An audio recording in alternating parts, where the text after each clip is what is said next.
I was muted. That's my bad. Can you guys hear me now? I don't know what the hell I'm doing. Um,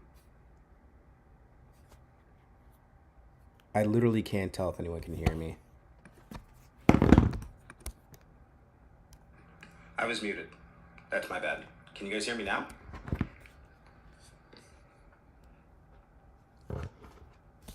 Okay, yeah, my bad. I yeah, so I pulled up my own stream on my phone and it was on a delay, so now you guys are probably hearing the delay. That's anyways, yes. Welcome to the live stream. Oh man, Colornova, jeez. It's a long time coming. 3 months of this. Hey Karma, hey Petit. Glad to see you guys are in and joining me for this Colornova live stream. So yeah, Colornova is officially out, which is kind of nerve wracking. Yeah, I've only released one other Steam game before, and it was about a year ago.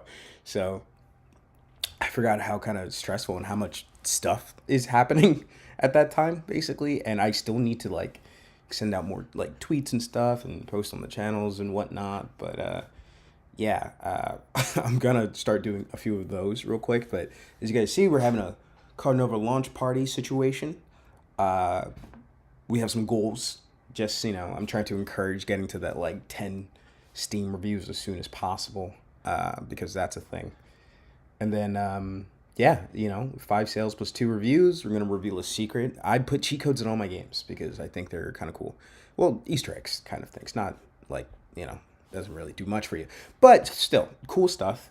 At 10 sales, I'm gonna chug a warm alcoholic beverage, if that's a thing.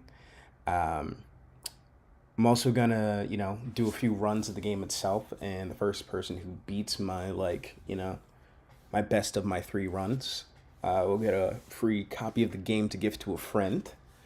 And then at 20 sales, I will reveal a retro secret. And at 10 reviews, which is our magic number, I will eat a bulldog 2 times spicy ramen. Yeah, because I'm gonna punish myself for attention. It's very strange talking like out into the open, kind of to like everyone. It's because like I'm used to making YouTube videos, right? But like that's a script. I'm talking to the camera, and now I'm like actually talking to people. Thank you. I appreciate both of your guys' engagement. I see you guys on the video, so like I thank you for that. Um, but yeah, I guess I'll just I don't know. I'm losing track of myself now. What we say we're gonna do? Oh yeah, I do wanna make a few posts real quick, just to put it out for folks on like the Discord channel, and let everyone know I'm streaming basically, and probably bug a few of my friends to cop the game as well. So I'm gonna do that really quick and try not to dox myself in the process. Let's see. Gotta get that link to this live.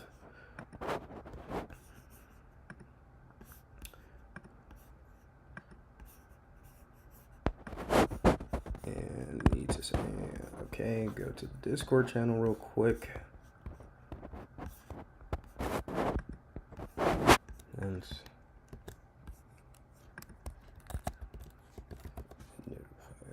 YouTube, notify Colornova.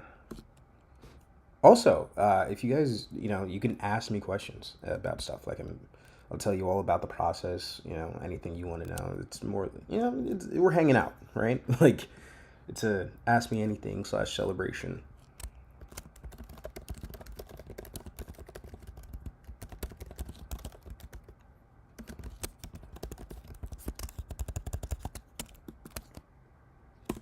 Okay, posted that there. And I need to get the Colornova game like real quick and tell people that it is released officially. Oh, so nerve-wracking.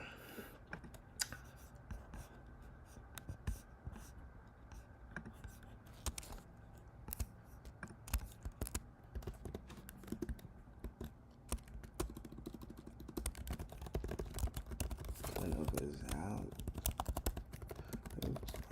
And review.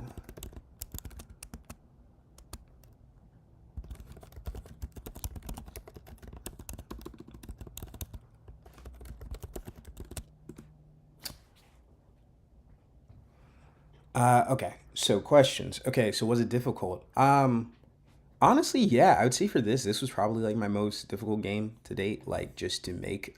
Just because most of the games that I made before were like, they were very casual. I'd say. You know.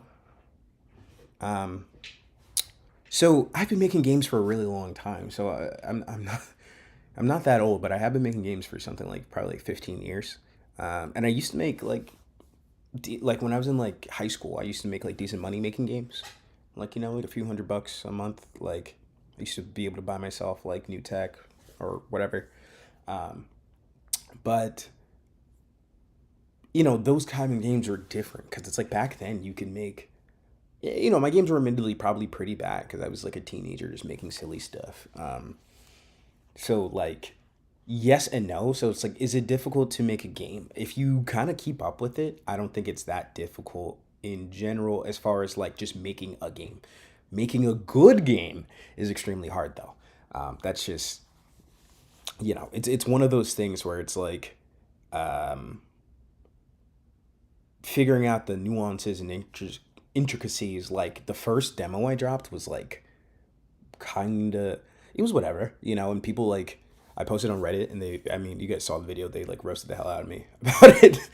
um, but I think for this game in particular, like making my first like real action game, it was a lot of trying to figure out what works and what doesn't work, like what's missing, if that makes sense, like just figuring out those intricacies and juicing like things that make an action game because I was missing a lot of that. I worked on this for about 3 months. So I started like mid December, and then, well, honestly, that's not entirely true. Okay, so I started really working on it mid December, and obviously, I mean, hey, I edit things up until like 4 in the morning, so like I literally finished it today. But it was a concept that I had. It's a concept that I had like a few. Uh, Actually, before I launched Trivia War, so I guess like a year and some change is like when I originally came up with the idea, and it was just supposed to be a silly idea. It was the kind of thing where it was just supposed to be a little prototype just to try out Pygame because I'd never used Pygame, but I heard interesting things about it. Which, for the record, I don't love Pygame as you're making like a real game, but like it's a great like little tool, or if you want to prototype something, and like that prototype kind of sucked, like it was really ugly, and it didn't have like any of the fun stuff really. It was literally just like if the meteor's blue, destroy it. Like it didn't have any of the like cool mechanics that the full game actually ended up having. Um, yeah, hold on. Let me make some more posts about real quick to tell more people about said live stream because I gotta blast everybody about it.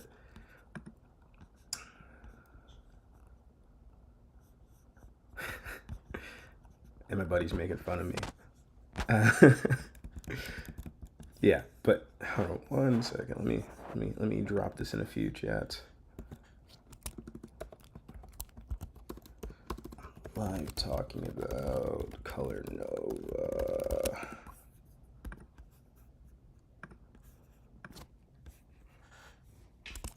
Also, the game is out. And you would think that I'd have a link to the game, like, just like all the time, and I do not. Like I'm in a constant state of like being like, okay, where's the link for that? Sorry if I'm a bad live streamer, by the way. This is literally my first live stream ever. What do you do if you have another game idea? We're trying to release a game. Okay, so that's a good question. It actually happens to me all the time. So it happens to me all. Not only does it happen to me all the time, there's several times where I go to make a game and I realize this isn't the game I should be making. Colornova is not the first game I tried to make after Trivia War. Actually, I tried to go back to another idea, and then I realized that I was being insane, and it was never going to be finished anytime soon. And honestly, even the game that I thought that I was going to make after Colornova, I don't even think I'm going to make that game either. I think I'm going to go back to a different idea. So typically, what I do is I just write down the ideas still, right? Like, there takes a level of self discipline to like actually there takes a level of self discipline to like actually finish a game, right? Like you kind of have to take away those distractions and just kind of agree to finish it, if that makes sense. And it's not to say that like you can't be making something and it's bad. I just mean like once.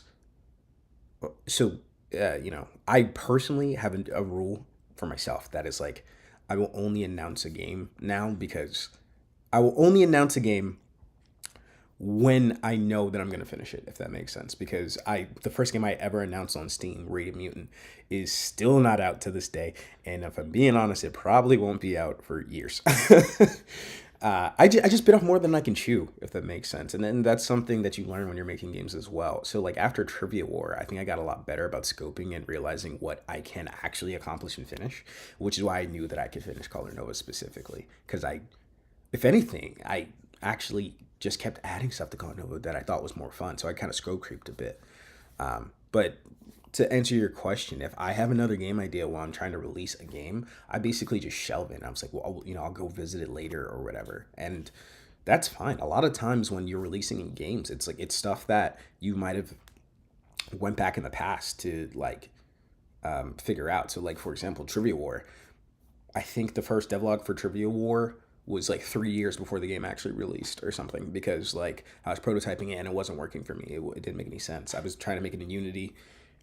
I don't love Unity. It didn't really work out for me. And I just conceptually couldn't get the idea right. And same thing, like I said, with Colornova. I came up with Colornova. I was working on Colornova, like the prototype for Colornova, when it was just called like Color Blast or whatever, before I decided to actually finish Trivia War. I was working on all right, I know I just said the thing about like figuring out what to do when you're releasing a game. I was working on like 3 games at once on a vacation once. So but it wasn't anything that I was like promising to get released or figure out. So there's that. What is my favorite part of the game making process? I think the favorite part of anybody's game making process is actually just coming up with the ideas. If I'm being, you know what I mean? Like when you have a new cool idea, that's like the most fun part ever. And then everything after that sucks. It's like, not everything sucks, but once people see your ideas come to fruition, that's fun. I just mean like, sometimes game development is super tedious. Like my last devlog on the game or like my last 2, they weren't like particularly fun. You know what I mean? Like I wasn't showing off like super cool stuff. It was just like logistics and business. Once you go from like making your games as a hobby to kind of selling them, there's a lot involved with that. And also sometimes it's just things like it's really easy to make bad code fast, making good code, sustainable code is hard. So I'd say my favorite part is definitely just making stuff. All right, I'm going to check to see if Steam will tell me whether or not I have any sales or not. It might not. It might take a while to actually come through. Yeah, it doesn't say a thing yet, so who knows? Maybe literally no one has bought it yet. I'm going to grab something real quick. Give me 1 second.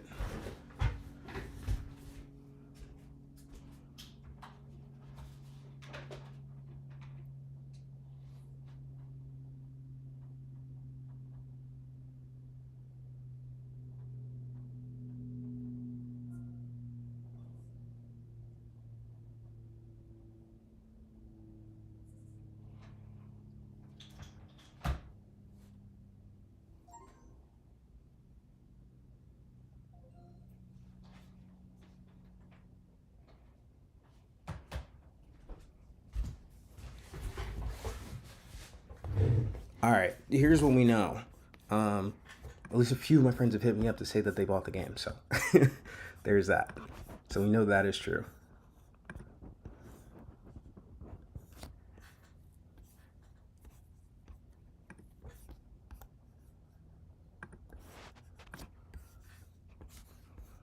Yeah, I don't play the game, Why don't we do that? It'd be just my luck too if the game like absolutely explodes.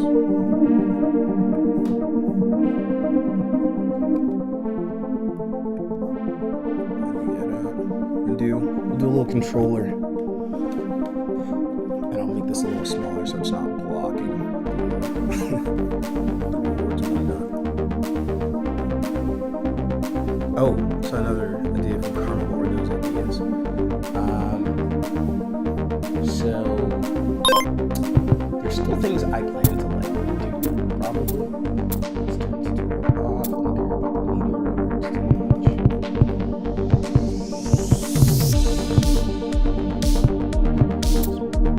much. Sorry, this is echo. So yeah, there are ideas I still want. I mean, check this out.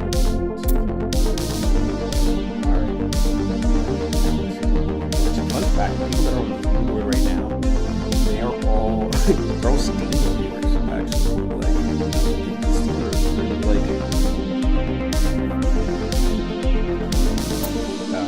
apparently the game volume is really loud, huh? My bad.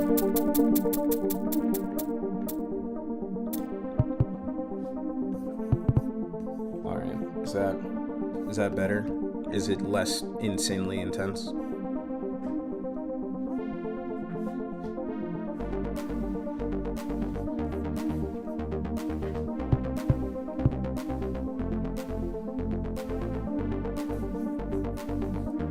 Just waiting for confirmation one way or another. Apparently, it was super loud.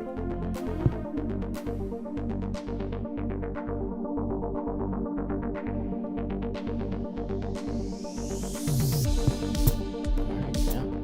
I guess it's really insane, I guess. Alright, I turned it down even more because it actually isn't even that important that we can hear it. Sorry about that. I don't even know what I was talking about. Oh, I was talking about the other ideas that I've had for games. Yeah, so one of the this is a relatively new save file, so it doesn't have any of my scores, so some of my ships are locked. All right, so I guess let's try to do that. Go Spectrum 0. So one of them is kind of like a cooking simulator. It's kind of like a living cookbook. There's actually a game kind of similar. I think it's called like Gamedev or something like that. So it's not exactly what I want to do because their whole thing is like kind of like more of a cookbook. The idea that I was having is something closer to the idea of like basically. So my family comes from Jamaica, but I was born here. And I guess my idea is the idea of like kind of like a mix of those cultures. So like it's called Jamaican, and it kind of be like a Jamaican American cookbook along with kind of a restaurant scene. Because like for a lot of foreign folks, family, it's the kind of thing where it's kind of the American dream to have a restaurant. So.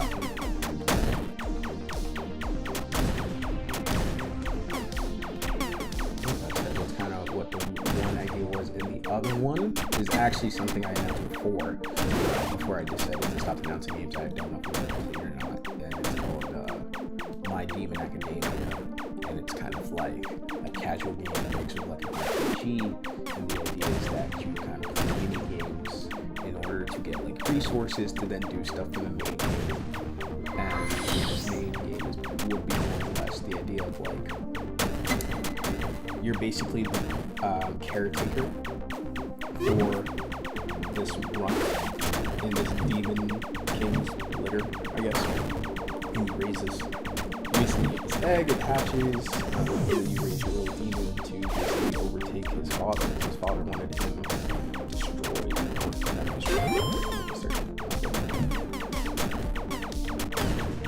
And honestly, that is the one I'm moving towards making next. But I also need to just do stuff like I'm particularly bad at art. Like a lot of the graphics is Colornova art, various asset packs and things like that, and like you can kind of tell. I like to think that the game is more fun despite that, but it is definitely but it's definitely the kind of thing where it's just like I do like to find like a collaborator or some kind of like an artist that can really read their art style so that I can I think I'm pretty good. I think I'm good at making fun games at this point. Like, oh, so I don't know if you guys saw that meteor was called a fiery. I actually just read the animation last night. It was way cooler now. And now I'm almost like, man, maybe I should have added trails to literally all the meteors. It is what it is. But yeah, it's like, you know, like I'm good at making. I know how to make a game fun. Eventually, like I can add stuff to get that done. I think lack of artistic abilities, which is, you know, I'm actually pretty okay at graphic design, but I'm notably bad at illustration. So yeah.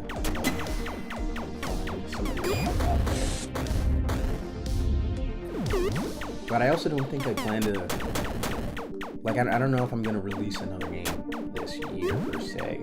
Because I think I'm gonna change the game engines.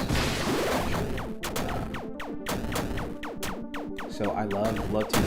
It was really cool. I love the community too. But I feel like I am reaching the limitations of the engine pretty fast. Like,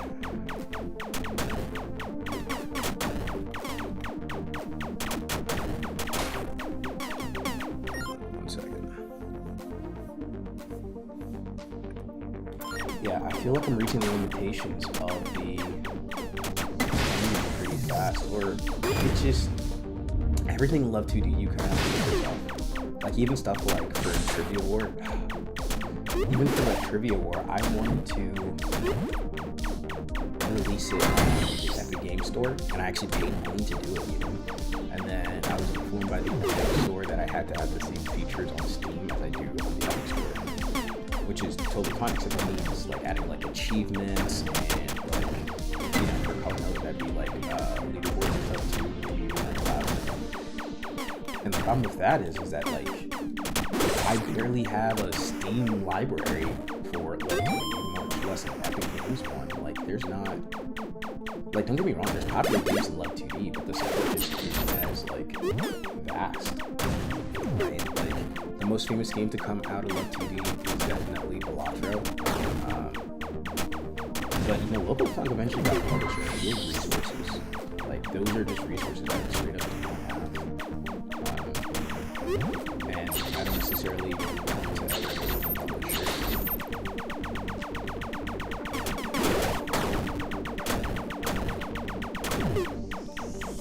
You guys are sure I'm pretty good at my own game. Man, I really love how the Fieries turned out. Probably my favorite animation.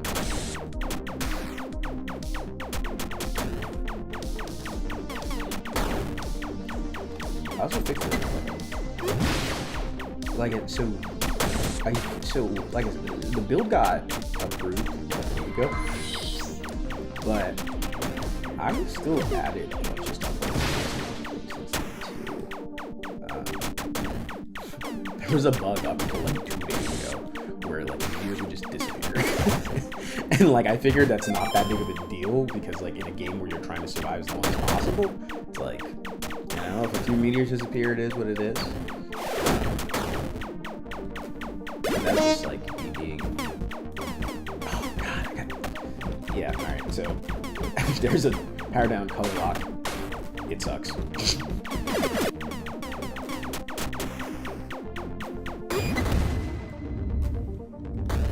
I'll also say there's also still a bunch more. No, I didn't participate in the Tower Defense Fest. I don't know if that's one that like I could really qualify for. Steam's kind of like particular about how you qualify for things. I am gonna participate in the Bullet Hell Fest though, which is I think in June. And speaking of fests, like if you are a game dev, you absolutely need to be participating in all of those fests because like it's just my favorite game. So like I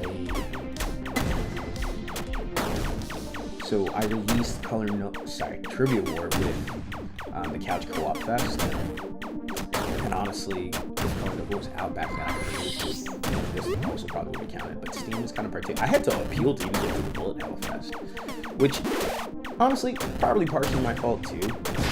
I'm really bad at genre defining my game sometimes, and it's just like my game is very clearly a shmup in every way possible. Like you shoot a bunch of stuff, and you try to get your high score, or like that's literally what the definition of a shmup is.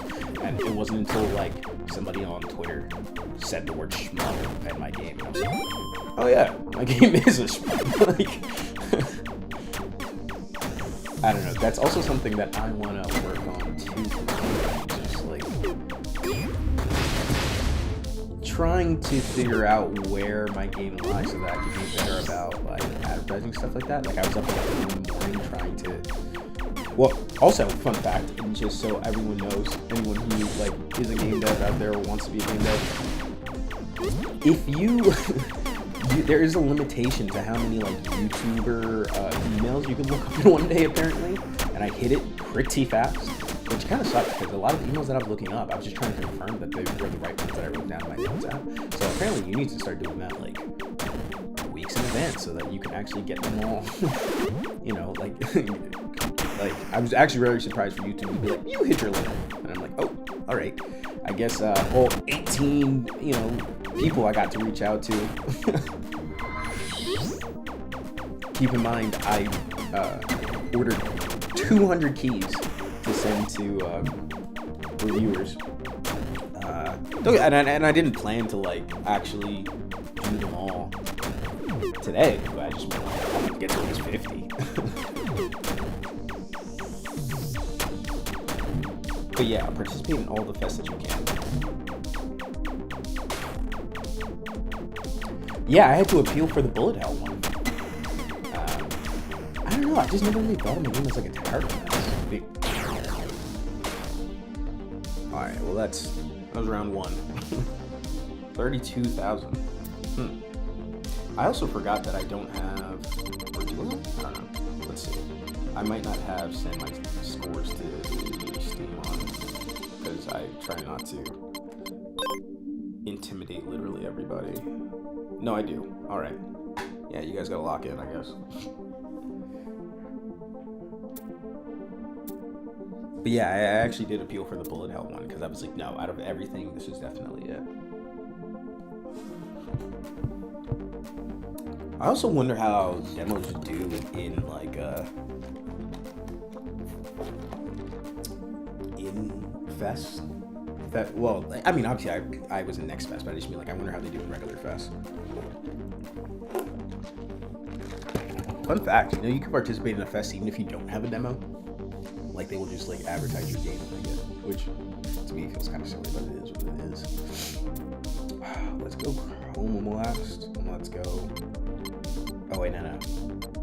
Oh right, I unlocked stuff. Did I unlock this? No, I still have to use my notebook a bunch of times. You see, I'm trying to decide if I want to do Blitz, because no, people haven't really seen Nightmare mode. But Nightmare mode, so that planet, if I hit it, it takes damage. So it's a little, Nightmare mode is a nightmare. Let's see if I'll get far enough to see. So, there are 14 types of meteors in the game. Not all of them are necessarily like easily identifiable, if that makes sense. So like, splitters, it's very obviously a splitter. Basic meteors don't have any markings, but meteors are massive, so like these two. So yeah, so like massives aren't marked together, they're just huge. But that's to your advantage anyways, because it means if you destroy it, you get more points for like much more dangerous the meteor is. But there's one that no one's seen, because I probably got to all of them in that last round. No, I don't think that's all of them. But there's one more called laser force, and you cannot do it. So it's just like the only thing that can kill them is if you double free them or laser. Or you can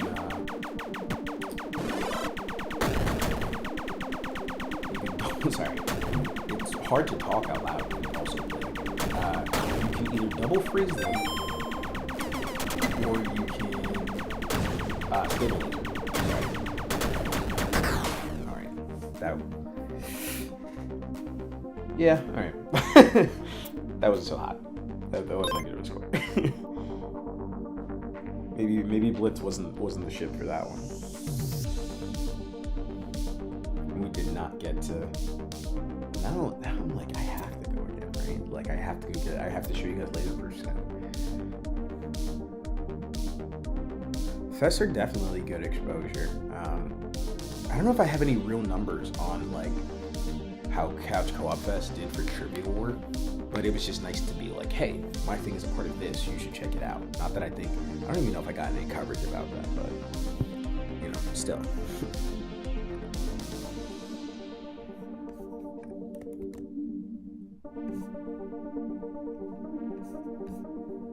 Now, all I'm saying is, I feel like Steam should be better about these numbers. All right, like, show me. So here's the thing. One, I know my wife bought the game, and I know my buddy Tim bought the game. So we're gonna add 2 right there. It's like maybe I can check my Steam and see if like any of my thing on spot. Not yet. So part of the problem is too, it is literally 1:30.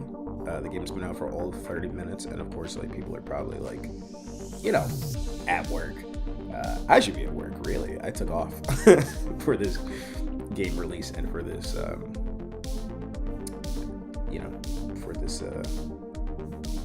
I took off for this game release and for the live stream. Jeez. Just stumbling my words here.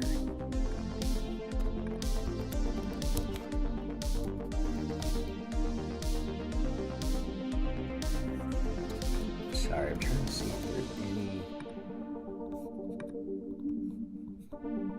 if there's any way for me to like look online for some of this stuff to see if we're hitting any of these goals.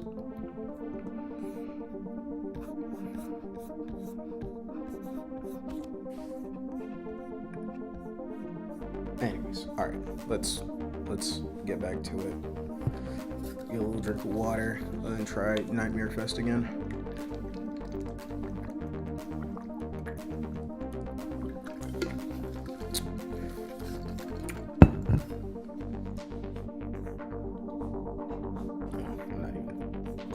There we go. How is this working?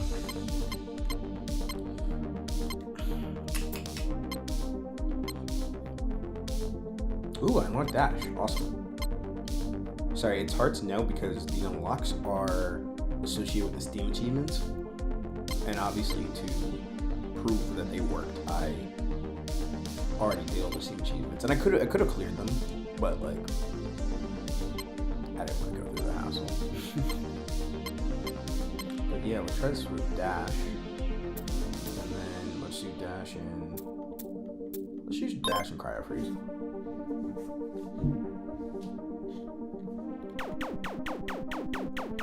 So Dash is actually like, I have friends who swear by Dash. And I'm like, that's crazy because like Dash is so unwieldy to me. Like it's so hard to like navigate with Dash because it's so fast. Which is why I actually put an achievement in the game that's like you get Dash and also you use the Dash active upgrade and also you get speed up because it's just insanity at that point. You basically just the screen. I'm also going to give you guys a little right? And the typically that low-key cryo freeze is insane power. And I've tried to, I actually nerfed it. Like if you played the first version of the demo, or like the first like 10 versions of the demo, then you're very curious what's happening now. Well, actually, I haven't played the demo to be build, so the most funky about it, but like I did cryo freeze because like it was like 12 seconds of fighting, and it's just like that. It's so OP.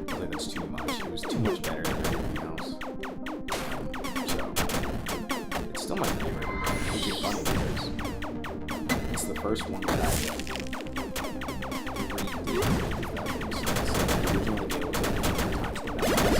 nothing about Kyle. Meteor Storm and Kyle combo of those.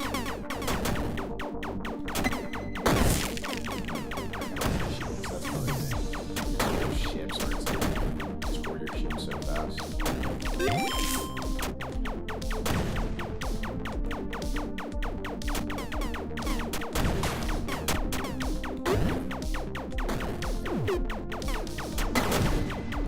That's another thing, because this was an action game. Balancing was hard. Figuring out how to balance everything. Like, it's not something you think about that much when you're making, like I used to make these war games, right? And it's like, God, it's not Alright, so, this actually issue with the turret a little bit is that the turret doesn't know better than to hit the planet sometimes. It's just like, oh, it's in the way. That's fine. So that's the thing about Nightmare Mode, is that there's several things in the game that's like, would it help you maybe in a regular game, but like when you can potentially hit the planet or something like that, it's like it might not work. But for example, there's pretty much no good reason to ever hit quad shot in Nightmare Mode unless you have force field on it, and that's like pretty much the only good reason. So flying down, jeez.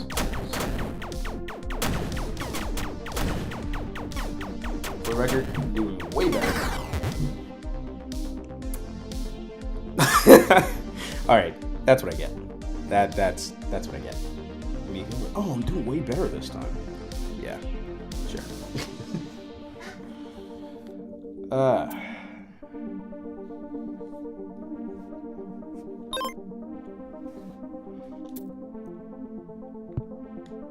For the record, I think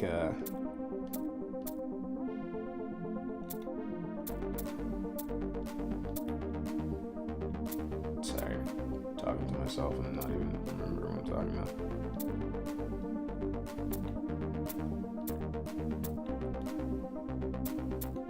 I think these scores are pretty good. If anybody out there can beat 32,000 on casual or 9,800 on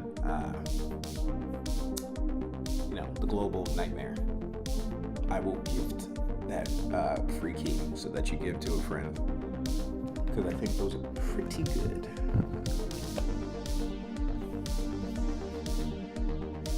I'm gonna make a few more posts real quick. Get the news out there.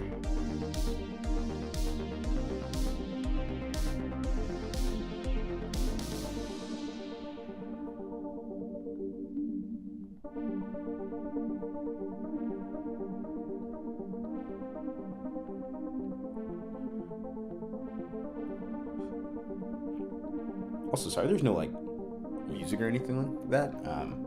Like I said, first stream, I do know one place to get royalty free music, but I didn't. Sorry, I realized I walked so far away from the mic.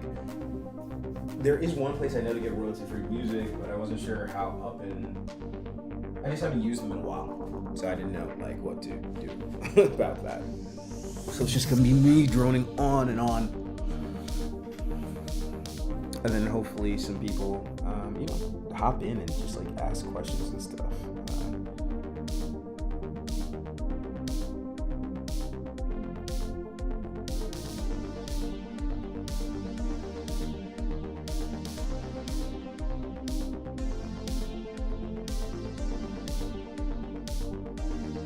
Sorry, I'm blowing up my friends.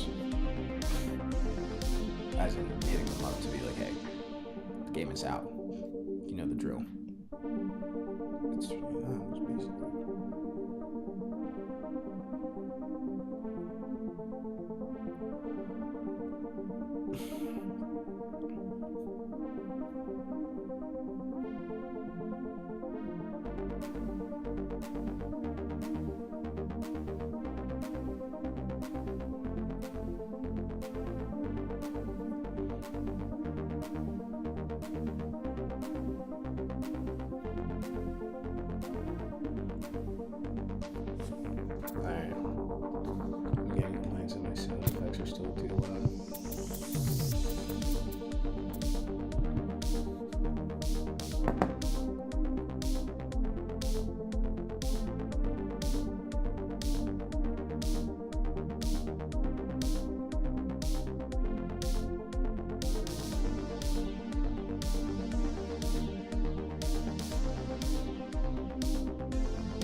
There are a few things I've been thinking about updating, which is that, ooh, I didn't even remember that I unlocked Blitz earlier. So, you know, these things say like use Nova 50 times, use Nova 100 times. Those don't actually update with how many more you need. Might be a nice change, you know, overall. Just be like, hey, this is, you know, it's on my list of things. So even though like Colornova is done, I actually do still have a few more things planned, a few more ideas that I've had, just kind of like in the reserves. I just didn't think it was worth prioritizing for the release. So there's a handful more power-ups. There's actually another, I know I told you guys earlier that I have like cheat codes that I have in the system that I think I want to add one more that's really funky, but I need to make sure that it works well, and 2, I need to make sure that you can turn it off, and 3, I need to make sure that it doesn't like count for achievements and for like achievements or like leaderboard purposes, because like it's a little too silly for that. Like I don't want people to think that that's regular stuff. Sorry, I'm gonna play another round, but I want to make sure that I hit up a few of my other group chats real quick and just be like, yo, buy the game, please.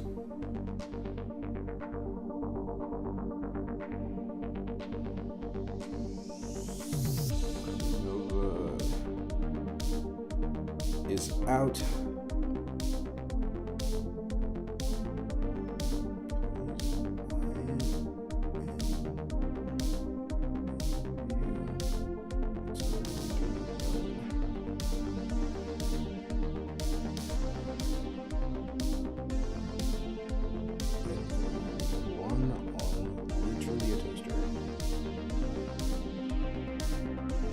Yeah, that's another thing about left 2D games that I typically make, because I'm not making some like crazy insane 3D thing. This stuff does run basically on everything.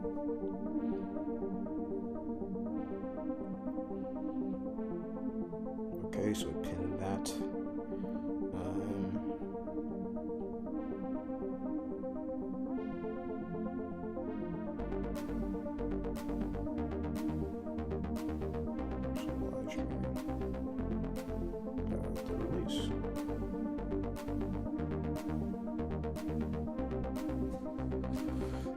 Ugh. There are Easter eggs in the game. There are 3, and I will reveal one of them as soon as I can confirm 5 sales and 2 reviews. I will show the first one. There are, so I call them cheat codes / Easter eggs, but yeah, there's 3 in the game specifically that I put in, and I plan to add a few more. So I have some pretty strong opinions on, like, I guess the game state right now, like what games are doing. I don't play a lot of AAA games because like AAA games are like, they're really tired to me, if that makes sense, you know? It's just like, I'm in a constant state of being like, man, Call of Duty 27. Oh man, I get to shoot people in Germany again. You know what I mean? Like, it's so, to me, they're kind of boring, you know? They're not doing fun stuff anymore. And it's like, the whole idea of hyper-realistic games is cool. And, you know, when I'm playing Spider-Man or something, and it's kind of hyper-realistic, that's kind of cool, because Spider-Man isn't realistic, right? Like, that's kind of part of it. So, when I am making games, a lot of the times they're inspired by retro things or games that I feel inspired by. So like, you know, there are power-ups in this game that are basically, I took inspiration from The Binding of Isaac. So like, for example, there's one that's called like damage down, fire rate up, or something like that. That is a direct inspiration from soy milk from The Binding of Isaac. And obviously, you know, it's a space shooter and it looks a little bit like Asteroids or Space Invaders. So I'm borrowing homage to that. And another thing is, to me, adding in Easter eggs and cheat codes, because like that was fun. And don't get me wrong, the original thing with cheat codes wasn't. So cheat codes weren't actually designed for like players to use. They were ways for like devs to access things, and they kind of got like, you know, they kind of slipped into the system or whatever. But still, I feel like that's an important history in games. So it's like I'm big in the movement of like, we need to be, you know, like we need to be. Sorry, I'm getting lost in my thoughts again. We need to be making cheat codes. That's what I'm thinking. We need to be making cool stuff again.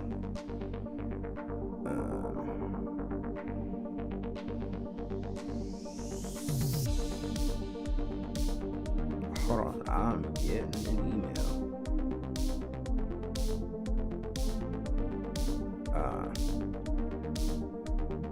And it's a Steam curator, and these people suck. No, thank you. Petty, I don't know if you're still in the chat, but when you do release your game, you're gonna get like a ton of Steam curator emails, and those people are literally the worst. Like that, like I cannot think of people that suck more.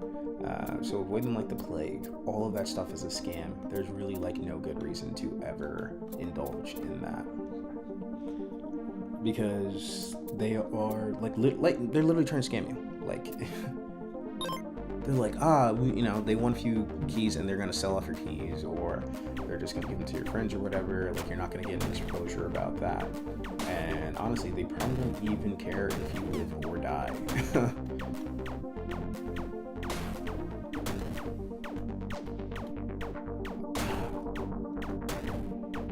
You see, to me, like Bastion is the kind of shit that some people are really good at it actually. Like there's this guy Markel. He was the first streamer to ever like play my game on stream, and he was so good with Bastion. But to me, Bastion is the kind of shit that you probably want to like co-op with anything. Like it's super strong, but it's so slow. Which is why actually I think one of the active upgrades being like a speed up is really cool, because it really helps out with that. But I also think like, so I don't know if you guys know this, but like Rampage actually makes the ship go a little bit faster, hence why it has the after image. So it's also a good matchup, I think.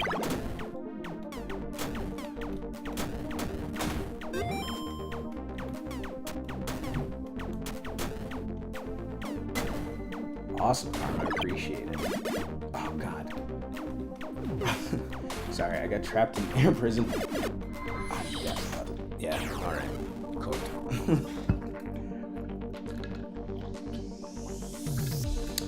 I think air prison is actually the funniest power up that I've ever made.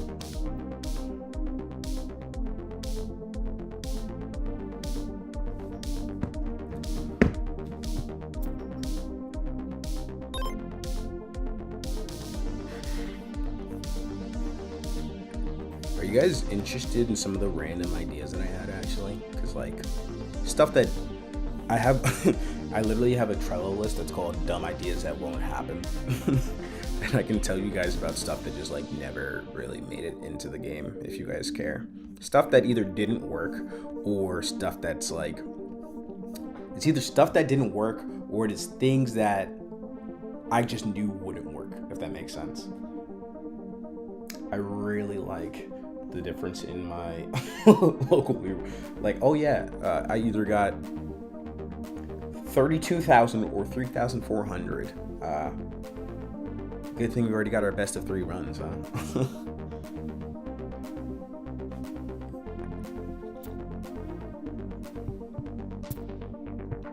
There's so many little things that I've added in the past. Ooh, we should try CRT filter. Yeah. You ever forgot you make something in your game? Because I did. CRT filter is really cool. Tell you what, man. Some people asked me to add controls so that you can shift your colors individually, and maybe it's because I no longer play like MMOs and first-person shooters on like third-party shooters on like PC or anything like that, because it's like I truly do not think I have the dexterity to do this, to switch colors this way. Like, oh yeah, let me hit like I don't know, I just feel like the way that everything navigates. But I added in, like, don't say I don't love my people. I added in the features that everyone wanted. So, but I personally like to turn off my brain when I play games sometimes. So to me, like, the smartest thing to do is to shift through the colors, because it's like I could just shift and know, right? It's like, what's better, me trying to process like, oh, blue is 1, or just knowing that, like, if I keep clicking red to green to, you know what I mean? Like I feel like your brain kind of like understands what that is. But I don't know, dude. Maybe that's just me. Sorry guys, this probably sounds loud as hell on the mic, but I'm gonna have some snacks. Gotta say, live streaming, kind of more difficult than it looks. Like, of course people are interacting, but I just feel like I'm more or less talking to myself.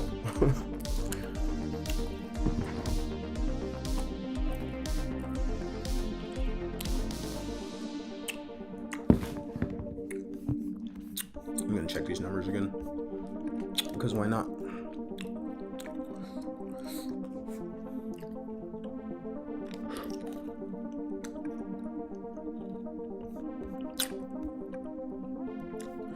I feel like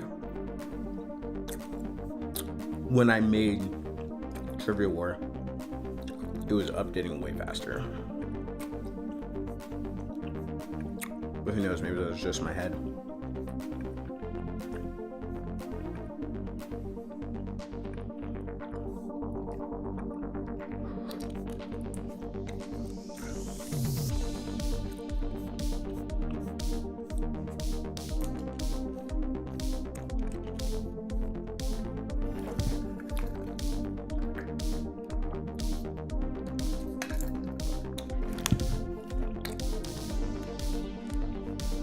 Actually, how to say this, it's good.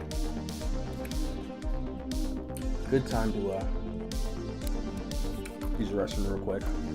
BRB, bathroom, break. Alright, come here now.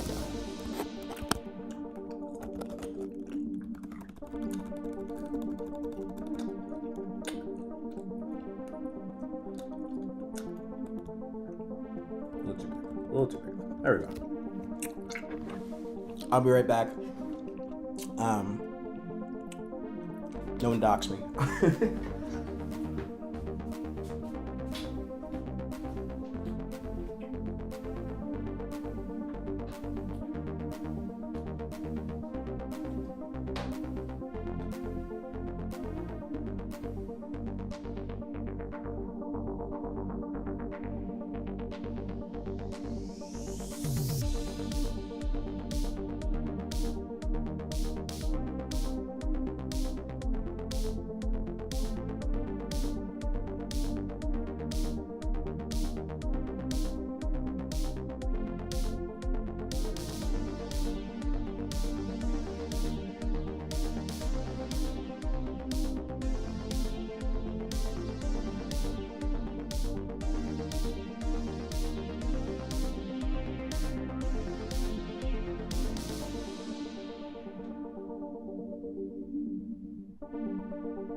You know, I realized that I like left and I did not once mute the mic.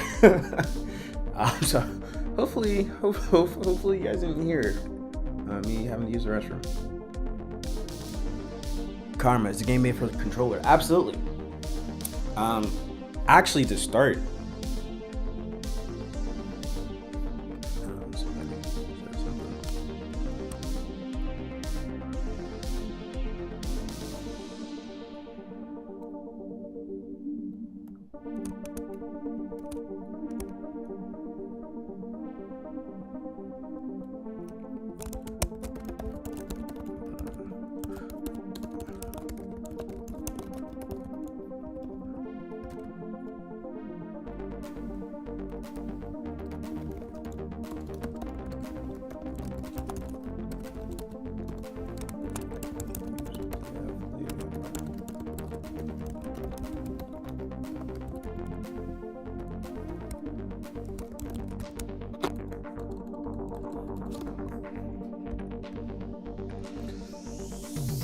yeah, so originally I designed the game, like I thought it was going to be a game that is better for controller. Which, by the way, I have been playing on controller this whole time. I thought it was the kind of game that would be best suited for controller. And it is very good with controller. But one, I learned very soon that not all controllers are made equal. So like, for example, in Trivia War, I love the,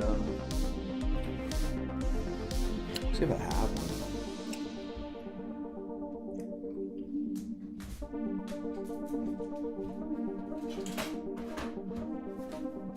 Be right back.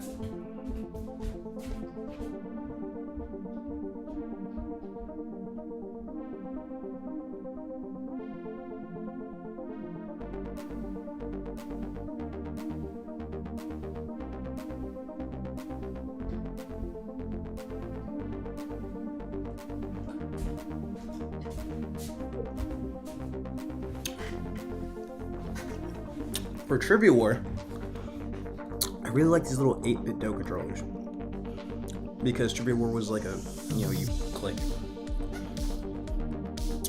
I do not love these for Colornova. I prefer like a PlayStation 5 controller or some of the bigger ones. It works. I just don't think it's the ideal experience. So yeah, when I was designing the game, I thought controller was gonna be the moves. And then I really got used to like mouse and keyboard, or specifically for me, trackpad and keyboard.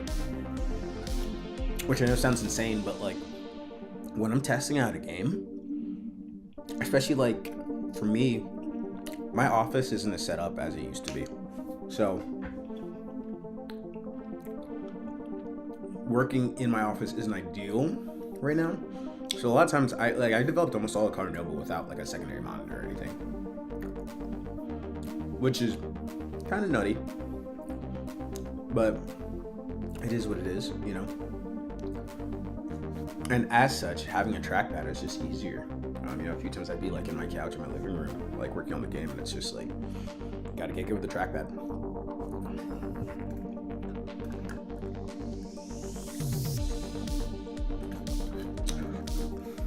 Which, by the way, confirmed another friend bought the game.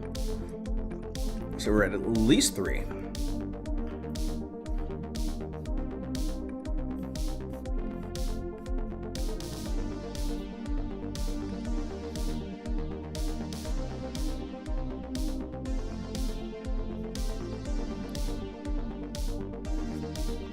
Sorry, somebody is in the Discord server asking me who did my capsule art. Which, if you guys didn't know, my capsule art, which is the, you know, like really cool looking, let's see if I can pull it, but it was made by my buddy Pedro, who I've actually been working with for literally years, actually, at this point. Sorry, I gotta find this capsule art. Pop.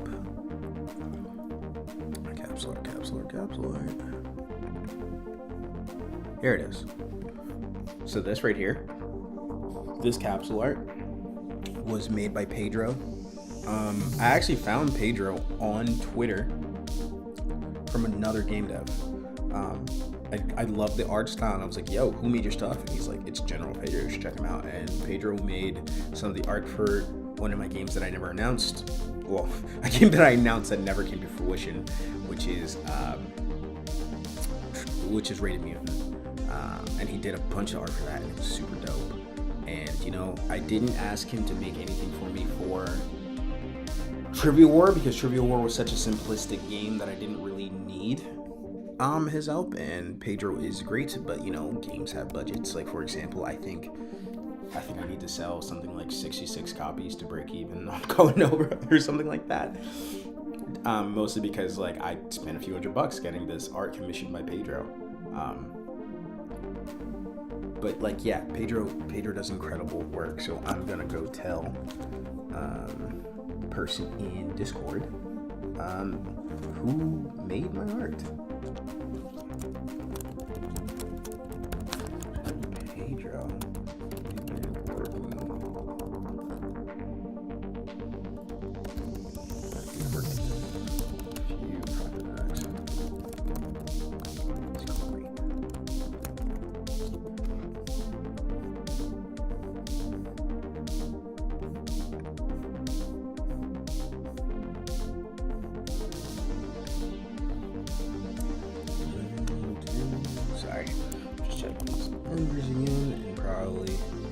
Oh, I haven't posted on my like personal social media. I should probably get on that too.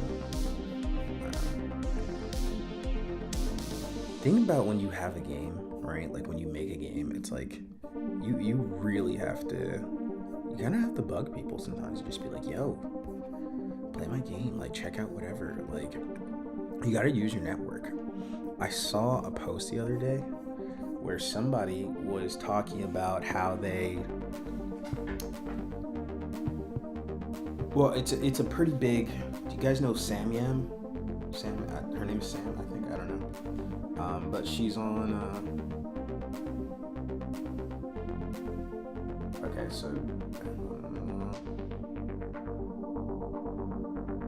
Yeah, all right. I'm getting lots of emails from these Steam curators, but sorry, I need to make sure they're not like real people. And by real people, I just mean like people that I actually should send keys and stuff like that to. So, you know, that's the kind of thing. Sorry, somebody said that there supposedly is a review live, but I do see a review. Okay, all right. Should I have 2 counters? I guess then. I guess I need a secondary counter. No. We could just. Anyways, a review is live. All right, so we're 2 sales and 1 review away from getting a secret revealed. So you guys gotta lock in. Tell your friends. Tell everybody. Anyways, I'm gonna play another round,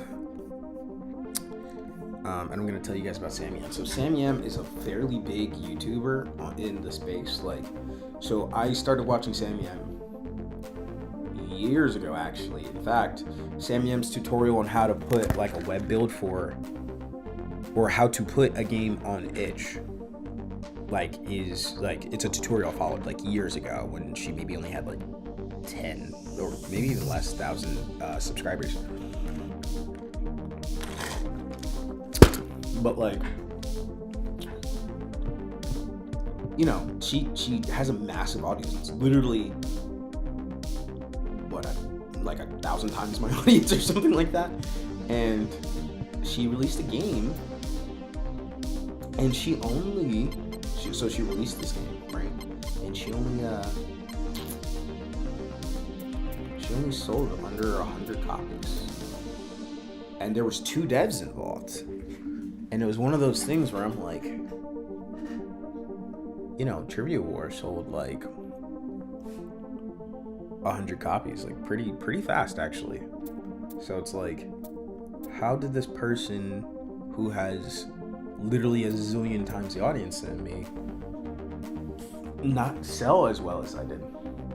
And is it the game concept, or is it, you know, like what is it really? Because like to me, I think Trivia War is a harder sell in general than Colornova ever was, right? Because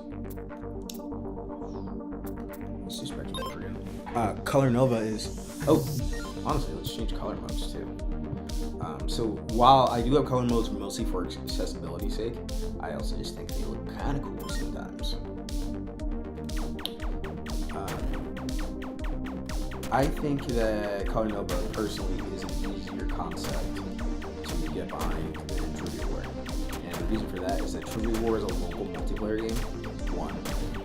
2, the kind of local multiplayer it is, you have to have a controller, right? It's a 4-person controller game. Most people don't actually have 4 controllers, unfortunately. And I knew that from the jump, but like, I don't know, it was the vision I had for the game.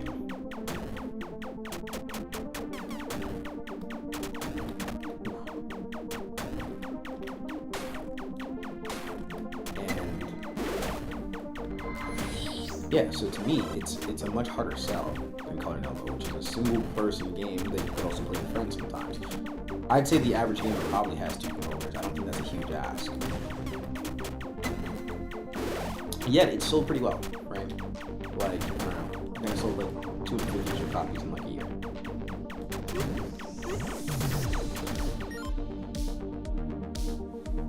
I was trying out the game with the controller and it doesn't work for some reason.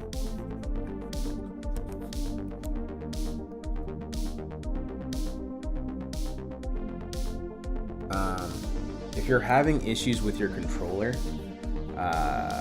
try to start the game with the controller first, right? So like the start screen is actually a controller capture, so maybe that's the issue. Also, if you connect a controller after, if you're connecting the controller after starting the game, you need to be on either the main menu, choose difficulty, or the ship selection screen for your controller to be enabled. Or I don't know, maybe your controller's doing something funky, I couldn't tell you. But it does work with controller, as I can see I'm playing with it. And Steam passed it working with controller, and they only test on Windows, so it's definitely working there too. But yeah, I think the difference between our games was I didn't shut up about Trivia War, and I'm still not shutting up about Trivia War, right? Like, here we are playing Colornova, and I'm still not shutting up.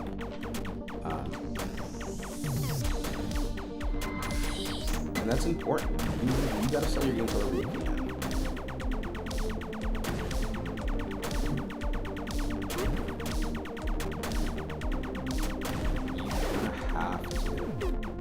You gotta be shameless.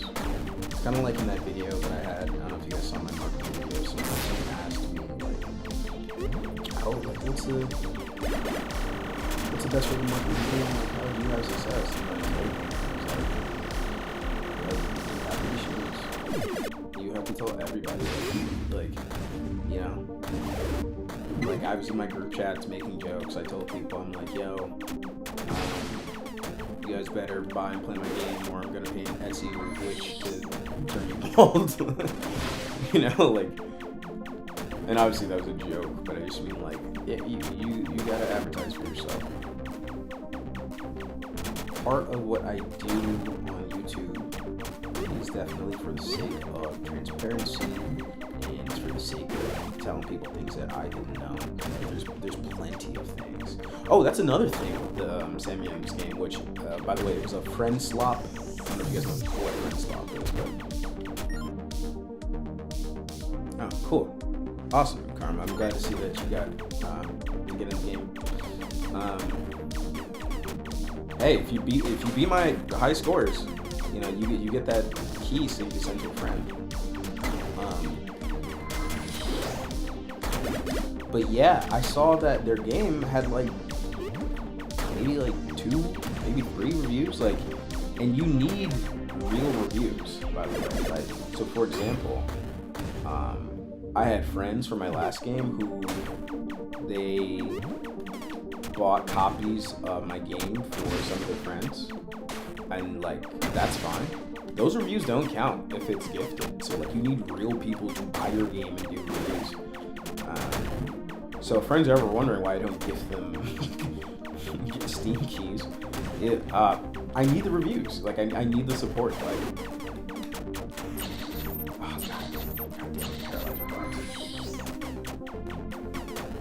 oh, God. but yeah, it's like I thought it was interesting. It's like she has such a big audience. And it's like she can ask enough people to, you know, to just review the game. It's like that feels crazy to me.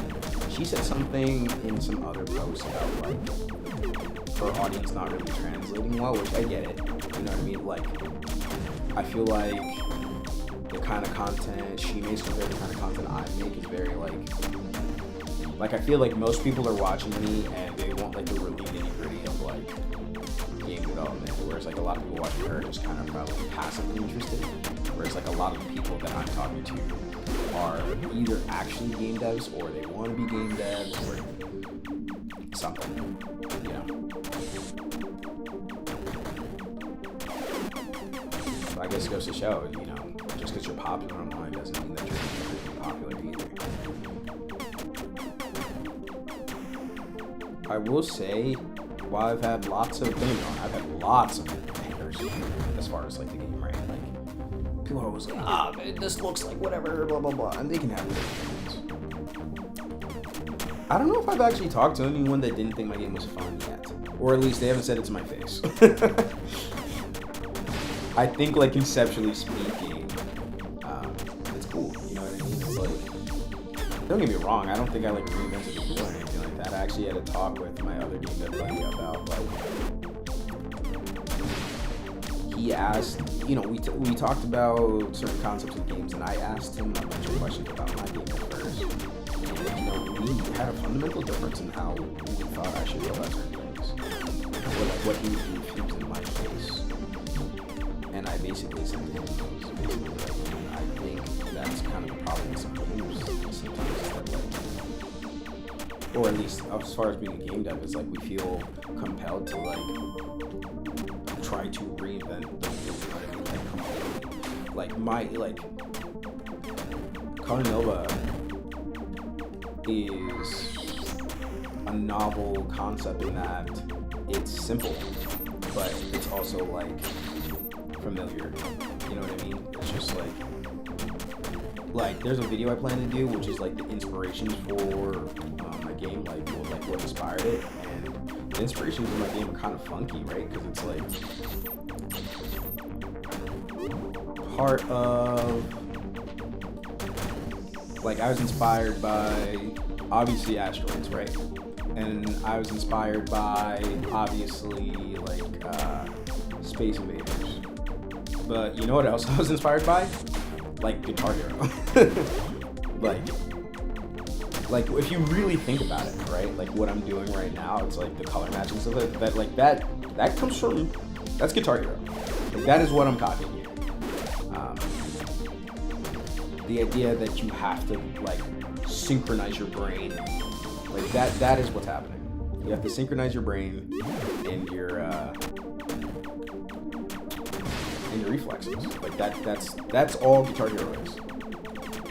And like, is this a rhythm game? No. But like, that doesn't mean that I couldn't borrow ideas from it. Or like, you know, one of my other big inspirations is like The Binding of Isaac, right? In that The Binding of Isaac was supposed to be like a bullet hell. And honestly, realistically, I guess it's closer to a bullet hell than maybe my game is in some capacities.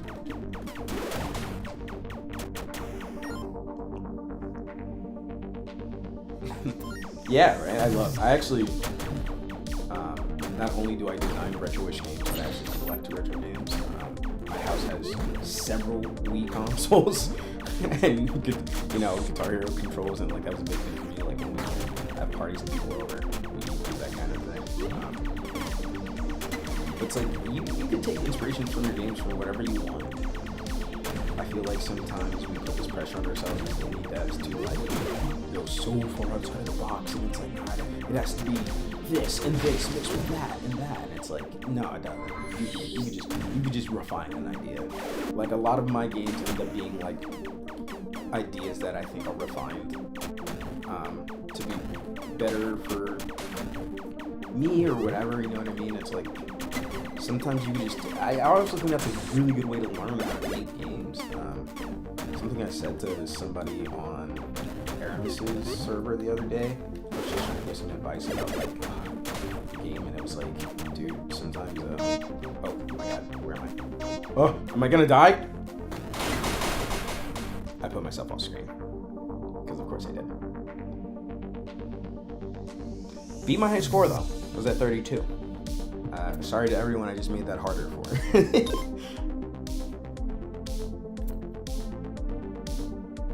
Hey, I see you, Karma.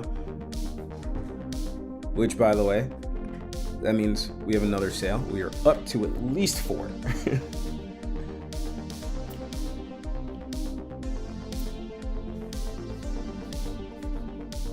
But yeah, like the things that inspired my game are like so silly. Like I said, Binding of Isaac was a big one, and you can kind of see it here, right? This does work on Steam Deck. It works great on Steam Deck, actually. I tested out this game on Steam Deck extensively because I have Steam Deck. My wife has a Steam Deck. My buddy has a Steam Deck. We're Steam Deck gamers in this household too. In fact, I basically don't use a Windows computer anymore. I own one, right? And like I do one for testing, but like mine is so old at this point that like when I'm trying out Windows stuff, I actually just put it on my Steam Deck. And because like Proton is so good, it might as well be Windows. It's not Steam Deck verified. For the life of me, I can't figure out how to get them to do it. They say to post the community link or whatever, and I did that, which they changed the format of the community link, so that was a whole big deal. I need to make a community post that my game is out. Actually, oh god. I will do that at some point. But like, yeah, so like part of that is like, not the Proton thing, I'm going back to the Gamedev inspiration. You can take inspiration from literally anything, and like part of it here is you can see there's this little weird funky symbol in the left corner, and it's actually like, I forget what it is. It's like what it actually is, but what the symbol is. But it's Brimstone in the Binding of Isaac, and it just designates hard. And like that's hard mode, and like once you select hard mode, it stays always in the bottom of the screen, so you know it's hard mode. And that is something that I took from the Binding of Isaac, or like for example, like the casual versus nightmare. I really like 2016 Doom, for example, and that is one of the inspirations here, right? It's like you can take inspiration from wherever seems fit. It doesn't have to be your game genre. I mean, that's kind of how we got these combination roguelites and stuff like that, you know, like games like Cult of the Lamb are like, the reason that they're so cool is because like you're genre mixing, right? You're making things funky.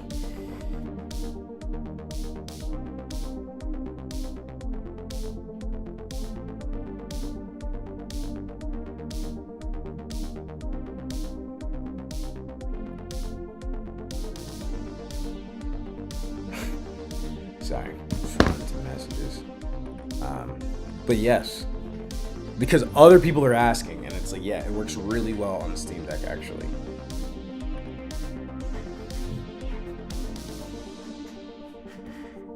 I made sure of that. All my games work really well on Steam Deck, actually.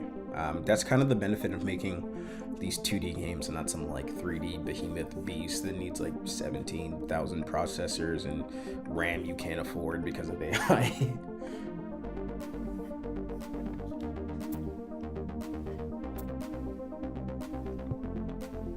By the way, folks, if there's any new people in, there are goals on the side. You know, 5 sales plus 2 reviews. I will reveal a secret.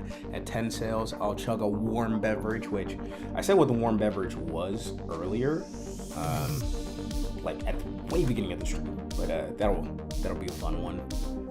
First person to beat my best of 3 runs wins a copy of the game to give to a friend. So, 1, I'm actually going to turn off submitting my scores to Steam so that, you know, I don't accidentally push the barrier, because like I'll be real with you, one day I spent 40 minutes playing the full version of the game and I got a score of like 130,000. So if I keep playing, I will in fact beat everyone forever, because I'm particularly good. 20 sales, I'll reveal a retro secret, and at 10 reviews, Bulldog 2 times spicy ramen, because like I said before, 10 reviews means that, 10 reviews puts us to the point of, it's Steam will actually care about the game and they'll feed the algorithm or whatever. So, you know.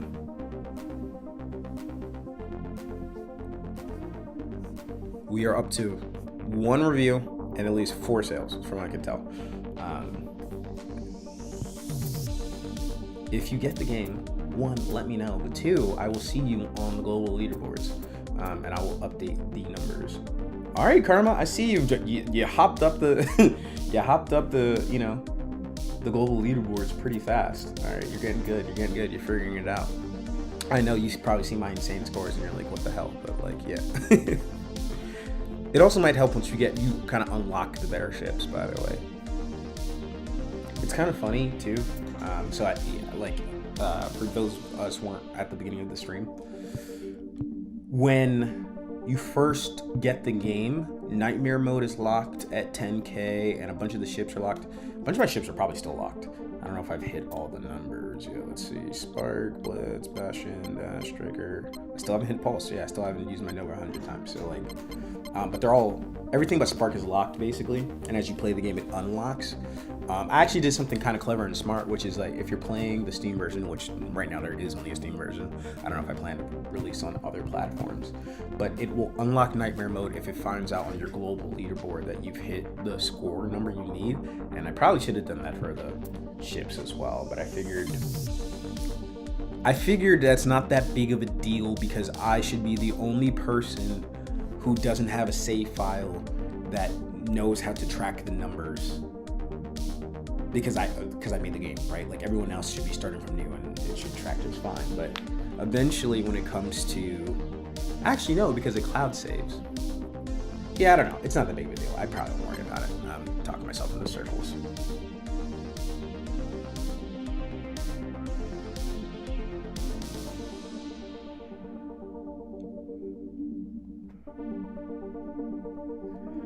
Sorry. Replying to messages is optimized for it.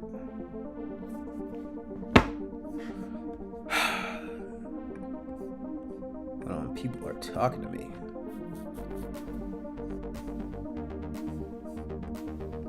Yeah. Another thing with Gamedev that I didn't know the first time I was making trivia, or I guess I kind of knew, but I wasn't paying attention enough. Also, you guys like the test stickers? Petty Karma, thank you. I appreciate you guys. I think Petty makes 5. All right. And as soon as Karma Review is live, then I guess I get to show you guys a little secret. Reviews do take a little bit to show up. As soon as that second one is up, I will show you guys that secret. You're supposed to send like 1 trillion million keys to people, which is something I've like never been good at. Like I said, I got to about 18. Whoa, what the hell? All right. Well, as you can see, the game is in black and white. Probably because that's a bug. Kind of funny that we have a bug on live. All right, adding that to the Trello list. So when I made the CRT filter, I kind of like, I had to bombard it into the grayscale filter for monochrome, and obviously I had some issues with that. All right, so that didn't help entirely. I just turned the CRT part off, which is what it's supposed to do. I do think if I start the game again, it'll figure itself out. Nope, I guess we're in grayscale forever until the... All right, I need to jot this down real quick. Grayscale bug. What is unfortunate about this is that despite being grayscale, I do not think it fixes... Oh no, it does. It's just stuck at monochrome. All right, I need to fix that fast.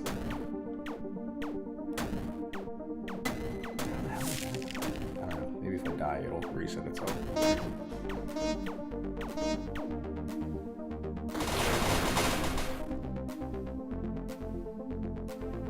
Okay, it did reset itself. I don't know how it got stuck. Okay.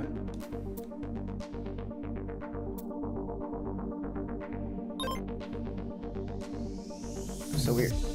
Is it just Striker?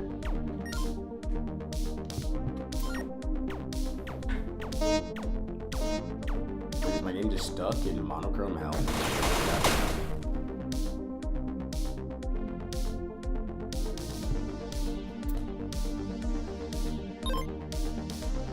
Let's choose a different ship and see what's gonna happen with that.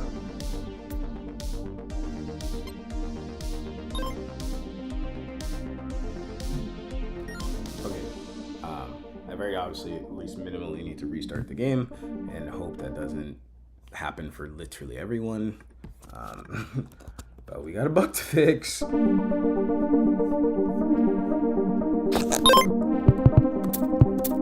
Sorry guys, I forgot that I have a real game that I can launch from Steam. I accidentally launched the like dev version of it, and then it launched in like a different language and did a bunch of weird stuff. Okay. Let's hope that doesn't keep happening, that I'm not going insane, that didn't break my game. Okay. All right, we fixed it. We're back to normal. That's a nasty bug. I have no clue what could make that happen.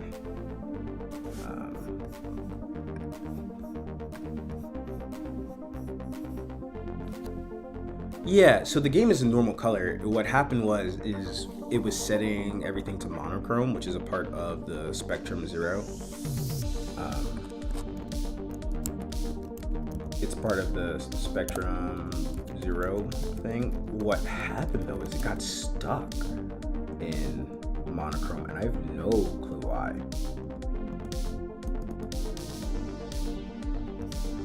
Oh, I see. This is insane. I can't believe this is even a fact. It never gets set to false. How did this possibly happen? Okay, we're gonna have to make an emergency build real quick. Bear with me, folks, because how the hell did that happen?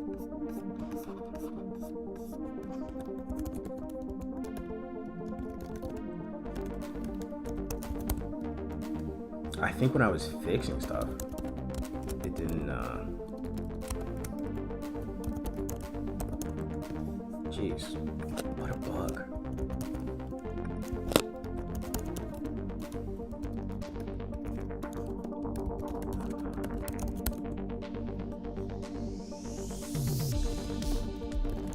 Sorry, I'm just trying to make sure.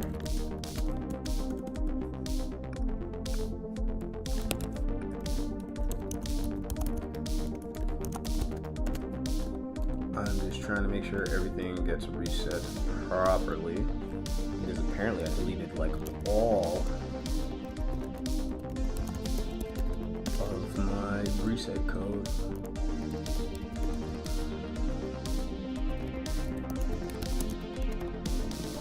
Okay.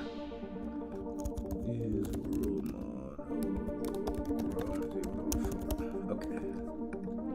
Sorry folks, I'm just doing we're doing live coding, actually.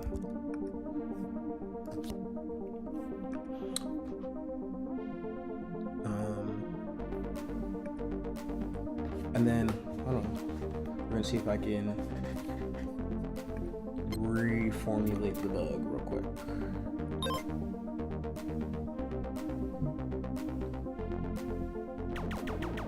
Okay, so we're gonna get here real quick.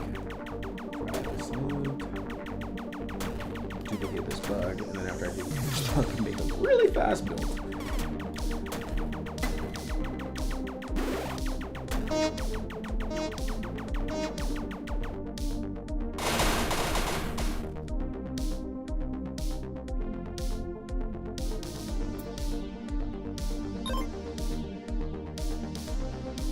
So I actually don't know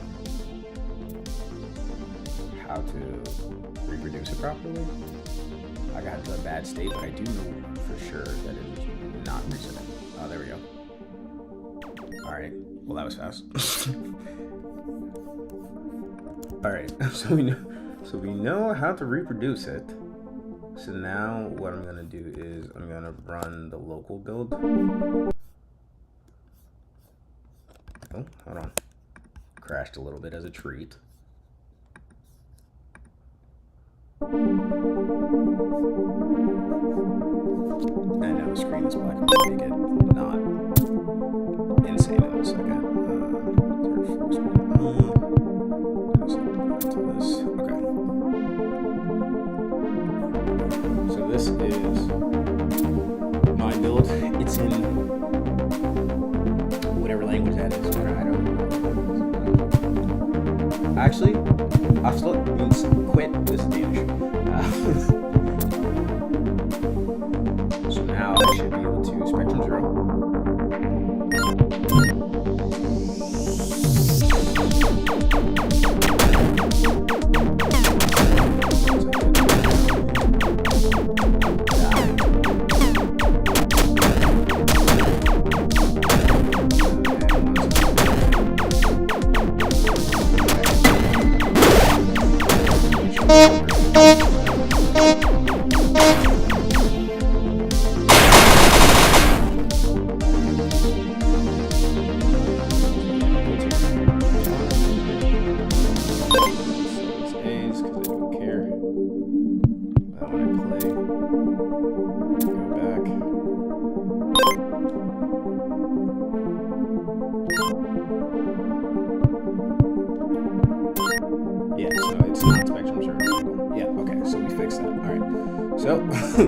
Now to make a quick build.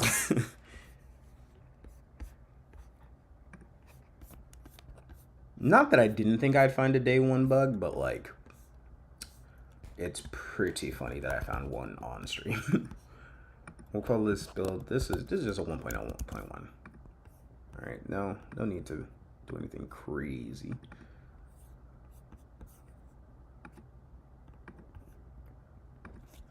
Commit this record, fix Spectrum 0 bug, commit.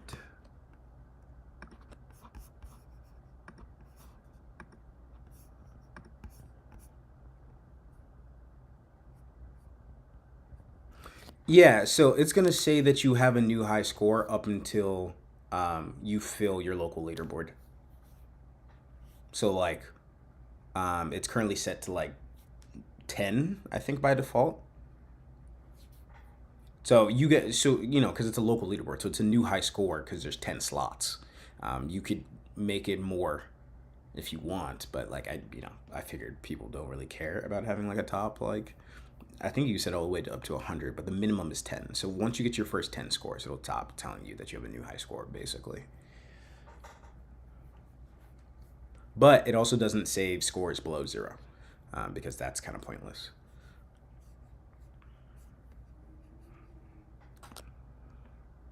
What was I doing? Making builds. Making a build. Okay. Sorry, I cannot show you all the build process because I might accidentally end up showing something sensitive. But just know that I'm working on making a fix real quick. It should only take me like 2 minutes. Build's already made. I just gotta get all the files into the right place, basically. That is one thing with Love 2D. Once I did figure out my build system, it was very simple and fast to make builds. Builds literally happen in like 10 seconds. There is one like kind of manual process that I have to do, which is a little annoying, but it is what it is. Did I restart my computer at some point? I feel like I'm missing Windows. Okay, we go here, game builds, Colornova. We're gonna call this before quick monochrome fix. I don't know how that escaped me, man. It's probably because like I said, I was fixing things like all week. And, you know, funky bugs happen. Can't even be mad at myself about it.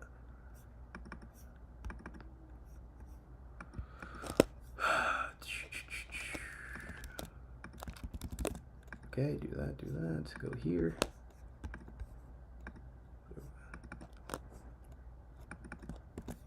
Put that there. Run the build one more time. Oop. Alright, let's try that again. Okay, sorry, I tried to open the build and it like crashed and I was like, ah. But no, it's fine, it was a false alarm. Compress that bad boy. Okay. Put this there. Alright, that ran. And then time to go to Steamworks and, you know, update it just a little bit.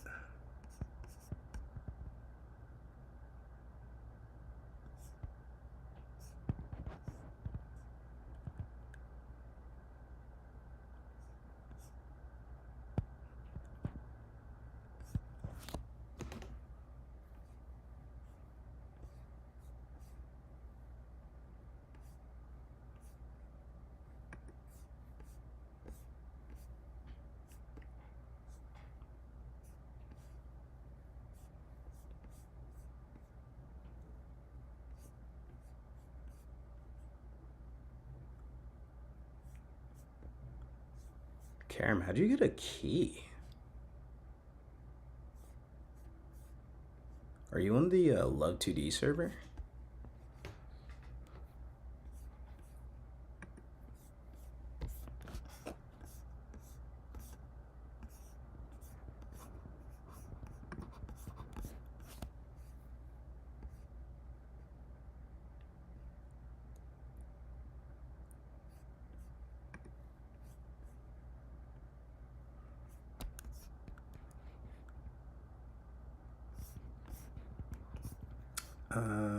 Sorry, what are we doing? Right, we're updating the build.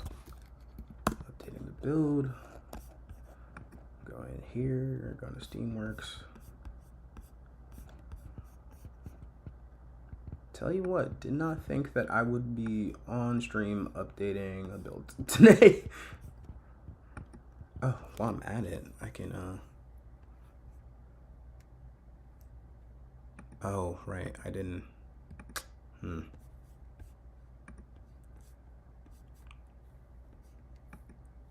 I should drop my game bundle, but I forgot I have to make assets for that. I'm not gonna do all that on stream.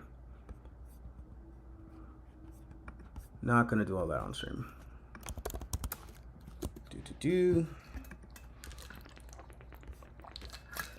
Sorry, now it must be super boring to watch me basically do nothing on screen.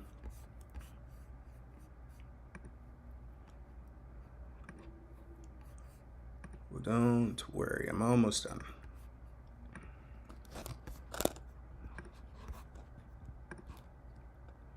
V3. No, or V4, right? V4. Bang, bang. Upload there. Windows. Upload there.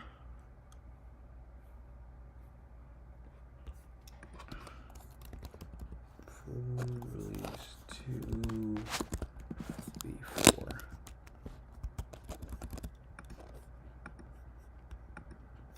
That bad boy, go here, go to my builds. We're gonna push it to the default branch.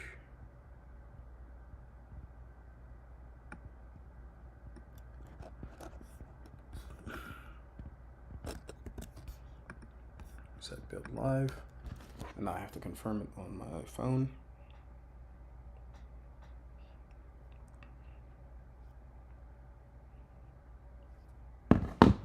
Okay, and I think that actually, I think that's it. They're like, oh, I could tell it's now live. I can tell people about my changes. I actually do need to make some community posts, but let's wait until 3 o'clock to do that. I'm gonna restart Steam real quick, and then hopefully that'll get me the new build that doesn't have the crazy bug in it.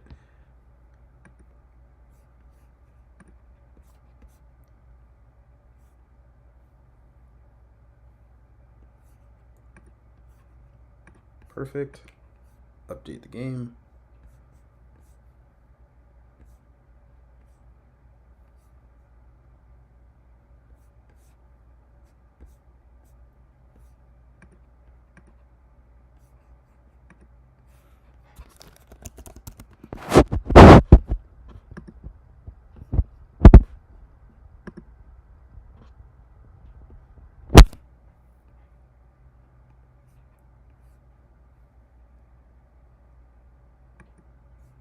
So it's kind of funny. The wish list on my game actually just went down, but I think it went down because people have bought the game,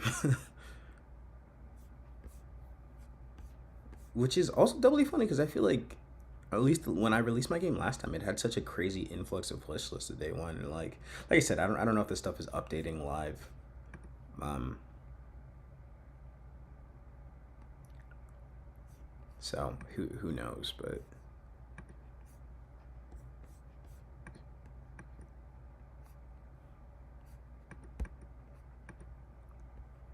sorry, the game is hanging on Steam right now for whatever reason.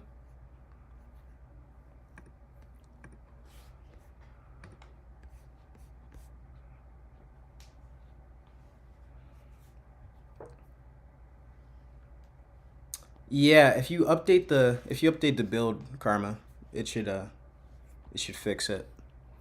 I know there were some issues with that.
Oh, I see. Karam left a review, not Karma. That makes sense. Sorry, I was confusing. You guys have such similar names.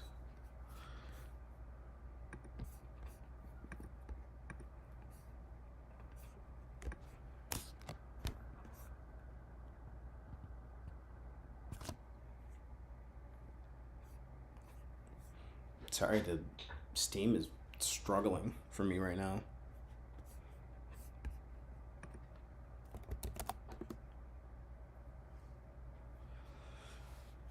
Yeah, that's, got to get those fixes in quick. Can't have you guys hanging.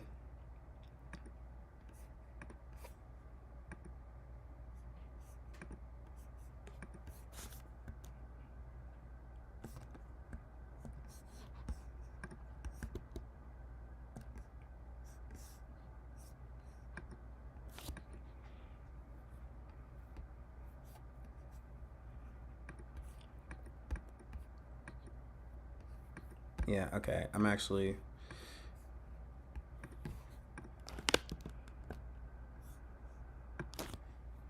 This is gonna annoy me like crazy.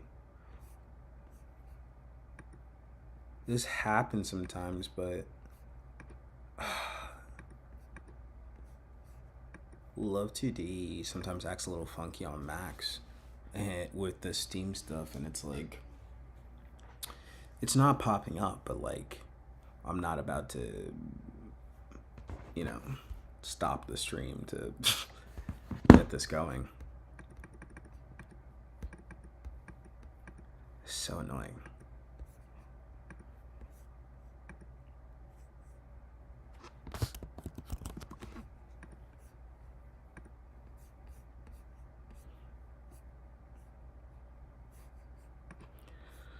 Ugh.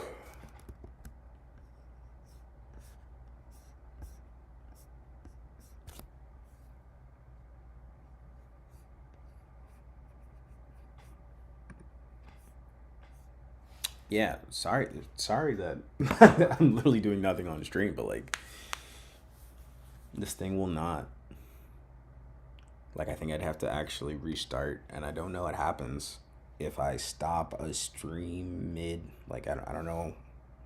I don't know what happens if I like stop this to like restart my computer really quick. Does anybody know?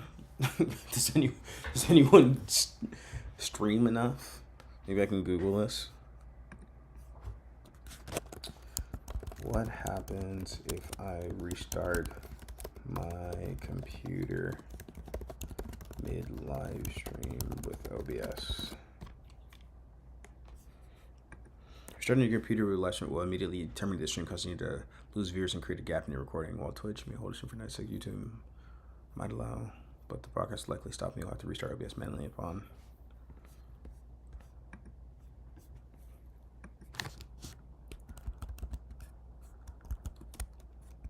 Can I restart my computer and rejoin the same YouTube live stream?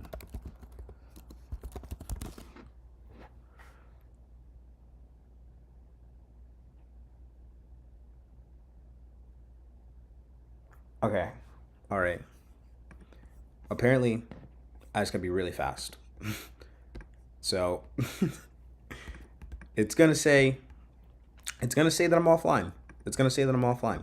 But I need you to know I'm not offline. And if I am offline, I will literally start another stream. But I have to restart. Also, thank you, Pito. Petois? I don't know how to pronounce your name. Please tell me how to pronounce your name properly. Like, we interact a lot. I'd like to know how to pronounce your name. But yeah, I'm gonna restart my computer really fast. And hopefully things, I can get back to the stream. But if not, I will be back streaming. I do not plan to end this soon. But yeah, I'm gonna restart really fast.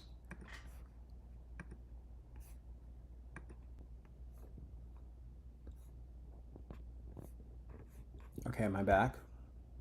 I don't know if this works.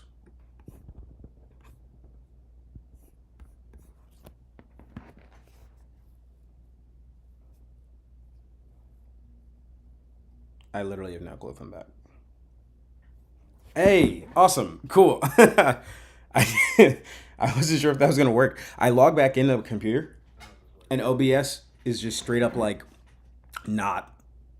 It's not even signed in anymore to like my YouTube channel thing. And I'm like, all right, well, that might have ended. Supposedly, you get a few minutes before it like explodes or something. I'm glad I got back. All right, cool. A few people just joined my server, which I like to think means that they bought the game, but I have no clue. I'm gonna check real quick on our Steam stats, see if anything is updated at all in the slightest. And it hasn't. Not even kinda. It hasn't even updated how many people have played, and I know you guys are playing because I can see you on the leaderboards. It's super slow. It is what it is. All right, let's launch back the game now that it's not exploding. Hopefully. Steam's still acting real slow. There we go. It was like afraid to launch the game.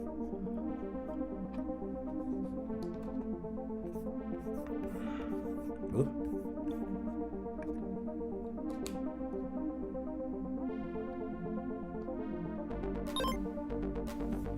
so that's good. Blah, blah, blah. I'm glad that worked.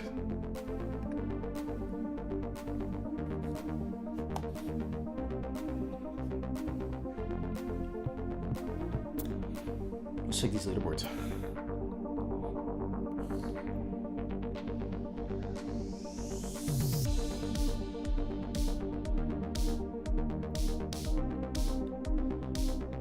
Okay, Petty, I see you on the leaderboard. Oh, nice. 5,300 with Bastion is really good, actually. I guess nobody's gotten a good enough score to unlock Nightmare Mode. That's alright. It happens.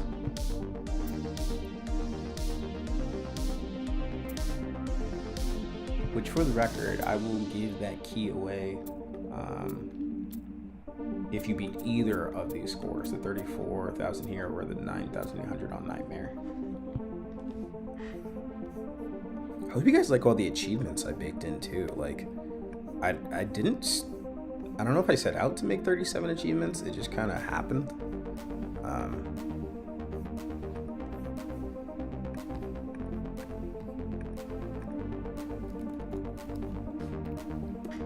Let's check on our reviews.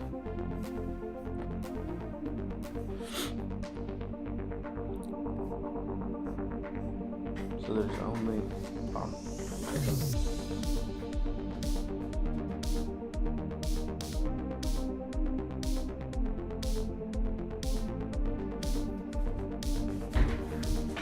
so we have 2 reviews, but one is a gifted review, so it doesn't actually count to my that 10 I actually need. So I can't count that yet. I think Karma said he left a review though, so as soon as that goes through, I will reveal said secret.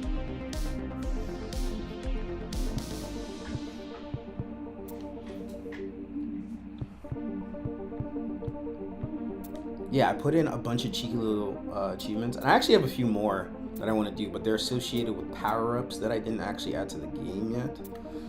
That's going to be the first update, which I'm not entirely sure when I want to do the first update. I'll be real. I worked really hard at this game for a long time, so like I definitely need a breather. Unless there's like a major bug, I'm not sure if we're getting any content updates for at least a week. At least a week.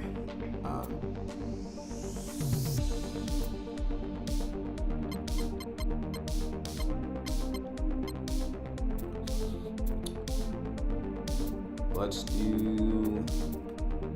I don't know. What do you guys think? Tell me what do you think I should do? Pick my ship, pick my Nova, and tell me if I should do Nightmare or Casual. I'll let you all decide what we're gonna do.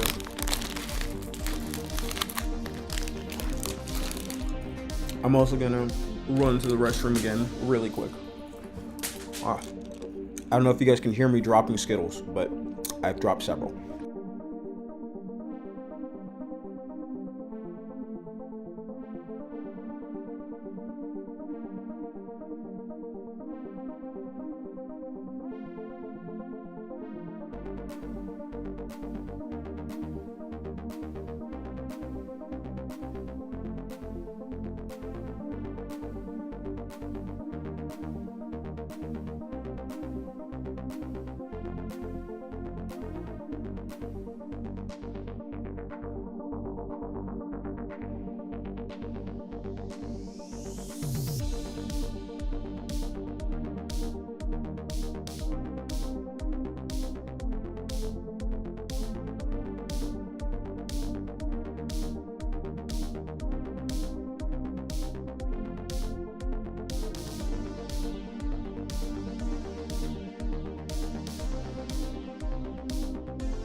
All right, I'm back.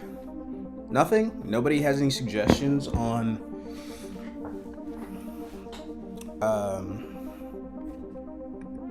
Oh, hold on. I have to sign into chat. I thought I was signed in. So, nobody has any suggestions on what I should play as. Also, it's kind of silly in OBS that I had to sign in to like do the stream, right? And then it made me sign in again to like chat. Like that feels silly.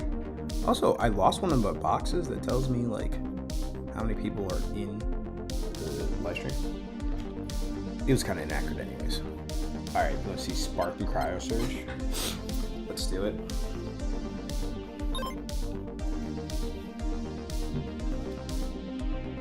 Hopefully it's not painfully loud anymore.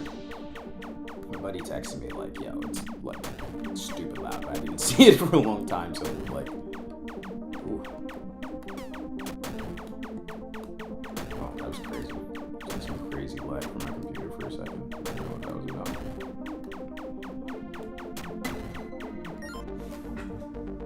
Sorry, I just want to make sure I didn't have something insane running since my computer restarted a few times.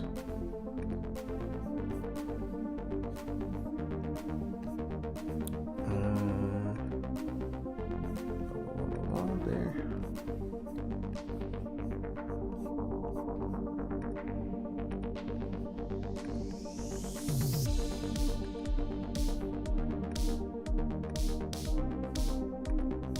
Sorry, I was on Discord. It's claiming that, like.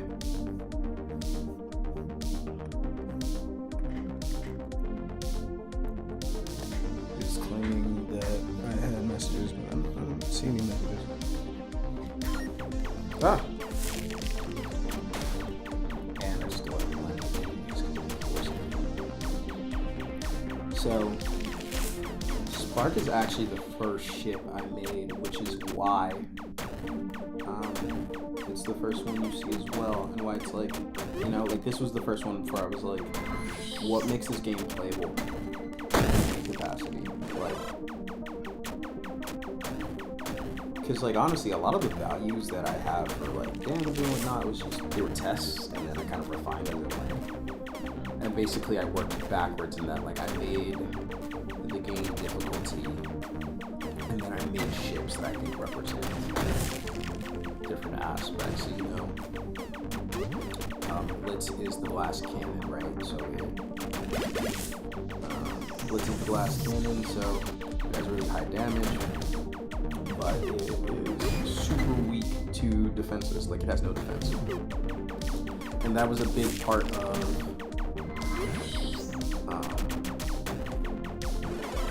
bullet. So that was a big part of balancing the game. In fact, like the first version of Blitz was way too OP. So the problem is that you build up your Nova meter based on how many meteors you score or how much damage you take. The problem with Blitz was it does so much damage so fast, it was destroying meteors to the point of what's that bounty goes on? It was destroying meteors to the point of like it was building its Nova like in 10 seconds. It was too much. Not 10 seconds, like 2 seconds. It was so fast. It was too OP. And that's not like what the fun of the game is. Like to me, you should be able to do like there's not one ship that should be, oh, this is the best ship for everybody. Which, by the way, I have settings in here to do fun stuff like, I think personally when you have cryo freeze, you might want to like dim the HUD a little bit so you can see behind. Oh, ooh, I don't know if you guys saw in the corner, there was a gigantic parasite that got flung away.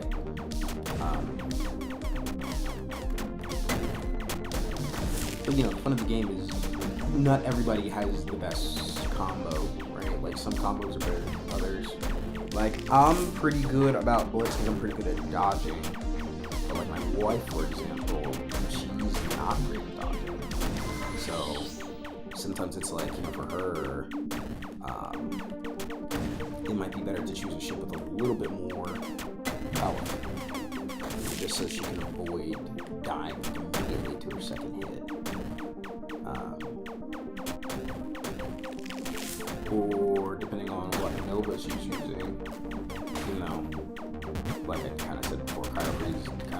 the superior Nova low-key.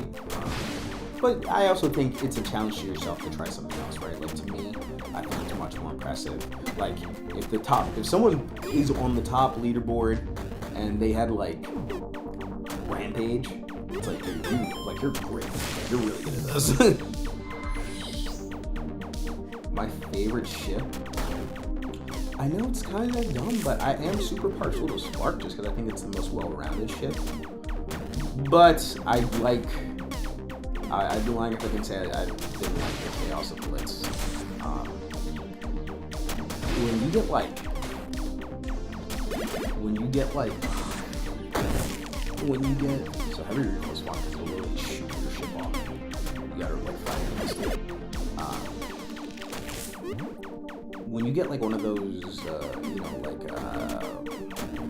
fire rate damage down or something like that with like Blitz, it's just chaos on the screen. You know, like when we're talking about like true, like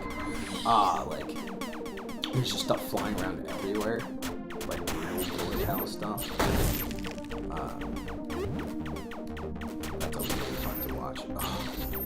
Look, I know I made Paralyzer Clouds. So annoying. Ooh, did you guys see that? So I don't know if you guys saw, but one of the drill bits shot off and then destroyed the Paralyzer Cloud, which then made it split to 2, which is some of my favorite synergies. Like when I was designing, like I thought I was done designing meteors actually, and then I came up with those 2. I don't remember really how. I think they just came to me. It was almost like you're driving or something like that. And it just kind of did. And all of a sudden I was like, yeah, puff clap. And I love the animation of the puff. I think it's so fun. It looks so silly. You know what I mean? And it's like, don't get me wrong, it does not make any sense at all. Like, literally makes no sense, right? Why the hell would there be clouds in space? There's no air in space. I mean, there's gases in space. I just mean like a regular ass cloud definitely does not belong in space, probably. But it's ionic puffs of gas or whatever the hell that thing says. My favorite meteor. I think my favorite meteor might be a toss-up. So my favorites are probably between black holes and parasites. I love parasites. Parasites are so chaotic, and because of how chaotic they are, they get funky momentum sometimes because they're absorbing the stuff around them. So like sometimes you'll just have a parasite just creeping up in the side of you. You have no clue what's happening until it's flying your way or flying in the opposite direction, and I think that's really cool. I love the inheritance of the momentum and whatnot. And like honestly, when I designed them, I don't know if I necessarily intended for that to happen, but it was a cool consequence. And then I love black holes because I love the momentum stuff, I guess, you know? Like, I think it's really cool to see the momentum of things, like, just kind of change and then get funky. And black holes are always going to be in a game one way or another.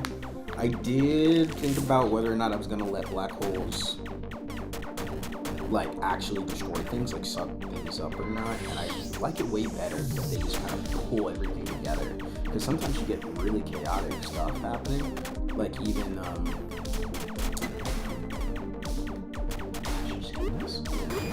sometimes you even get like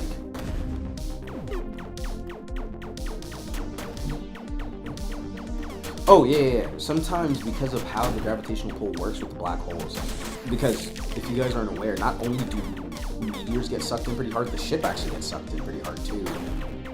So sometimes you could just lose all of your shields if it just kind of pinballs you. And like conceptually, I think that's pretty cool.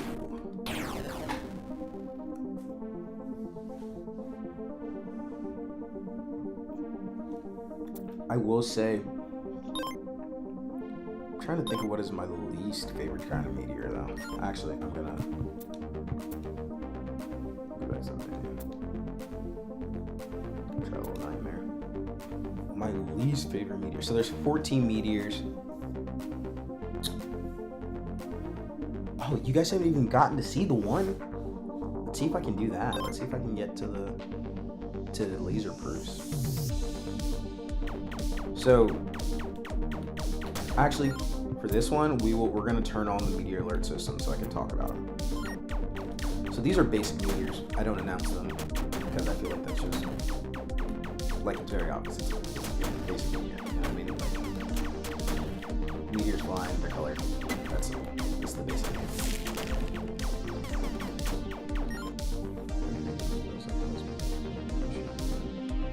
I've considered adding kind of boss-like things to the game, especially like late game, and I actually have a few ideas about stuff to do in the late game. Splitter, okay, and then splitters. So splitters were one of the first ones I came up with conceptually, right? Which I feel like is simple in every like game like this. It's like you need one meteor that is going to break apart. So that's how splitters came to be. Then nuclear meteors. So nuclear meteors are fun because they have a secondary effect on most people don't know. Well, first off, one, they are visually interesting, right? Like sometimes when you're making a game, you try to do stuff that just looks cool sometimes. So, but they don't actually blow things away like exploders do, right? Exploders blow things away, which can lead to chaoticness. But what nuclear meteors do instead is they, if you are within the radius of a nuclear meteor and there's basic meteors around, it cracks them, which isn't obvious. And I know that, but you know, it's the kind of thing where it's like, I feel like we have to give gamers the benefit of the doubt that they know how to do stuff and they are conscious enough to understand it. You know, like I just think that's something you'll discover. Like we already talked about black holes. Black holes are simple enough. You understand how they work probably. Ugh. Splitters can. That's also why sometimes you have splitters kind of break up like that. Fireys are fun, and they were one of the last things because they're kind of basic. Changelings are interesting. I can use. I'm drawing shields.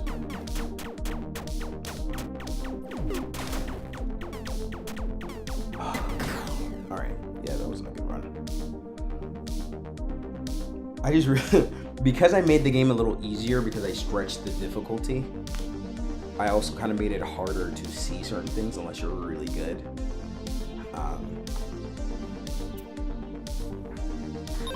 But yeah, drills and clouds, I think, are mechanically some of the coolest ones because they release stuff. Oh, Karma, hey, you stayed for like 2 hours or something. Thanks for joining in. Thanks for buying the game. Thanks for reviewing the game. Thanks for interacting.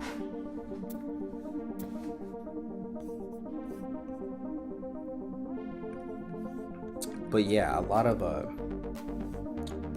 the stuff I do and I make, it's like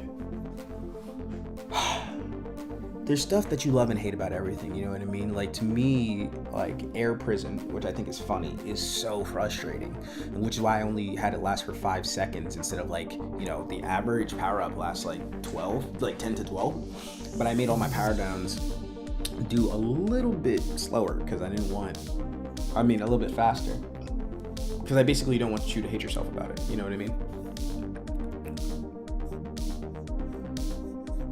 Sorry, I'm just out here refreshing these reviews because it's like, they were telling me they reviewed them. I'm like, where are these reviews at?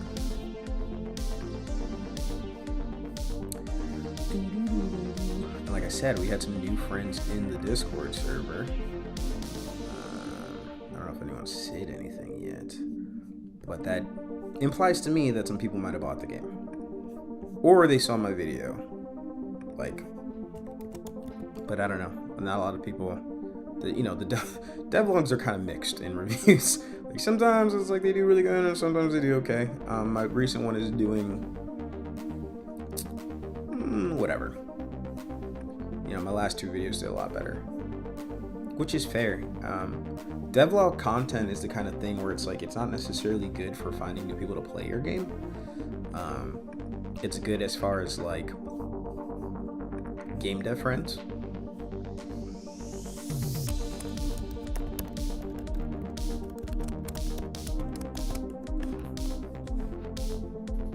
Forgot that I can type in chat too. But yeah, it's good for like game dev friends, but like it's not necessarily the kind of content that makes people be like, wow, I want to like play your game or whatever, which is kind of that thing that I was talking about earlier with Samyam.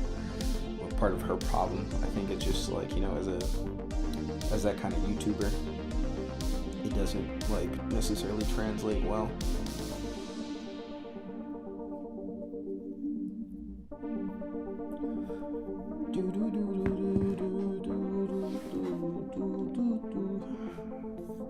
It's a little unfortunate because of like how I set this up and because I don't really have any.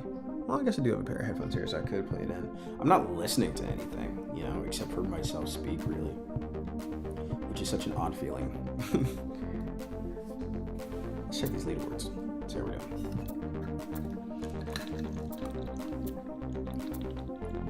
doing. At least 10 people on the leaderboards. I think Sugar Void is probably.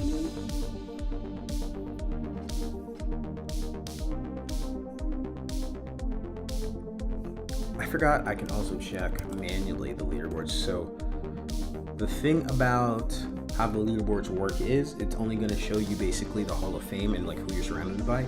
And because I'm the #1 player, it's more or less only going to show me the top 10 people. So even if more than 10 people are on the leaderboards, I would never know. But I can manually check them.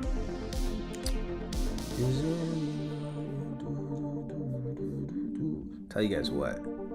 There's been a snail mail song that is stuck in my head all the time. I know myself, but I know. Okay, so there is exactly 10 global scores.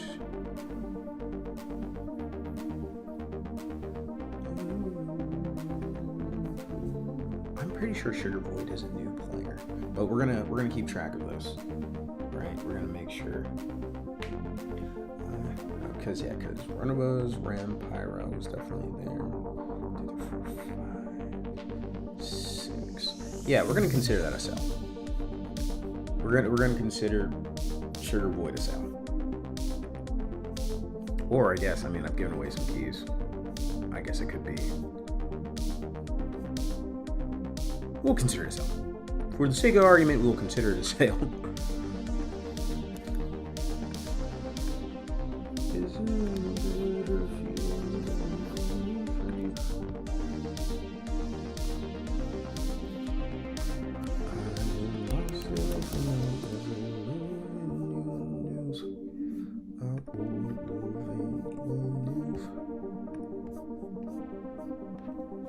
But yeah, we're still on the stream. I quite literally have no clue who is watching or not. For all I know, I'm the only one in here.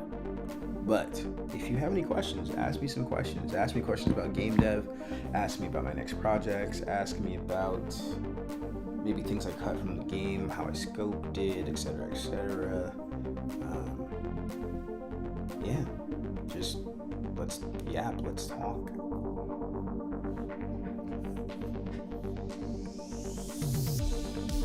Can't believe I've already been at this for like 2.5 hours, basically.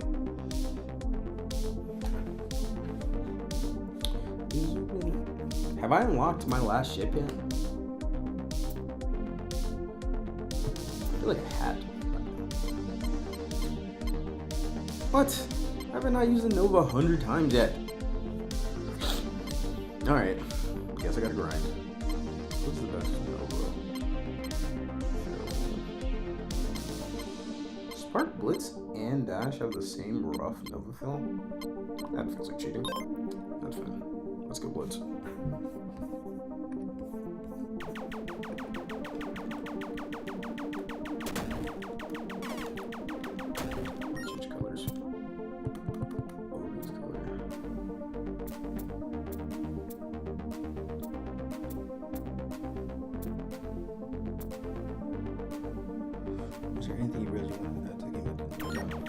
Yeah, there were a few things that didn't work out. So the first one was that the time dilation didn't really work out. But so the idea was, so cryo freeze was originally like, it was supposed to be like a time thing, and the idea of, you know, it's supposed to be like how to slow this down time so that you can destroy the meteors. And at the time when I attempted it, it really wasn't working out. I don't know, I couldn't figure it out.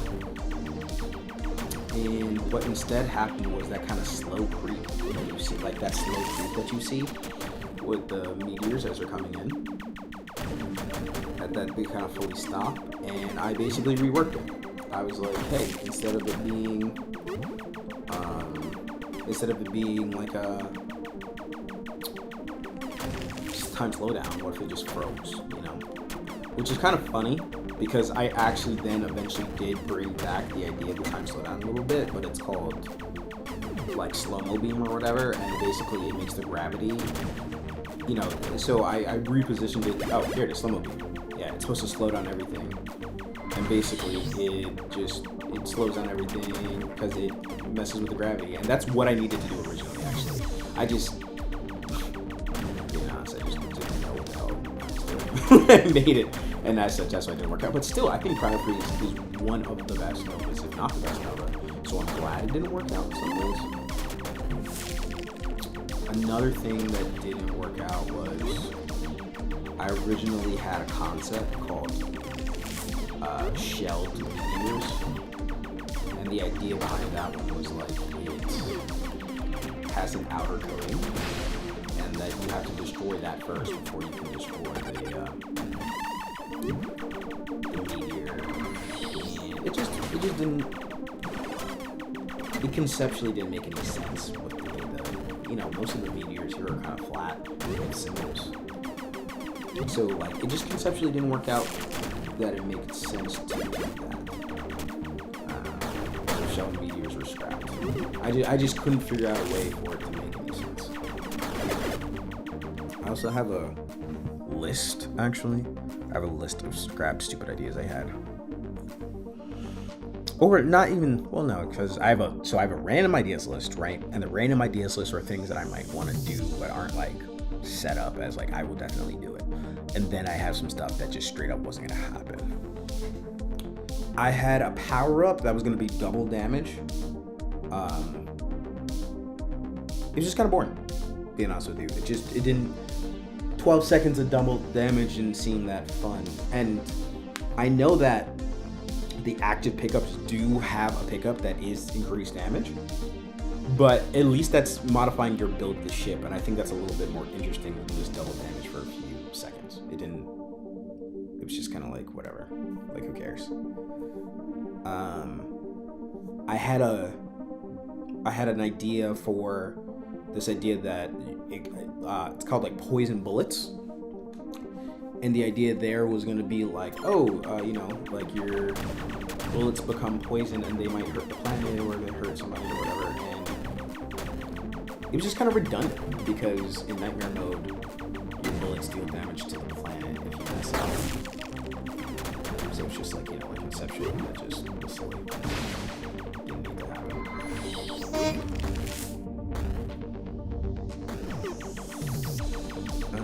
Let's see what else we got. Oh, I had an idea for bullets that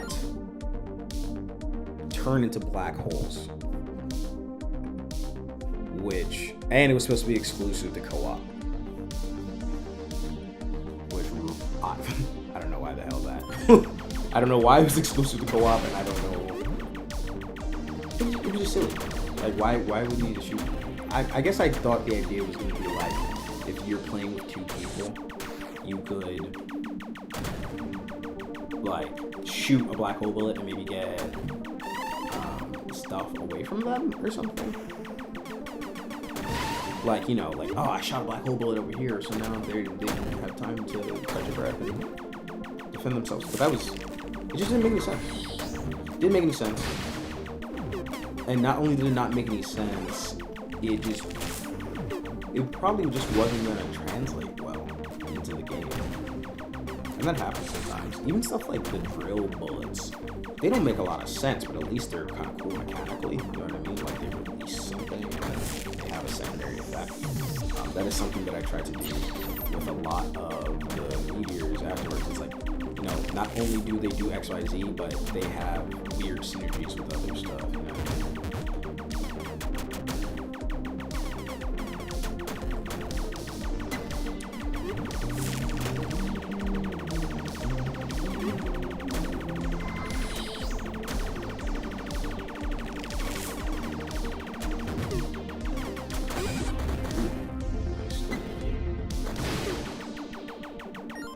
Stable laser was something that I originally wanted to have in the... Like, that was going to be one of the power-ups.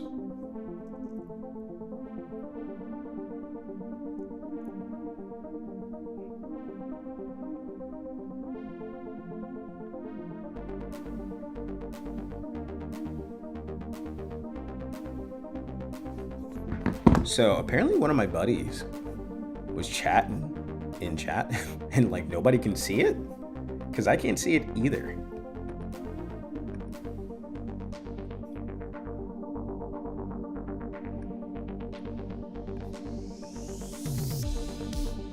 Yeah, I don't know.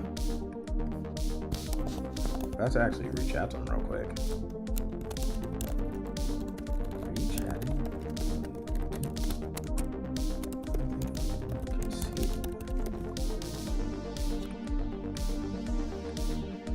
Yeah, that's so weird.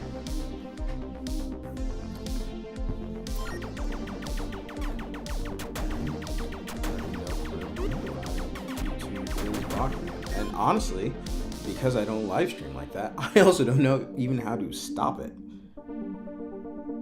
or how to make it go. I don't know. Which is funny because I see him in the chat filter all messages, including potential spam.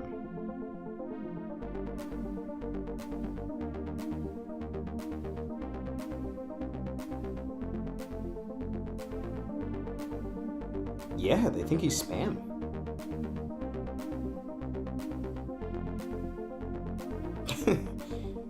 Maybe if I add him as a moderator,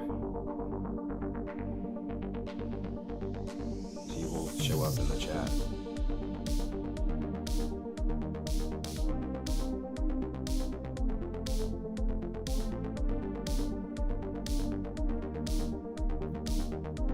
Yeah, I have no clue why they thought he was a bot or whatever. That's really funny. I was wondering if he was messaging me privately. Like, brother, if you can see the stream, just chat. I guess he's trying.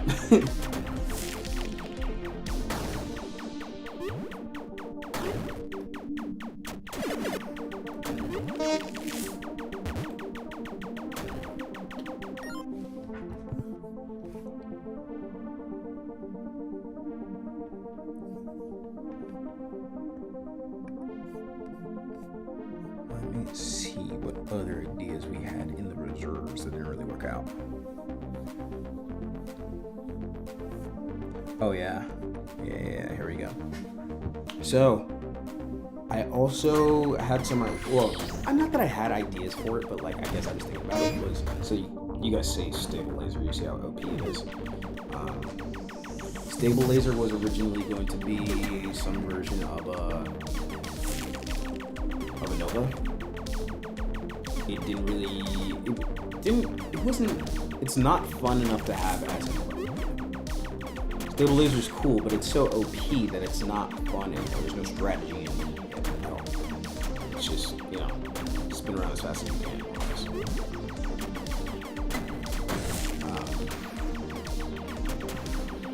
But it was originally going to be a Nova. That was like, so the two Nova ideas I had was basically some type of big bomb and this time slowdown, and then some type of big laser. And obviously you guys saw what became of that, which is like the bomb became the chroma blast, which is depending on which color, you know, you have more strategy, you have to choose which colors you actually want to destroy. And And then there's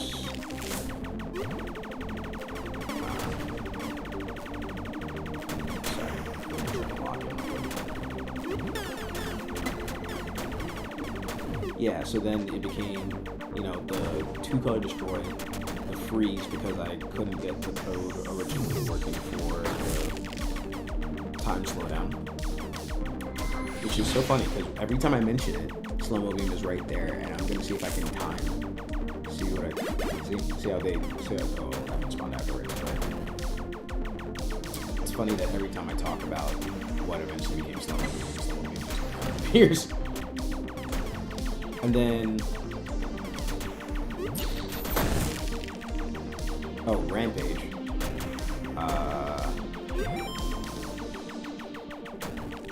Rampage was always kind of supposed to be what it is, but it took me a while to figure out how to make it look good and how to make it make sense. And then,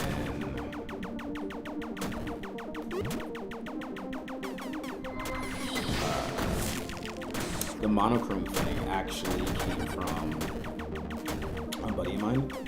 He was suggesting that I do the opposite, where I make everything rainbow. But making everything rainbow, one, it doesn't necessarily make sense, but also two, it just doesn't work.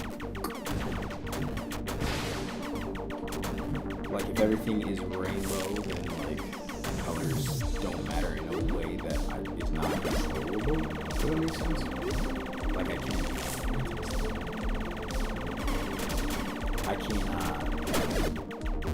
Like, I can't color everything. Like, so how the game works is basically everything is white. I color it to whatever color settings you want. And I can't make stuff like that without like triple layering. It just wasn't. It wasn't gonna look cool. And what is a game if not just trying to look cool?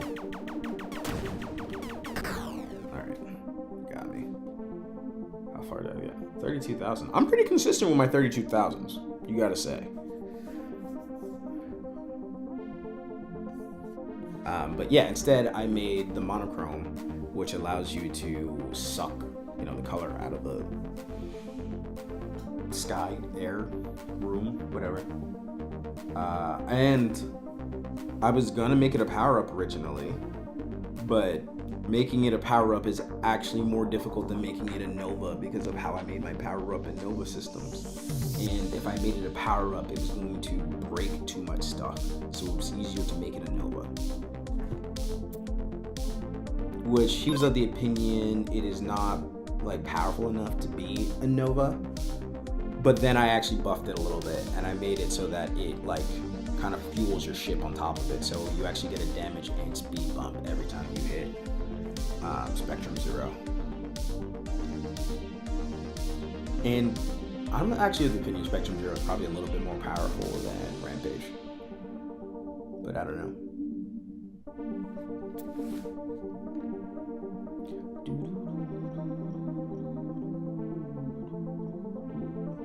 I just think it's really funny that there are Steam reviewers on this leaderboard list. Because it's just like, you know, like some of them are like really playing. Other things that I tried was, or wanted to do, was I had this idea for something called the gravity shift.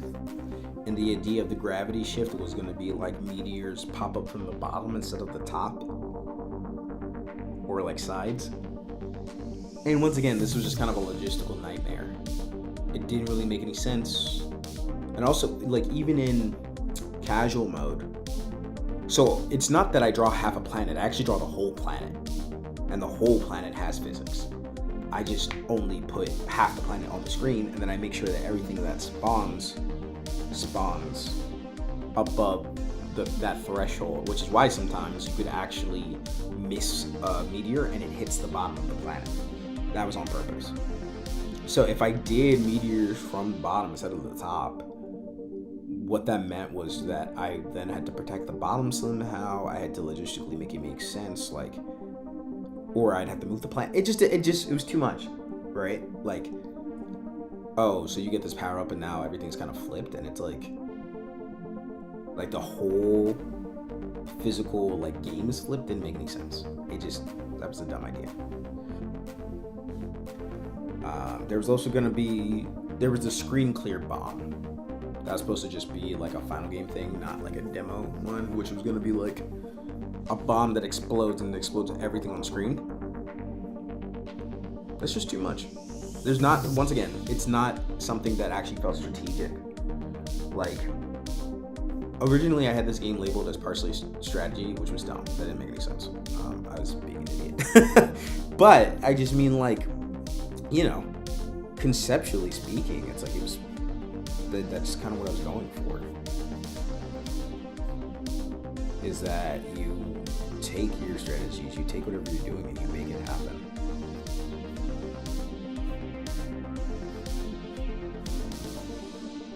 I didn't really consider that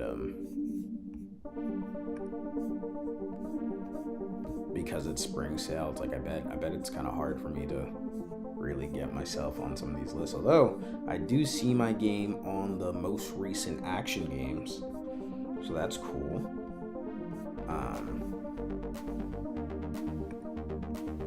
It's definitely not on the top sellers list, I tell you that.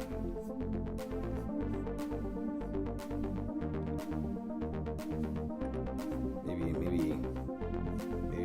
new and trending or something. Maybe if I go to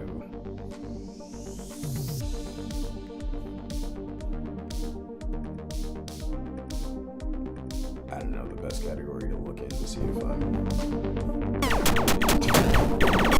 maybe indie.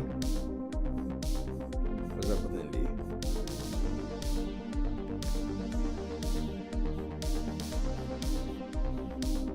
I think games released today with I'm like 8th down on that list. New and trending. To be fair, any of these things would be like, if I was on literally any of these lists, that would be insane, and I'd be a rich man.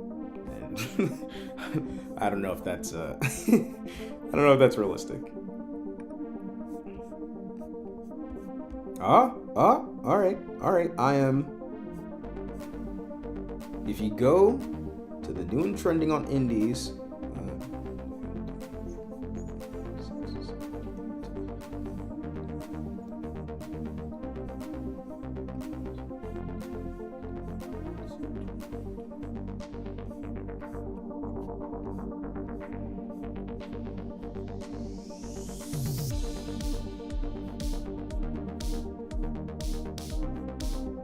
I am 42. If you had indie, new, and trending, all right? Which probably means literally nothing. But just so you know, I'd be on these lists, all right? I'm out here.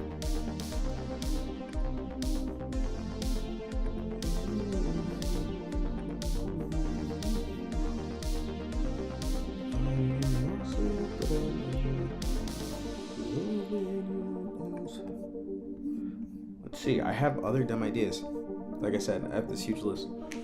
Laser ring. So there was supposed to be like a laser ring instead of bullets. That's just what Rampage became. It should have always been a laser ring.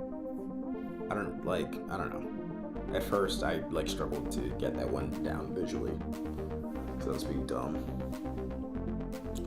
I talked about the shelled meteor thing, where shelled meteors didn't work because the idea of breaking off a shell just visually didn't work with the flat art style. And it also was a little too similar to what laser-proof meteors look like, which I know I still haven't gotten to in Nightmare mode on stream. But yeah. There's also going to be a magnetism power-up, the idea that meteors kind of coming towards you. I thought that was pretty redundant with anything that involved I thought once we mixed that in with black holes, that just felt redundant and stupid. But also, I think a lot of times you probably, I don't know, I was thinking maybe you were trying to lead meteors away from your planet or something, but that was dumb. It just conceptually probably just didn't work. Or I don't know, maybe if I made it some kind of a abduction beam type thing, I don't know what to call it. You know, like when you see aliens take people and they kind of suck them up slowly. Maybe something like that. But honestly, that would have been a physics nightmare as well. Which, if you guys didn't realize, look, any of the wacky physics that happen in this game seem to be on purpose and look to be on purpose, and for the most part they are. But it's hell trying to figure out what should take precedent over something else and how it should work, right? Because it's not like my physics engine has like a black hole gravity. It's like, no, it's like literally looping through all the meteors and trying to figure out what applies to where, and then applying this small physics. You know what I mean? Like, it's a lot of math and calculations actually. And no, I'm not saying that I necessarily have to do all those calculations. I do a lot of them, not all of them. But I just mean, like, it is so much more complicated than it seems. So like anything to do, any mechanic where it's like, oh, this thing shifts the way that it moves and how it interacts with physics, it sucks to come up with. So like, magnetism power up, I had to go. And the last thing is probably, I was gonna do individual player scores. Like I was gonna show individual player scores on like the results screen and whatnot. And it was just kind of unnecessary because I already tell you how long everyone lasted and how many meteors everyone did. You know, it's very obvious to see who wins in co-op.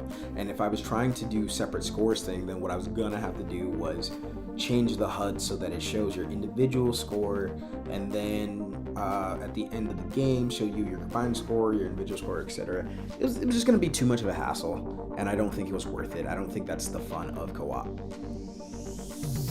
But yeah, that's my big list of dumb ideas that wasn't gonna happen. Different than my list of random ideas, different than my list of things that I do plan to do, different than my list of potential other pickups and power-ups and whatnot. And there's also something to say about having 34 different power-ups means as I add more stuff, the less likely you are to get other things, which can sometimes shift the balance of the game. So I have to be mindful of that as well. With action games, there's like a lot of balancing happening, and like I localized to 7 languages other than English, so 8 total. And I made that decision purely based off of, one, the resources available to me, you know, what I can strangle together via my friends or with like Google Translate and stuff like that, and 2, what I was seeing as far as my numbers and like who was interested in the game. So like, for example, I can show you, let's see,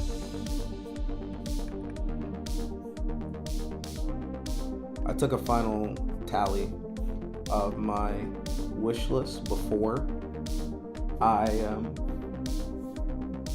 before I actually press launch the game, because like typically your wish list kind of shoot up as soon as you launch a game. So obviously English was number 1 with 91, French was really popular, German was really popular, Russian was pretty popular, and I'm considering Ukrainian that too. I just have a Brazilian friend, so you know, we got Portuguese. It's mostly English. There's a few handful of Spanish countries, but like, I don't know, Spanish is one language that I'm pretty familiar with, so it's like, I took years of Spanish. I have a lot of Hispanic friends, so that's an easy one to cover. You know, we got like Danish because like my homegirl's Danish, so like, once again, like, you know, whatever I have access to.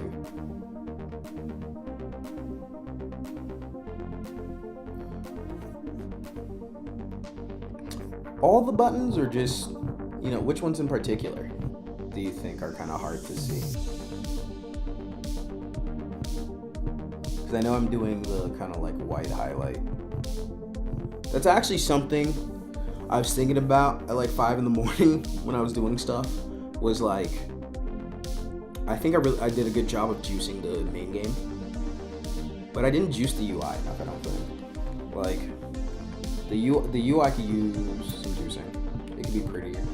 Like, I saw a tweet earlier of this guy just showing off some UI for his game, and it was so pretty. And Colornova's UI is so, like, utilitarian. you know, like there's some pretty stuff, like, you know, like when you hover over things, but it's like as far as like the juice of actually clicking stuff and going over, it's like I probably could have done a slightly better job.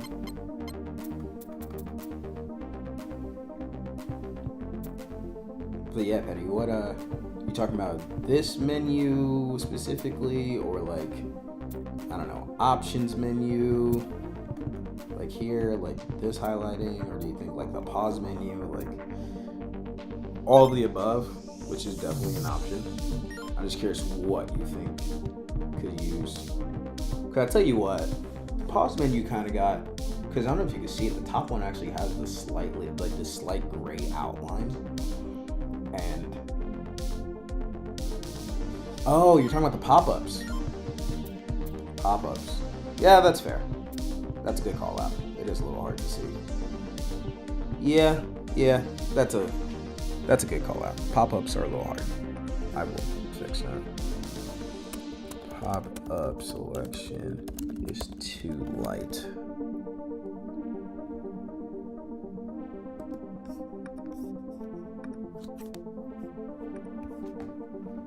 Yeah, when I made the pop-up, so the pop-up module is actually a variation of the Trivia War pop-up module. Oh, what do I just have the wish list up? Close that. It's a variation of the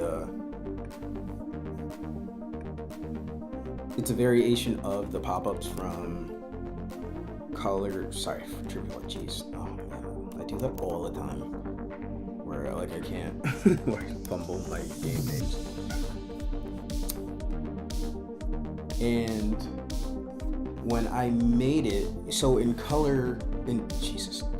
Trivia War, it's colored or white, and that's very obvious. But because I don't have those themes, I kind of went with this. But you're right, it is a little hard to see. And you know, I did design Colornova to be inclusive. That's why this is here. That's why we have the dyslexic font. That's why you can turn off screen shake and do different things in your audios and whatnot. All of this was for the intention of making the game very accessible. And I definitely agree with you that that color variation for some folks is probably not easy enough to determine. So I'll definitely get that in.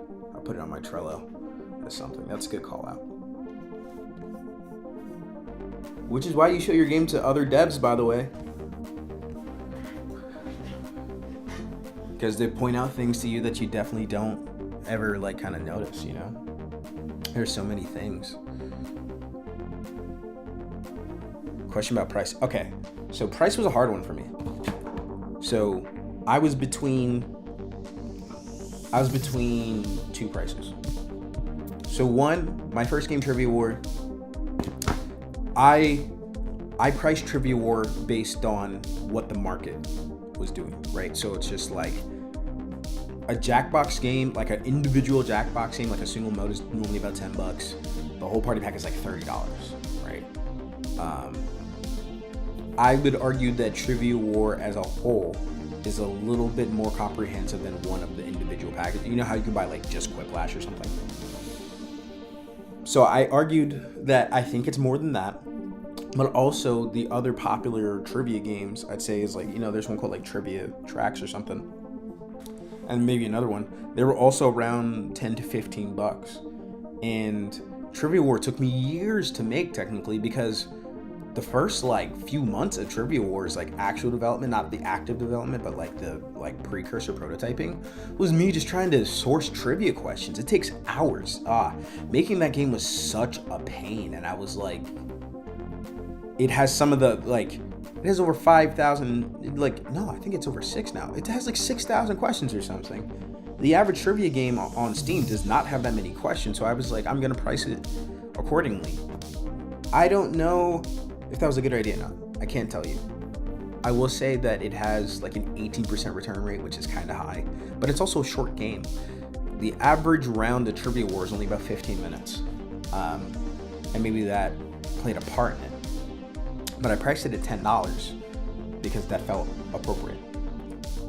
For Colornova, I knew I wasn't going to price this game at $10 because people are always going to compare my game to Asteroids. They're always going to compare it to Space Invaders, and they're gonna be like, well, those games are basically free online, you know what I mean? And it's like, I didn't have some crazy art style or something like that, so I knew $10 wasn't a viable option. But also, I didn't really have that strife of trying to figure out how to get certain things going. Like, yeah, I could figure out the physics and what the game was going to be, but it's just like, you know, content wise, I knew it was going to be that. And I also knew this was going to be the kind of game where it's like, you kind of play it by yourself, you kind of try to beat your score, but it's not a story-driven game. Like, you can get away with a story-driven game being only an hour worth of playing and you never want to play it again. That's an easy thing to get away with. This is an arcade-style game, so I thought about that as well. And I knew I wanted to do sub $10 because $10 seemed to be... People think more consciously about $10 than anything else, I think, as far as indie games. Like, people really...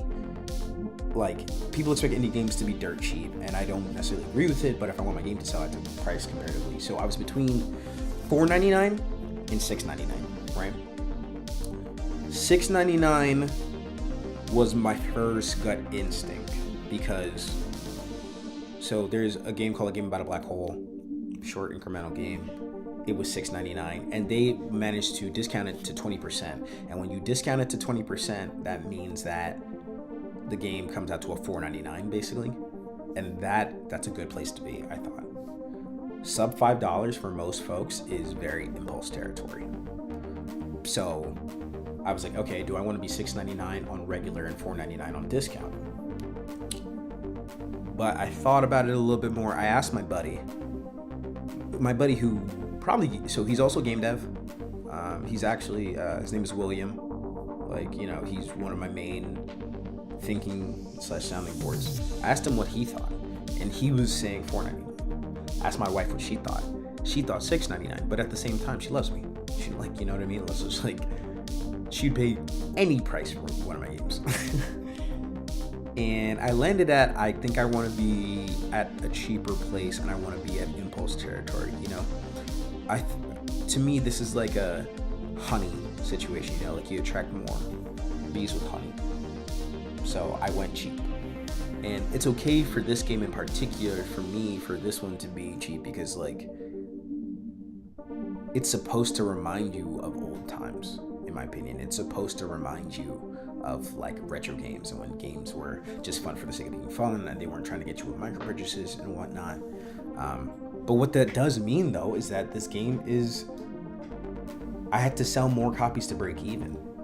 I basically immediately broke even on Trivia War because I basically didn't spend any money on it. But also, it was $10 a copy. So, you know, I sold 10 copies. I made $100. This game is $5. I have to sell 20 copies to make $100. You know what I mean? And because it's on launch sale, which I still did the 20% because I think $4 is a crazy easy just purchase. But you know what I mean? It's one of those things where it's like, I'm trying to get people to impulse purchase and to feel like their bang was worth their buck. And I think it's hard for someone to spend $4 and think this game isn't worth it. I do think my next game is probably going to lean closer to that $6.99.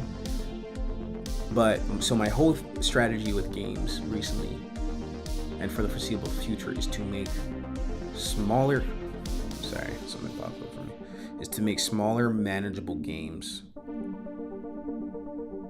Smaller manageable games is basically the whole thing, right? Like, I don't want to work on a game longer than like 6 months tops. My last 2 games, so Trivia War took me about 2 months of active development. I spent another month after that. This game, it was 3 months of active development. And like I said, whatever my next game is, no more than 6 months. Because the idea is that, you know, now that I have games and they're live, it's now kind of like a passive income, which is really cool. Like, I don't have to update Trivia War to make sales of Trivia War. Trivia War sells a few copies every month. And hopefully Colornova will sell a bunch of copies, and then, like, it will start selling a few copies every month. And then eventually it'll get to the point that I have a bunch of games that sell copies all the time. And now it's just like cool passive income, you know, like make Gamedev kind of work a little bit better for me. Unless I have a crazy sleeper hit, right? Like, unless I somehow make $1 million or something. I'm never gonna quit my job to make games full time. That's just not. I have a mortgage. That's not gonna happen. But it would be cool if it's like, oh, I could put away some money to do something, or it's like, oh man, we need to do something around the house. I can use my Gamedev money to do that. Do I have a sales number in mind to consider this a success? I want to outsell my last game, one, and I want to do it way faster as far as like copies. But I think minimally, I need to at least break even, and it would really suck if I didn't, because you know, I do think that my capsule art was important, but it was like maybe $220 or something like that. And because the game is so cheap, that means I have to sell way more copies to even do that. So it's funny. I already even have it pulled up what I was trying to do. So yeah, there was $220, right? Let's assume I get to sell for $4. Let's say I have to sell at least 55 copies to break even at this price, at $3.99, and that doesn't include the cut to Steam, right? And it also doesn't include how much I spent to post it. So realistically, to break even, really, I need to sell at least 80 copies. I don't think that's crazy. I don't think that's a crazy number. I don't even think that's an unrealistic number. I think a real number for me, I think if in the next 2 months I sold at least 200 copies, then I'll consider it successful enough. That's just a random arbitrary number, but it took me maybe nearly a year to get that with Trivia War. So I think if I can get it that much faster, then I think I did it. I think ideally, any game I make on Steam, I want to make at least $1,000, because at $1,000 they refund you your $100 deposit. But like, to me, it is successful enough if I sell 200 copies. If I get to that $1,000 mark, then it's like, as far as I'm concerned, it's a hit. Yeah, of course. I love talking, like, part of the reason that I make my content online, like I said, is not only to like advertise my stuff, but it's like, I think it's important to talk about the money in the games and what it takes to make them and what you're doing, right? Because like, sometimes you have these expectations and you're like, oh man, like, am I doing good? Am I doing bad? And it's just like, sometimes you just need someone to tell you like what's up and like how you're doing, you know? It's like, there's some big people in the space, right? Like Thomas Brush, not only is he popular on YouTube or whatever, when he sells his games, he's making 6-figure sums off his games, right? Like crazy money. And he's doing the Gamedev coach thing, which I actually have one of his courses, but I'm kind of critical of the Gamedev coaching stuff now, to be honest with you. I was young. I was much, you know, I was like 5 years ago when I did that, but I just needed the motivation. I needed something to motivate me to be a better Gamedev, basically. But what I mean is, like, he's really good, but like, you know, there's been a lot of controversy with Black Thornprod, like, because they aren't very successful game devs. You know, like, their most popular game made like $5,000 or something. And like, don't get me wrong, $5,000 is way more money than I've ever made with a single game. But that's not insane. You know what I mean? Like, that's not an insane amount of money. Trivia War sold over $2,000 in like a year. So like, they have 300-400 times the audience as me, and they're selling like not even 3 times. Like, that's kind of crazy, right? And it's because they're trying to convince people to like buy their courses so that they can be game dev stars. And it's like, I don't think it works like that. And as such, more down to earth folks that are being realistic, that show you the real numbers about like, oh, I did this and this is how I did it. I think that's important. But a lot of times they don't get into the minutia of it as much. But you know, other creators in the space that I really like is like Aramis, Thomas Stewart, those guys. You know, guys who like have like sub like 30,000 subscribers on YouTube, and right? They're just like real people, and they'll show you their whole stats and what's happening. I think it's so important. I feel like a lot of times we hear about these mega successes, you know, we hear about Mugenics selling 1 trillion copies in a second, and it's like, yeah, because that's Ed McMillan and Tyler Glale. Like, these are some of the most famous people in the space. Can you make a living being just like a regular person who likes to make games, you know? Like, I have a full-time job. Like, can I be a regular person with a full-time job and a life and a family and make games? I think that's what I'm doing.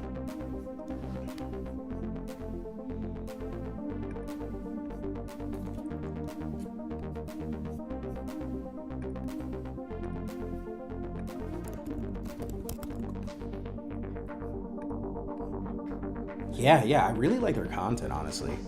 I followed Tom Stewart for years. I just started watching Aramis in the past, like 6 months to a year. But his videos on, you know, a game about a black hole and his other games, because I remember when Hexa got dropped, are part of the reason, you know, that's part of the reason that I actually entered Next Fest. Because I saw his videos and what he said about Next Fest. And don't get me wrong, I entered Next Fest not necessarily according to what he said, because like he was like, you should have probably about this number, and I did not have those numbers. I still don't have those numbers.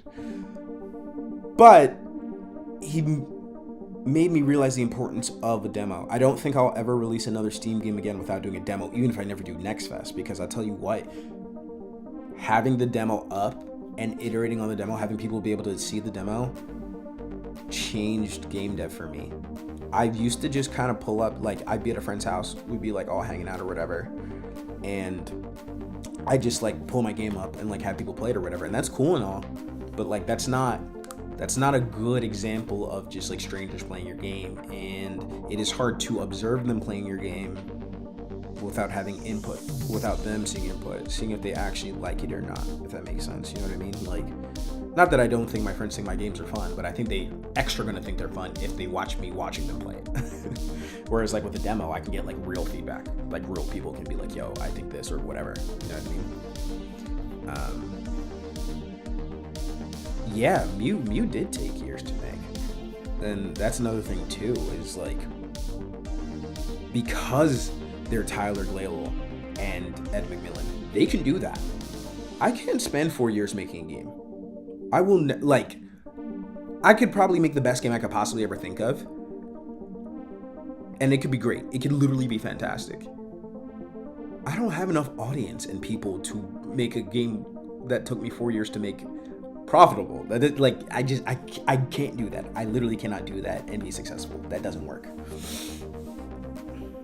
Hey, Karma, you made your way back. Yeah, it is hard to do all of those things, and like finding a balance is I'm still trying to find a balance, right? And like sometimes it sucks, like, you know what I mean? Oop, controller disconnected.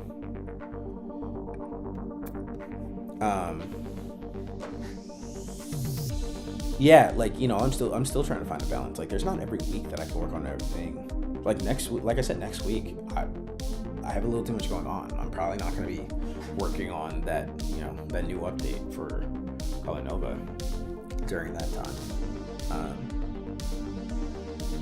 You got to find your balance. For a long time, when I used to make games, I'd only make games when like things were like not hot, like emotionally for me. You know what I mean? Like when I was kind of sad, it'd be like, well, let me be creative about this. And I had to kind of learn how to decouple my creativity from like my like sadness / depression, if that makes sense. You know, like I had to make sure that I was making stuff because I want to make stuff and not making stuff to show my self-worth, which is it's such a weird thing to say, but like that is what was happening. And now I just make games because I like to make games. I love to make games. You know what I mean? It's like, if Colornova fails, will I be sad? Yeah, a little bit, but I still loved making it.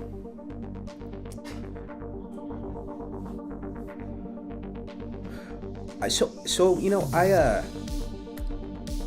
I've heard of Bite Me Games. I don't know if I've like his videos have been coming up in my suggested, but I haven't been consuming a lot of Gamedev YouTube content lately. You know, as I'm trying to finish my own game, that's also sometimes a problem. It's just like sometimes it is a distraction, if that makes sense, watching other people's stuff when you're kind of like in the last like 2 weeks of your game or whatever, and you know, trying not to get new ideas for stuff or whatever. So, but I will check them out by Me Games. I like demos, good ways to show off how the game will be. Yeah, no, I totally agree. The demo thing definitely makes sense and it works. I'm actually thinking about now, because I told you guys the My Demon Academia thing might be my next game, and I'm wondering to myself, what is the best way to make that demoable? What content needs to be in that demo? Which is a skill in and of itself. I struggled a lot with Colornova figuring out what to keep from the demo or not. Like, was I adding enough content for it to be fun, or am I releasing too much stuff into the demo? I do think I found a decent balance. I'm not going to add any more content into the demo. Anything else that comes will be full game exclusive. At what point do you stop updating the game? Honestly, I think that's really your discretion. So for me, it kind of depends on if I have enough ideas and if it makes any sense. So like, for example, if Colornova, like, let's say I sold 10 copies in a month of Colornova, like 10 total. Like, I'm talking about like right now, not like 10 every month. I mean like 10 right now. Like, you know, it's now April 20th and I see that I only sold 10 copies. Then I probably will not be updating Colornova that much anymore. The problem is that that's a sunk cost fallacy. And because I released Colornova as a complete game, I personally don't believe I'm under any obligation to keep updating it.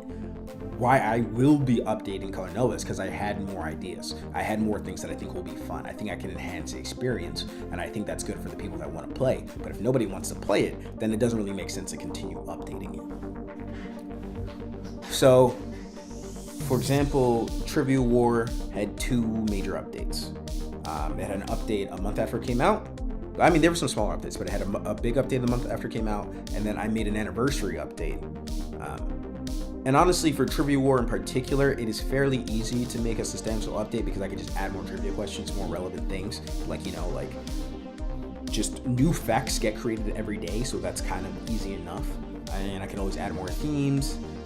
But like, as far as like mechanics and gameplay, I'm not updating anything more on Trivia War. It's kind of a pain to do because, one, I designed the game pretty poorly because basically what happened was I decided that I wanted to make a game in Love 2D, and then my prototype game became the full game, so like the code is kind of garbage, if I'm being honest with you. Also, I'm pretty sure full of memory leaks. I should probably check on that. That is one thing. I might check on that for Trivia War. And then for Colornova, like I said, I actually have a few more ideas, a few more secrets I want to add. So there's at least one, I wouldn't call it major because major doesn't make any sense, but like there's still another fun little bite-sized update for Colornova, I think. But after that, I don't know, you know, unless I really get inspired, Colornova might, after the next update, Colornova might never get an update again, but that's fine because it's a complete game, right? A lot of times people think of games like apps, but they're not. Games can be complete. You don't have to update a game that is complete. Sometimes games go years without updating. You don't have to just keep updating them infinitely. That doesn't make any sense, right? Like, does it make sense for me to just keep adding garbage to the game just for the sake of adding stuff to the game? Like, that wouldn't be fun for anybody. And it's a waste of your time. It's a waste of your money and resources. So, yeah. I think it just depends on what state you release your game in and what state did you want it to be in. Like, for me, Colornova is probably like 98% where I want it to be.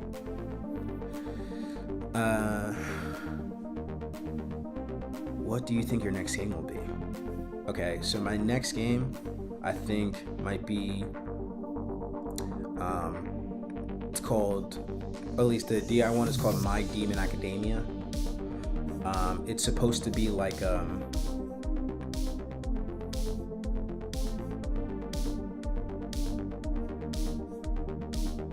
Oh, Petty's. Thank you. I see your review. Awesome. That brings us to 2 reviews. Awesome. So I will show you guys a little secret. I will get back to what my next game is going to be, but I want to show you guys a little secret. Okay. So if you guys see the color modes, it's like default, Protanopia, Deuteranopia, Tritanopia, Universal. So these are colorblind modes, but at the same time, they're just kind of pretty. So like sometimes I change them. So I'm gonna show you guys. I'm gonna show you guys a cheat code.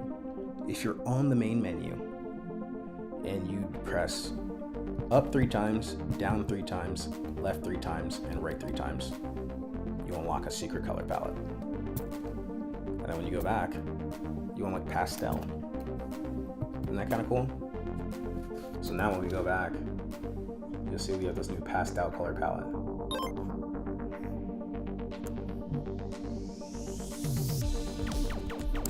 So yeah, unlock a little secret for you guys. Thank you for buying and reviewing the game. It means a lot. So let's cross this bad boy off the list. I don't know how the hell to do this. Straight through. Boom. Heck yeah.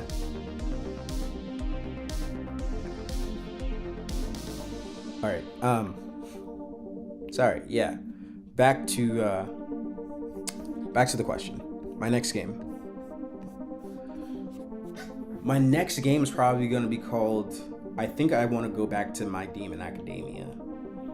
It's a game that I actually announced like years ago, which is funny because like, I was telling folks earlier how it's like, I kind of made a promise to myself to no longer announce games unless I know I'm going to complete them. But that started with Trivia War. But I think I want to work, so there's actually a video on it. It's kind of crazy how I keep coming back to this. I don't know what it is. I just keep making My mobile Demon games. Academia. I made this devlog once, but it was supposed to, let's see, that was kind of the logo for it, which is a bad logo, by the way. I told you guys I was kind of decent at graphic design, all right? Sometimes it doesn't. But anyways, the idea of the game is basically that it's kind of like an RPG kind of thing. And it was originally supposed to be like a mobile game, but I don't make mobile games anymore, and I don't think anyone should make mobile games anymore unless you have a really successful game that you can convert to mobile. You used to be able to do mobile games and make money. It is not worth your time anymore unless you already have a successful game, but that's just how I feel about it. Anyways, My Demon Academia, the story is basically it starts off where there's like the Demon King, and the Demon King has a bunch of like eggs, and there's this one runt egg basically, and he tells his like carekeeper, like daycare person basically, to get rid of the runt. And instead of destroying the runt egg, he basically lets it hatch, and you play as that caretaker raising this little demon runt baby to be the new king of the demon, because if the king finds out, he'll try to destroy you. So basically the idea is that it's basically this little RPG where you train up your little demon baby, and once you train up your little demon baby, you get to fight like there's like I don't know if I have any screenshots of it, but it'll basically be like this road to glory of some kind. I haven't seen this devlog. I have no clue what is in it or not. But basically, there's going to be a road to glory, and you have to defeat your siblings till you reach the Demon King, and then defeat him himself to basically become the new Demon King. But part of what the game will have, other than just those RPG elements, was that to train up your demon baby, you would basically do like casual game stuff, for example. So like the idea was like, you have like a mana and a health type thing, and for your mana you would have to go to the crystal mines, and the crystal mines is basically a match 3 game of some kind with some new mechanics. Or like, you're hungry, you need stamina or whatever, and then it's like, okay, well you have to go play the mini fishing game. So the idea was kind of trying to mix some of those like casual game stuff with RPG elements and kind of mash it together into one game. I've kind of always wanted to make a monster game. I make pretty much all my games based on, like, you know, is it a cool idea that I've had before? And pretty much that's all it takes. Do I think it's viable? Do I think it's a cool idea? Have I been obsessed with the concept for a long time? But I want it to kind of be like the demon baby that gets created is kind of like a random assortment of like demonic traits and stuff like that. And I don't know. I also kind of, you know, a little supernaturally elements, a little kind of spooky, a little bit. But I think I want to revisit that idea and not only take it from mobile, but I think I want to make it I want to convert it from mobile to more like a desktop game. And I think kind of remove some of the there were some ideas for like having like daily coming back, and like I don't think I care about those. Oh, Karma, did you miss it? I did reveal the secret. The secret was it was the cheat code, but it's not going to unlock again. But it's, you press up 3 times, you press down 3 times, you press left 3 times, you press right 3 times. Oh, it did unlock again. Weird. Alright, bad in the code, but it reveals this color palette, pastel. That is one of the secrets in the game. A little cheat code. I didn't write it in chat. Secret color palette.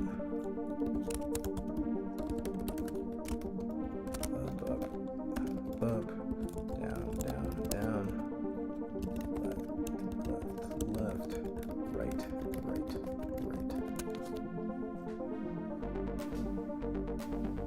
I wrote it in the chat so you could see it, but yeah.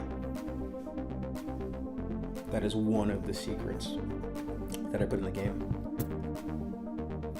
Spoiler alert, the other 2 secrets that I managed to shift in are also color modes.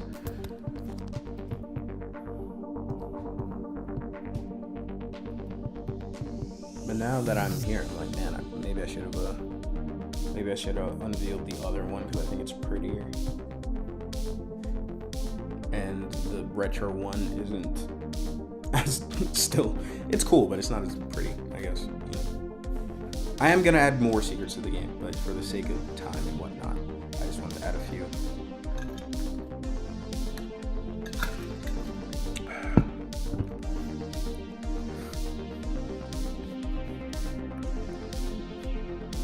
Wow, it's already 4:20.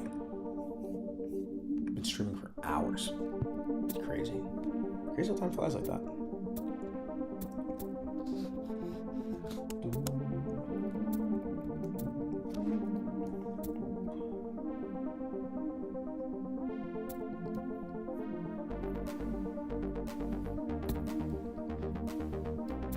Looks like some more people are playing. Let's see if I can see if any of these.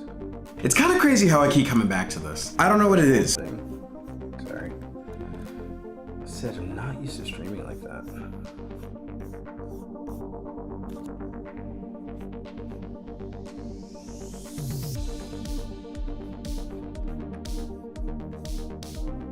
Yeah, so we're at 3 reviews. I don't know if we're getting to this 10 before I eventually stop streaming. I don't know how long I'm going to be streaming, but I'll probably continue for a while.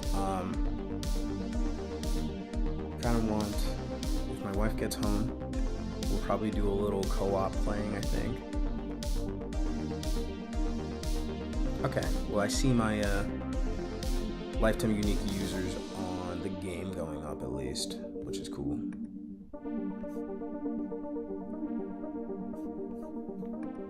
It's a shame that I can't see like how many people have actually bought the game or not. I thought it reviews faster than this, but I guess not. I have had at least 3 people wishlist Colornova today, which is an absurdly small number, but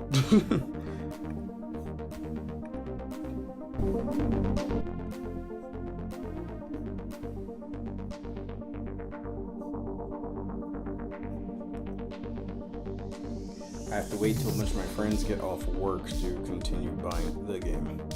Which is another thing. Make your friends buy your game. It's important. Like, actually, it's, like, you should not release a game and your game not have, like, reviews if you have friends. You know what I mean? Like, especially, like, you know, don't get me wrong. You drop your indie game and it's tic-tac-toe and it's like $60. Like, yeah, don't expect your friends to buy that. I just mean, like, they should be, like, supporting you in the same way that, like, wouldn't it be kind of crazy if your friend wasn't willing to buy your game for like $10 or less, and, like, you know, you go to the bar and you bought them a drink or something like that? Like, isn't that the equivalent of just, like, you know what I mean? Like, this is your art. Like, if they can't spend a few bucks on you, then they're probably not being very good friends. Ooh, finally unlocked pulse.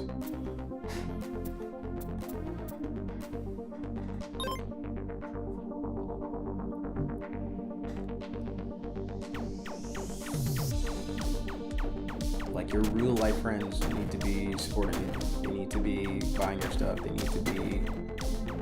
Look how fast you get your Nova, right?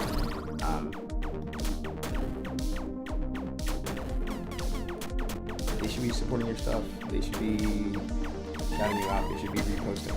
Like, that's what friends do. You know what I mean?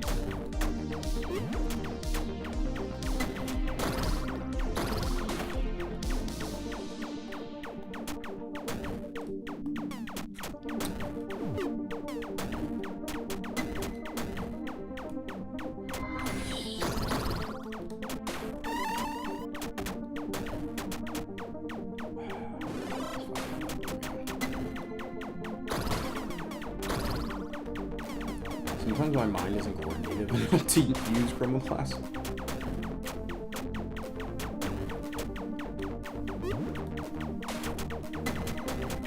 I have considered changing color shields to basically take on the color of the closest meteor to you. That was fast. But I don't know. It felt a little too hand-holdy, low-key.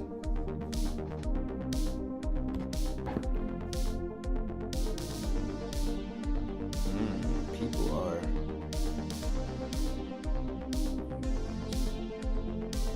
Like I said, the emails are piling in. Hi there, I would like to feature Colornova on our team curator page. The biggest link giveaways. Oh, these people have already emailed me. These people suck. I hope real streamers and people, like, actually end up hitting me up. You think the My Demon Academia logo looked? I thought it looked okay. I think I could have done better, but I was trying to be fast. I don't know. By the way, do not take that as an official announcement. I don't know if My Demon Academia is going to be the next one. One big thing is I'm gonna be switching game engines. I don't want to be in Love 2D anymore. I've figured out I've gotten a lot of the I've started to have a lot of limitations with Love 2D, and I think it's time that I move to something a little bit more capable with a little bit more support.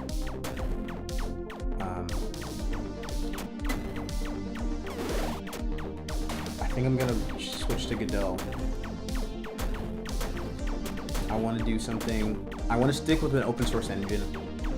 I don't want to learn something new and then it goes away on me. I think the community matters. Yeah, and I think I'm going to switch to Gamedev. So part of what I have to do is a learning process. So I don't know if I can guarantee a game. Well, no, I know I can't guarantee. I cannot guarantee a game that I don't, without knowing my capabilities in said engine. Like I said, part of the reason that I could tell you Colornova was going to come out today is because I knew how long it probably was going to take me to make that happen, right? Like, I knew how long it was going to take me to finish. Like, that was kind of the whole point. Will Colornova come to mobile? Probably not.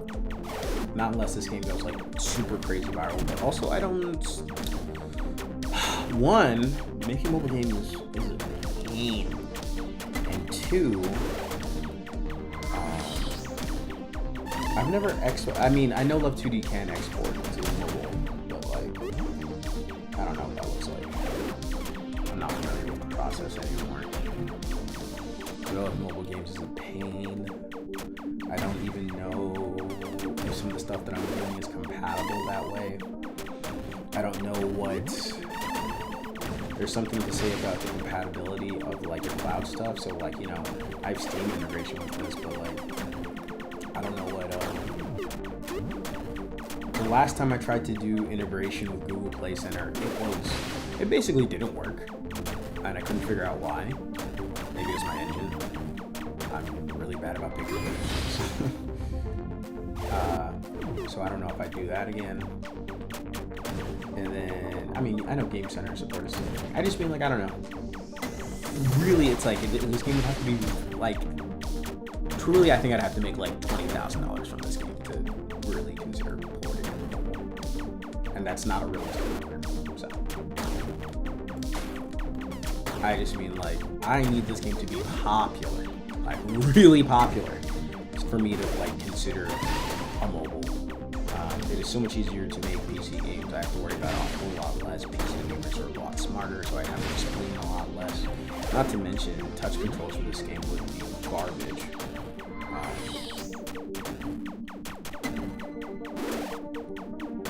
And you can't just like require games to use controllers on mobile stuff normally. So I think I'd actually be doing people a disservice and giving them a bad like user experience.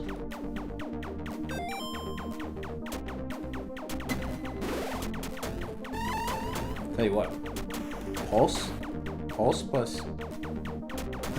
Wow, I should take the double. No, I think I rate up. I was gonna say maybe Pulse plus the Nova upgrade, but honestly, no. It's just maybe fire rate up is better because the fire rate is kind of slow. We'll follow the doing pretty good. Please be green.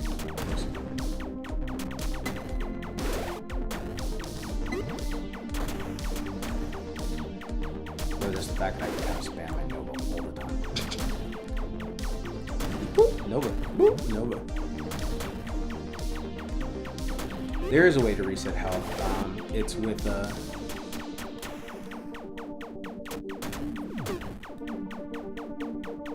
did I have another?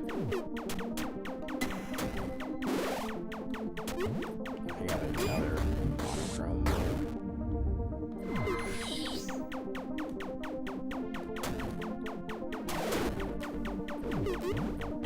I definitely.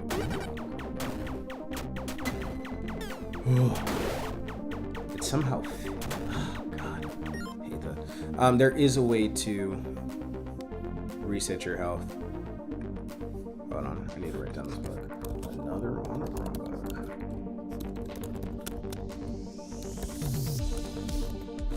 Basically, they're power-up drops. Like there'll be like there's one for planets and there's one for shields. If you play long enough, you'll see it.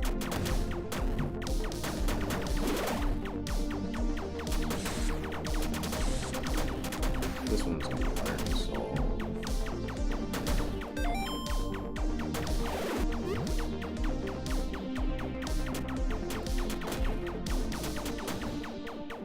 This is a monochrome bug as a result of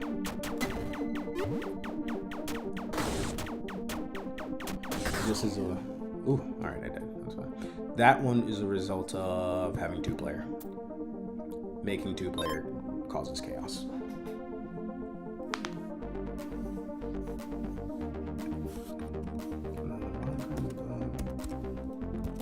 Activation causes. I know these exactly where it is too. I will fix that later, though. We're not fixing another bug on stream.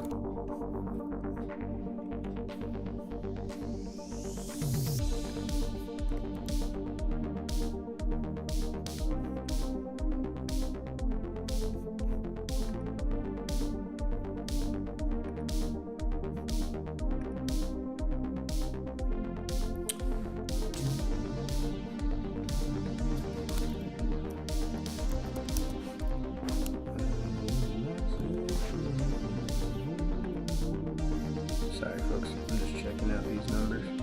See if we get to something else. They said if we get to 10 sales, I'm gonna chug said warm beverage.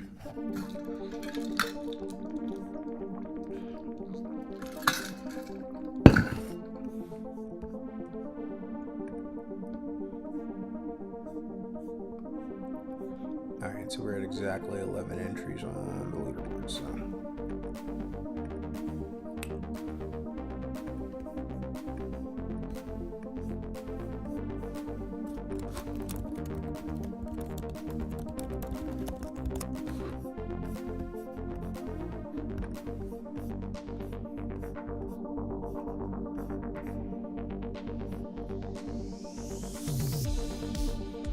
I also need to make more posts to folks actually as it's getting a little later in the day, as it's 4:30. People will be getting off of work and I can bully them more into checking out the game.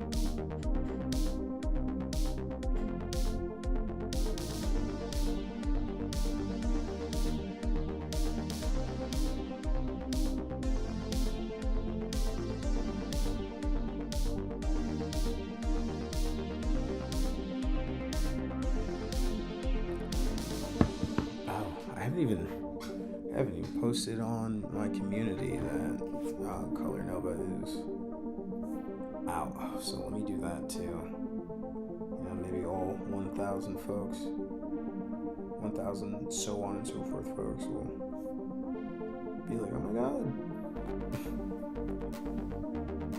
and buy the game. And we can unlock more cool stuff.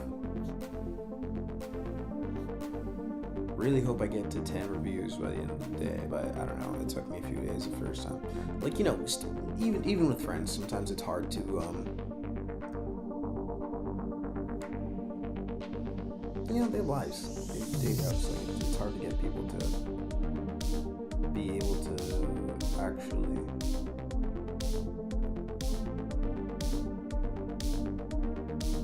get time to play your game, give it a review, you know. It's on sale for launch week.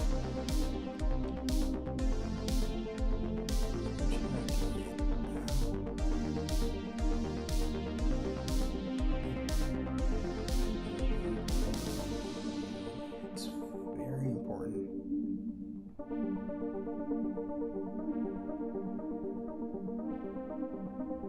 It's very important to get to 10 reviews.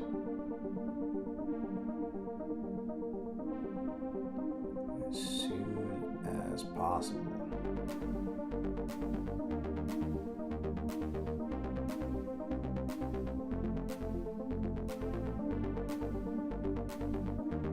Since $3.99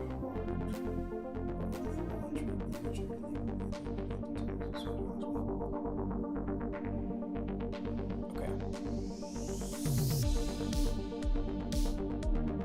I thought I was gonna. It didn't like. Alright, whatever. I thought it was gonna let me like. I thought I was gonna preview it and post a photo. It's just like, here's a link.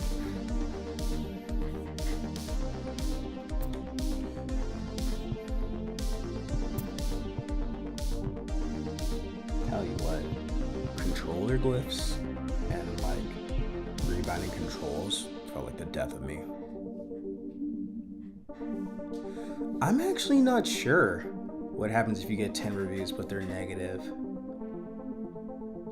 But I would probably say I bet 10 reviews still matters, because basically, as like, so what my understanding is that the Well, one, the 10 reviews have to be paid reviews, right? They cannot be keys you give away. So you can't give your friends 10 keys and they review it and that counts. It doesn't.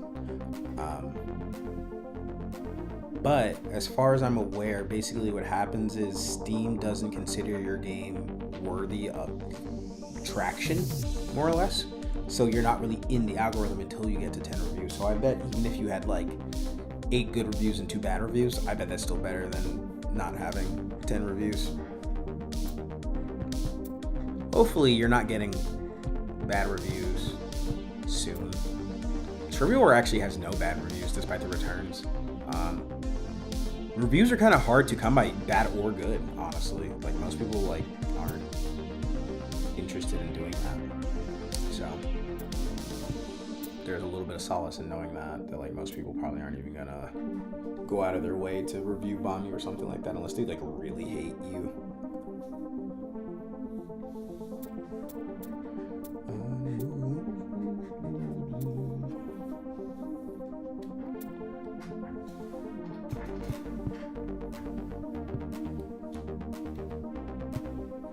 It's kind of interesting how what stuff like kind of just stuck the whole time. So like, and I guess, you know, hold on, sorry. I just realized I feel like I was gonna put the chat somewhere on screen.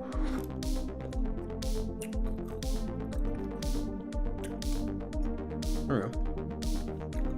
That way people know I'm not like going insane.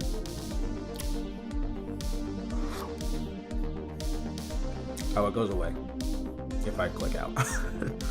Never mind. We tried.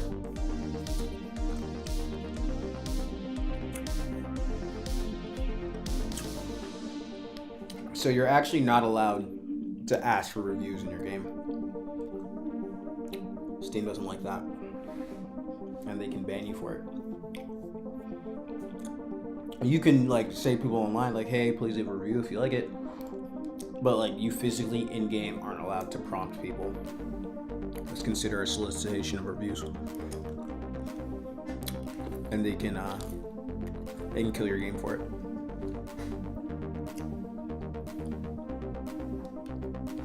If someone reports it and finds out, because a lot of people, I mean, there definitely are some scummy games that do a thing where it's like, so once you get your first official build approval, you never have to get another build approved again.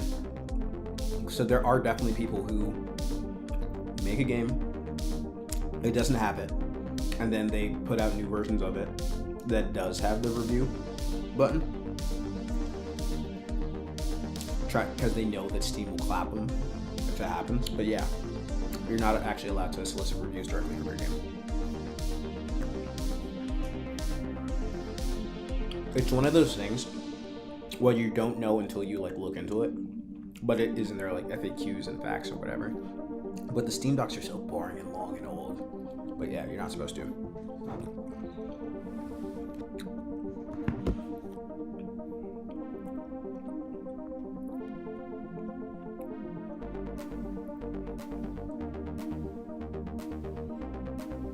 I need to make some social media posts other than YouTube. I'll wait till 5 o'clock though.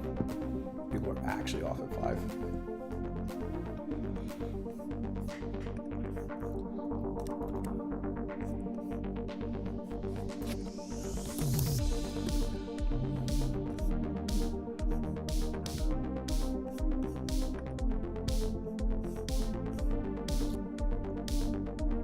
Petty, did you end up playing on your Steam Deck? I'm just curious. Because, like, obviously, I think it works good on a Steam Deck. It works good on my right Steam Deck, but, like, you know, I'm curious to what you think about the game on the Steam Deck if you did play it on there.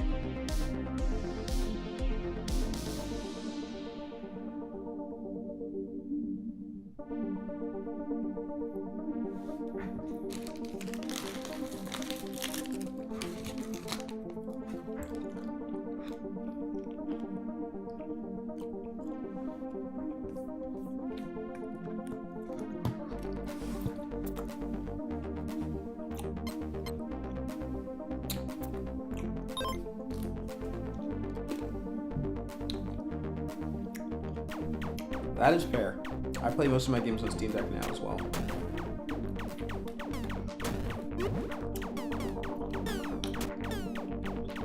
So, you guys can tell, I use a Mac. It's my main development device, it's my main, but, you know, not everyone likes Mac support, so.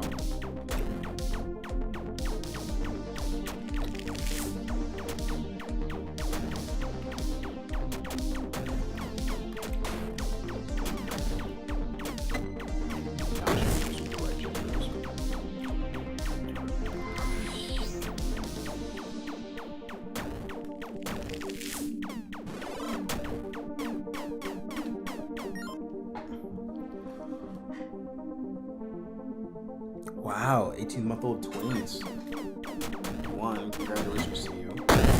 2, no, that makes sense. I bet finding time to sit down and game is hard.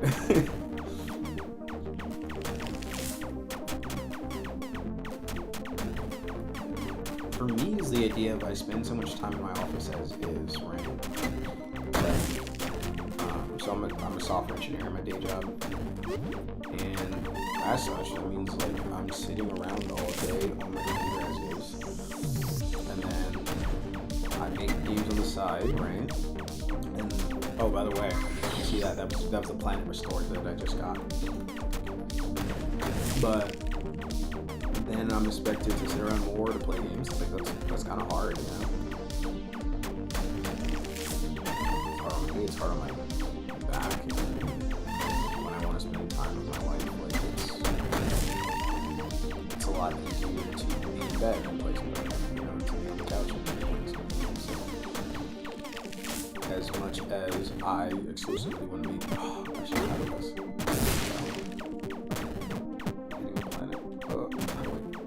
There we go. I forgot about the no quad shot in Nightmare.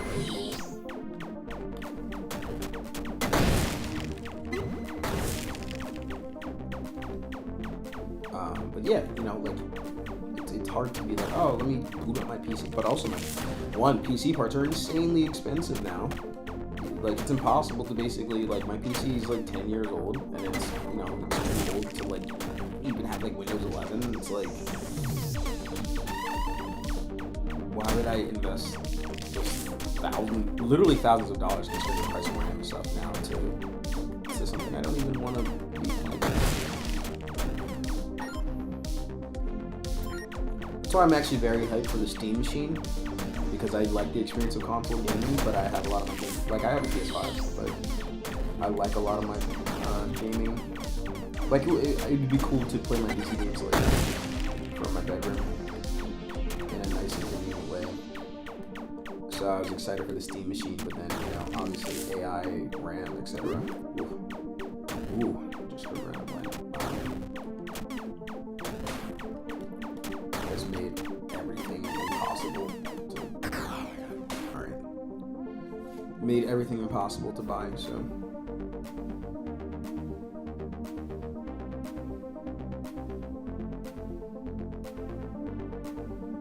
I don't know if that's ever gonna happen, and I don't even know if it was gonna be.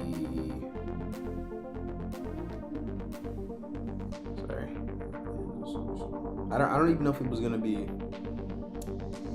viable in general, because I mean, like, I don't know, I wasn't trying to spend like $1,000 on what is basically a home console either. Yeah, no, that's exactly what I mean. It's like, I'm a little worried that it's gonna be too expensive. Cause like, I don't know, to me, like $500 to $700 was the sweet spot. But now it's like, the price of RAM, I don't think that's happening anymore. Like, I think that's a pipe dream. Alright, I'm gonna take a break really quick and use the restroom. But when I get back, I'm going to attempt to do better in nightmare mode and actually get the laser-proof meteors so I can show them off.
Alright folks, I am back.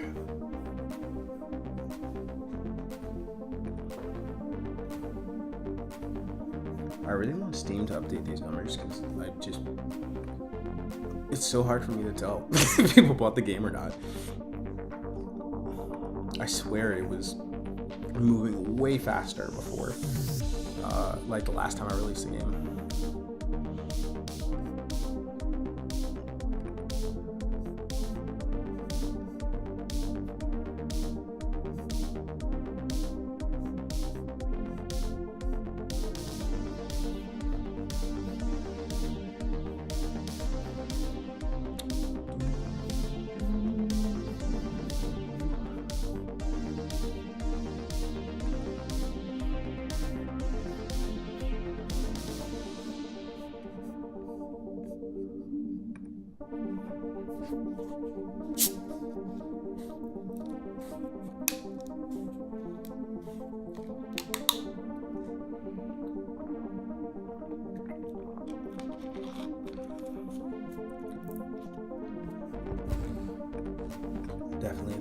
and start blowing up people's phones and Discords, being like, all right, man, it's 5 o'clock, know you're off, play and review my game, or I'm giving wedgies.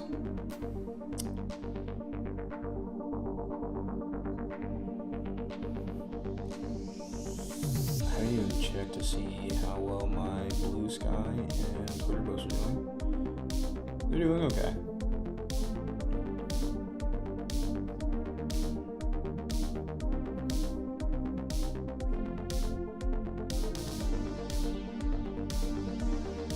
Honestly, I don't even know what it was like the last time I was seeing this compared to this. Oh, I guess I should go on my regular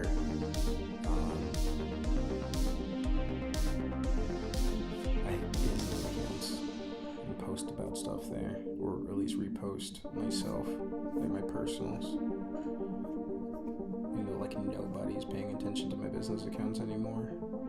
At some point, I was trying to. Oh wow! Tell you what, my Twitter post is doing absolutely 0 numbers.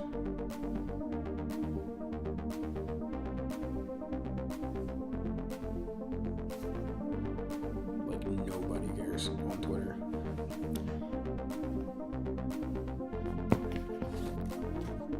Blue Sky's such a better platform for me. There's like, I don't know. I only have like 35 followers on Blue Sky, but like people just care more.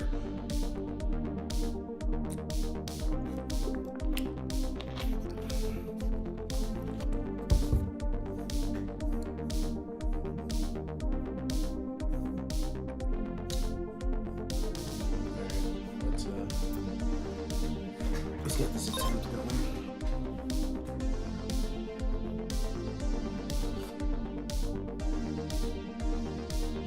I feel like I'm just not blocking. I'm gonna change ships.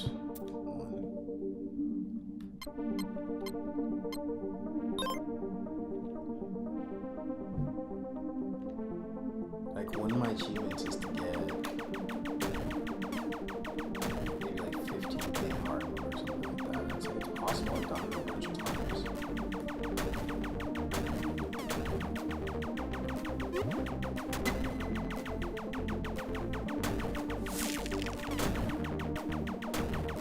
Alright, there is a strategy here.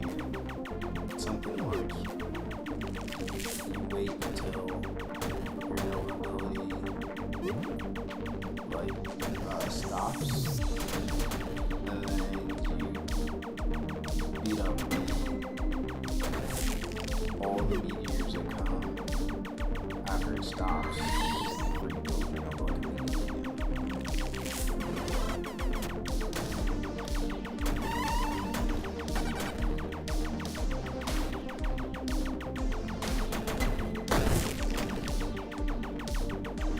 Too bad I immediately lost my shields. Hopefully I get them back.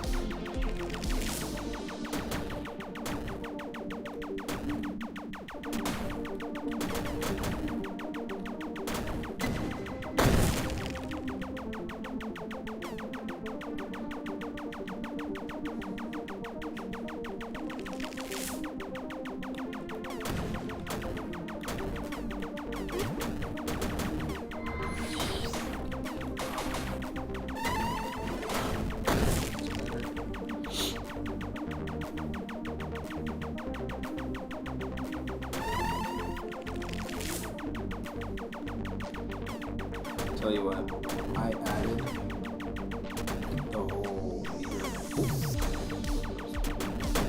I added the whole meter now because folks, you know, like the tutorial doesn't really tell you how to deal with the meteors. It just tells you like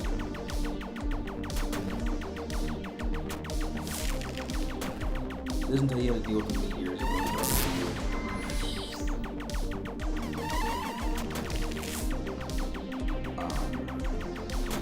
Like how to play the game, like the basics. So I added the meteor alert system to like help people look at that a little bit. And a lot of people like it. I think so. Like to me, I'm just like whatever. In fact, I like to A lot of times I have it off. The only reason I have it all on is for the sake of this live stream, basically. Like, if I was playing by myself, like I do sometimes, I definitely would not be bothered.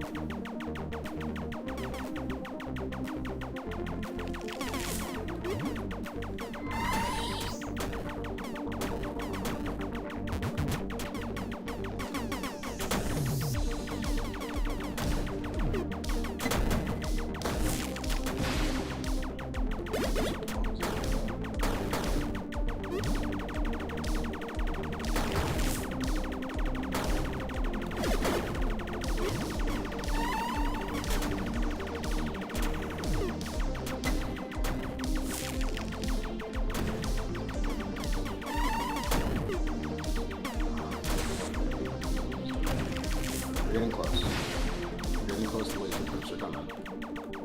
It's watch. But like we are very close. There's not much more you can get in this game before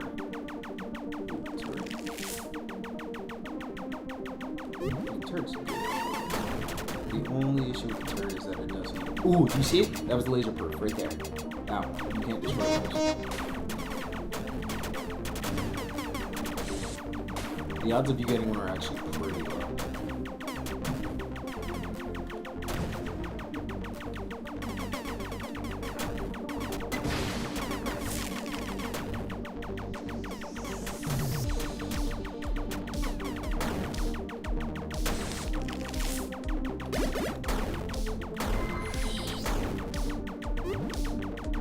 Got some shields.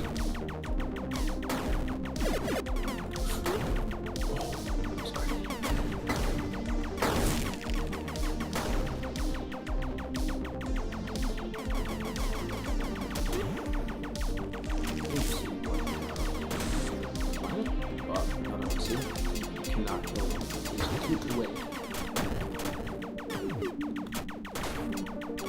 Ooh, there's another one there. At least next time I know that they'll be destroyed. It's like, yeah, they can be double frozen, they can be lasered, but they cannot be stable lasered specifically. The whole concept of those is that like they're almost colorless, like they're imperfect, and really the only way to the only way to get rid of them is to body check them. You can body check them out of the way. You can destroy them, like I said, with stable laser, or you can freeze them. I'm thinking of maybe some other, I don't know. Sometimes it feels like there needs to be some tertiary ways to destroy them. But like, I don't know. I don't know what else I really see. 17,000. I told you guys I can do it. Just had to lock in.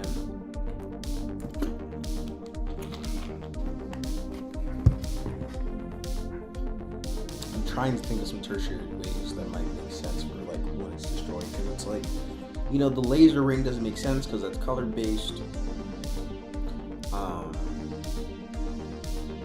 Even monochrome doesn't really make much sense because they're colorless. It's not like they're not like white or something. They're colorless, and that was the whole thing, was that your laser beams still have colors, so that doesn't help. It's still like a metallic or whatever. But I also think at the same time, because it's nightmare mode, I'm not as pressed to balance as casual, because I'm almost like, it's supposed to be hell, right? Like it's supposed to suck. It's supposed to be super difficult. That's kind of like the whole point. So I'm not super pressed on balancing that.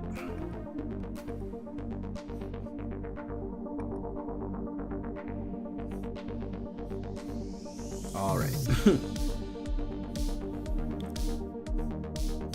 So the game finally updated a little bit. It's claiming we have 5 sales so far. So actually this number is a little high, but I'm sure it's just not updating. Because basically it's saying at like exactly 1 o'clock I got 4 sales. And then it's like exactly at 2 p.m. I got 1 sale. 3 sales in the US, 1 sale in Switzerland, and 1 sale in France, supposedly.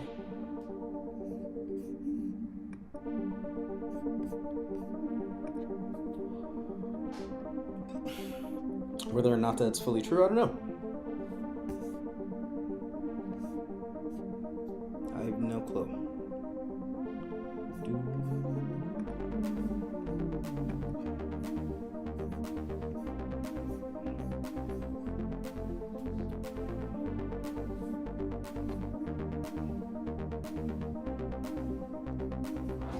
It's saying nothing for 3 and 4 p.m. though, so I don't know. Maybe we did slow down a bunch.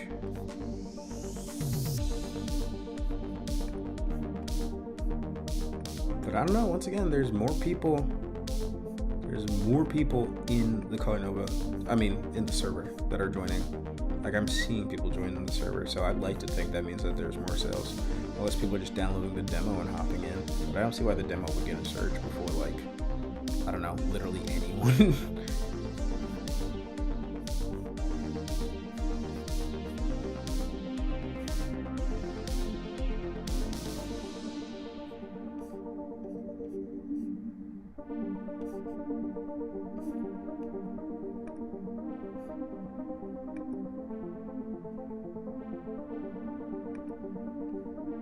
Sorry, I'm just checking out some server messages.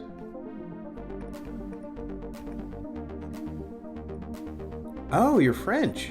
Okay. I had no clue. That actually, the name makes sense now. That yeah, that tracks. How's the French translation, by the way? Like, did you try it? Is it any good?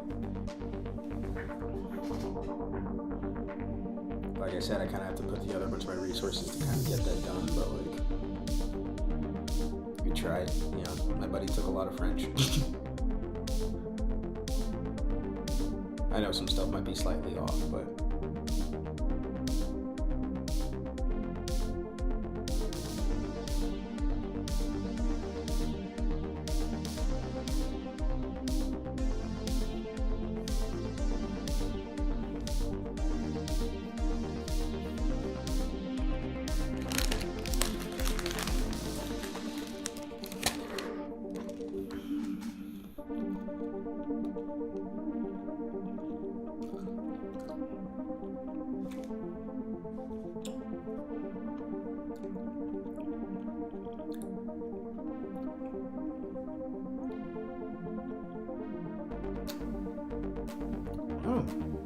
my wife is almost home, and I will be forcing her to play some co-op with us. When she is, by the way. Ironically, she also wants me to get to 10 cells really fast because she's also not sure what the warm beverage is.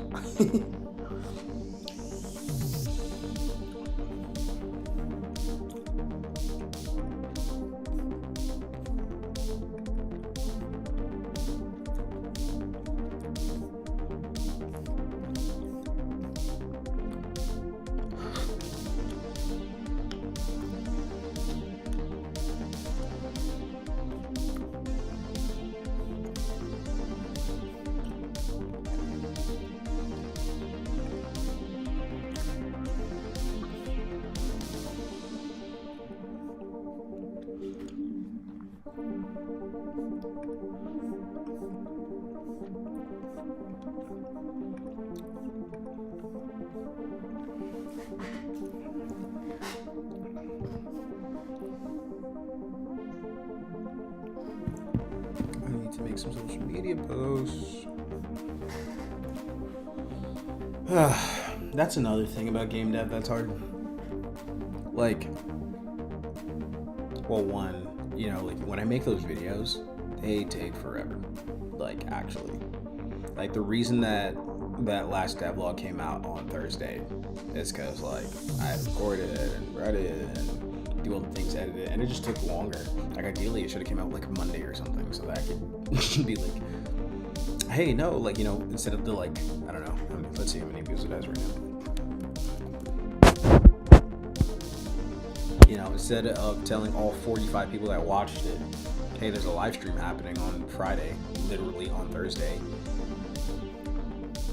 I could have told, you know, the previous video got like 900 views. I don't get me wrong, I don't think it was going to get the same amount. I just mean, like, it would have been nice to tell those people, like, hey, live stream, but like, it's hard to make the games, make the content, do all the stuff, you know, like I said, it's difficult.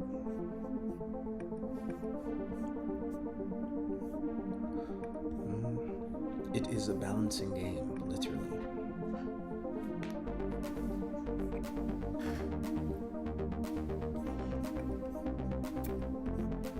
That's another thing I haven't done. is I haven't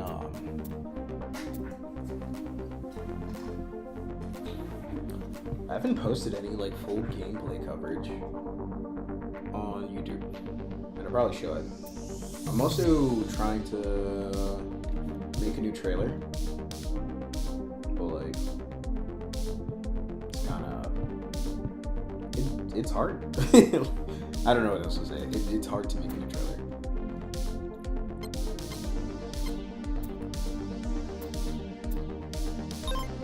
It's just trying to figure out the best clips. The problem is that my last trailer is before I added all of these hues and reds and whatnot, but also it's before active pickups existed.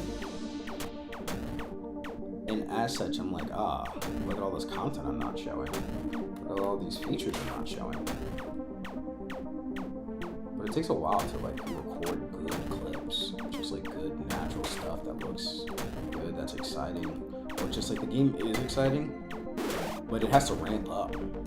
So sometimes when I'm recording content, I don't want to like, I don't want to ramp up so fast. Or rather, like, when I'm recording content, I have to force the game to ramp up faster, or sometimes it looks a little, you know what I mean? Like, this isn't, like, what I'm doing right now isn't super exciting yet. When you start to get OP, once you start to get things, and there's like a Trojan stuff flying at you, and that's when it gets exciting. And that takes a while.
We'll say it's a little weird when,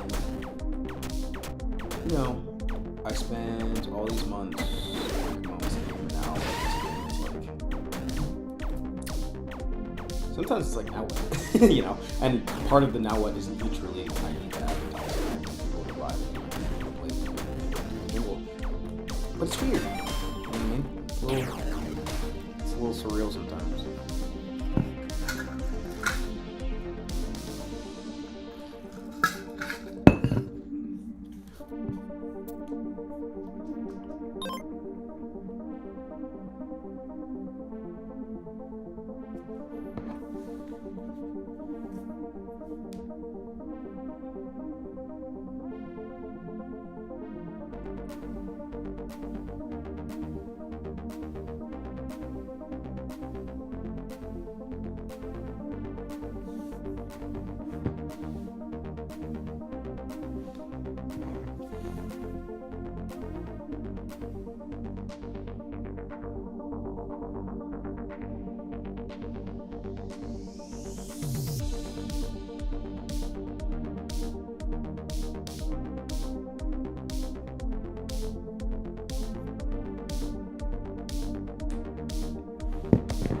Sorry, it's almost co-op time.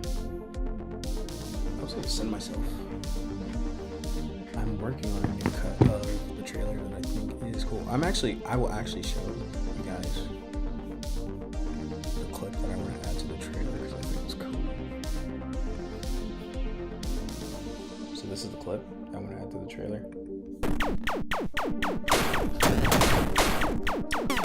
I basically just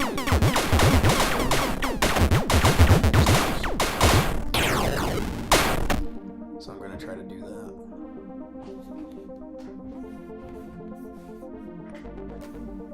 Wife reveal.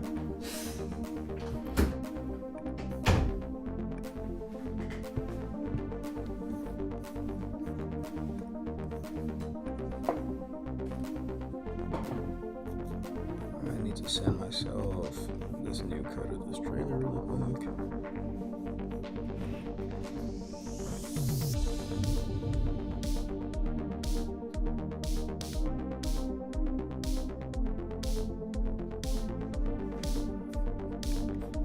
Okay. I'm actually gonna let her play a little bit so that I can make some posts. Yeah. You don't have to be on camera, but personal.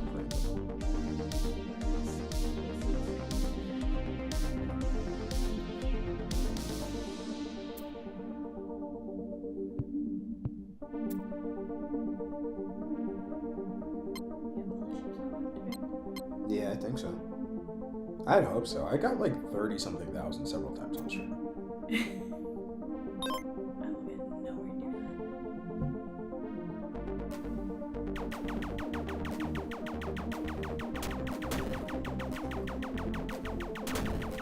Yeah, I didn't set up headphones for myself because the mic is on to pick it up. So it's just like I really couldn't talk to myself. I've heard.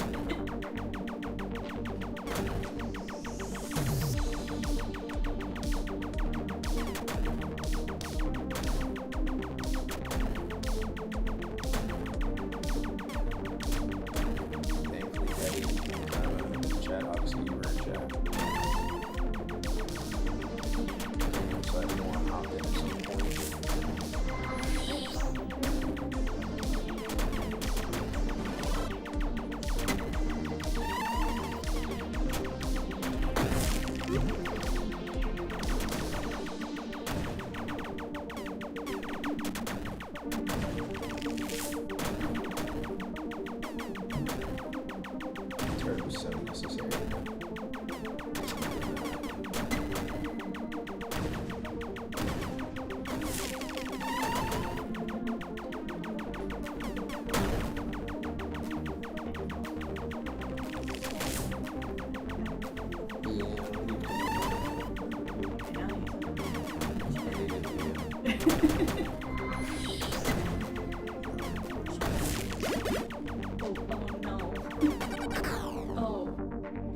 Immediately died.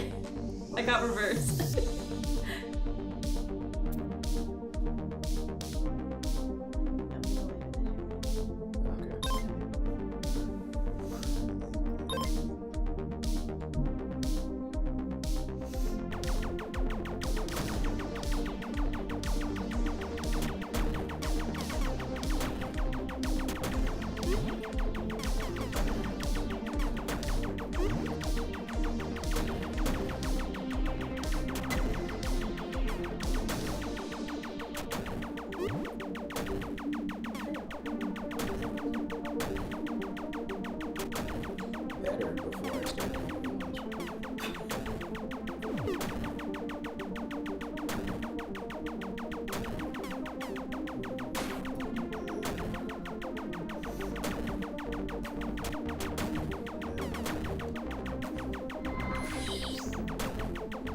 Ghost and Blitz is actually not a bad combo.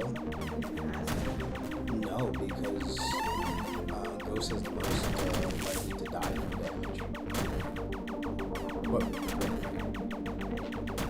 Yeah, no, I'm saying Blitz is the most likely to die from damage, but Ghost allows you to move objects, so you don't take shit. Oh, I thought you mean Blitz. I thought you were saying Ghost itself.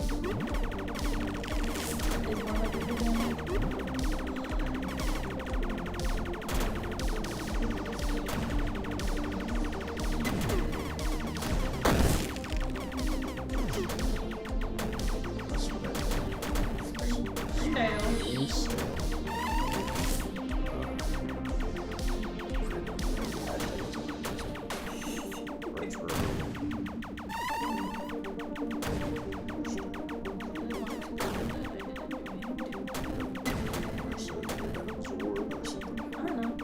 I was like, oh.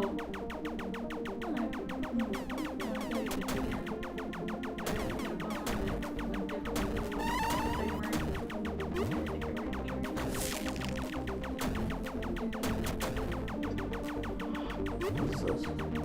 Oh. there. It was the wrong one.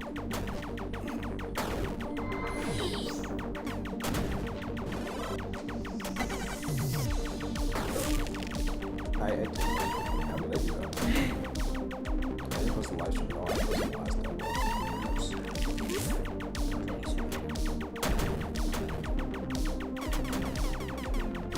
Oh yeah, I just yeah. You never copied it? Yeah. I actually did. So that was pretty good. I think that might be my personalized score. I don't know if it'd be that.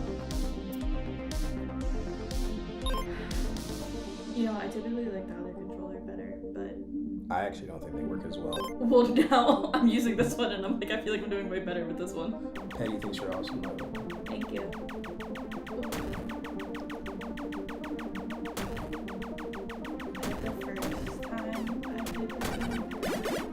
I forgot. I was, you know what?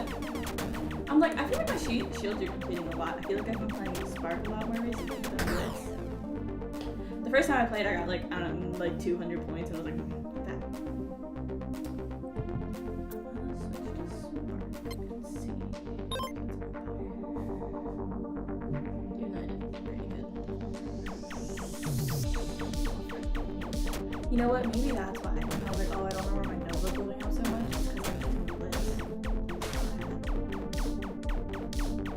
So I actually looked at the stats, and apparently on average, Spark and Blitz and Dash roughly at the same build-up.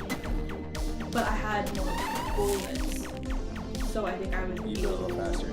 I had to nerf the first time I ever used Blitz. I had to nerf it immediately because basically, like you would get, like you would like turn around and you'd be like, oop, I did the thing again. yeah, it'd be like Nova, Nova, Nova, and I'd be like, yo, like this doesn't work. Like you know, like it was too OP because it was too strong, it was too fast. So I had to make its Nova build up larger and strength a little less. Because it's like there needs to be a good reason for you to not use Blitz every time. You know what I mean? Yeah, to not have like one specific shit. Like don't get me That wrong, much better than I others. do think Blitz is going to be the top of the leaderboards forever, but it doesn't have to be.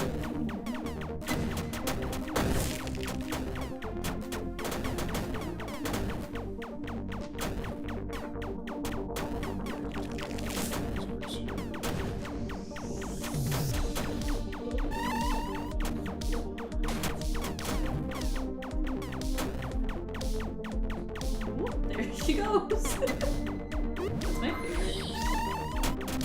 Is when I grab something. Like a black hole grab.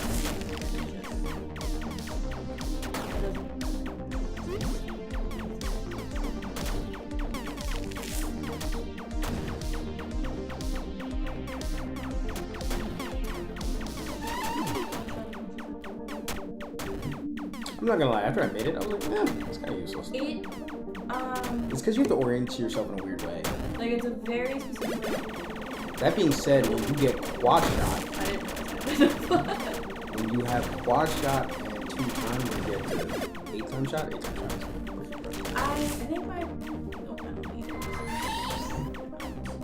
I think part of the problem.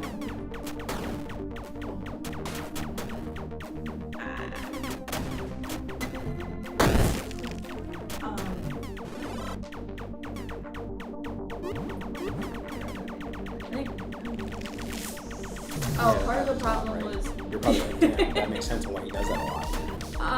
But I also do that all the time, so I just didn't question you doing that. Oh my gosh.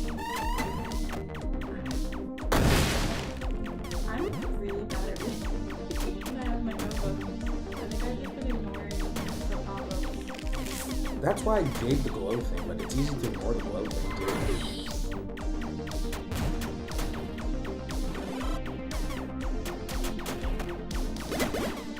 Oh no. Oh, okay, it works out.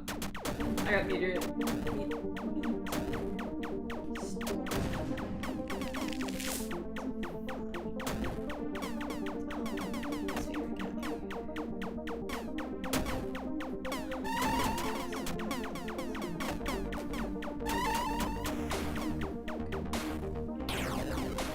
feel like I need to send myself just the. Like, I don't want to. Oh, I did so much better that time. See? Look at that. Well, I was about to say to you that I feel like I did worse, but that I got more types of meteors than before. That just wasn't true. I did get more meteors, but just because I was playing.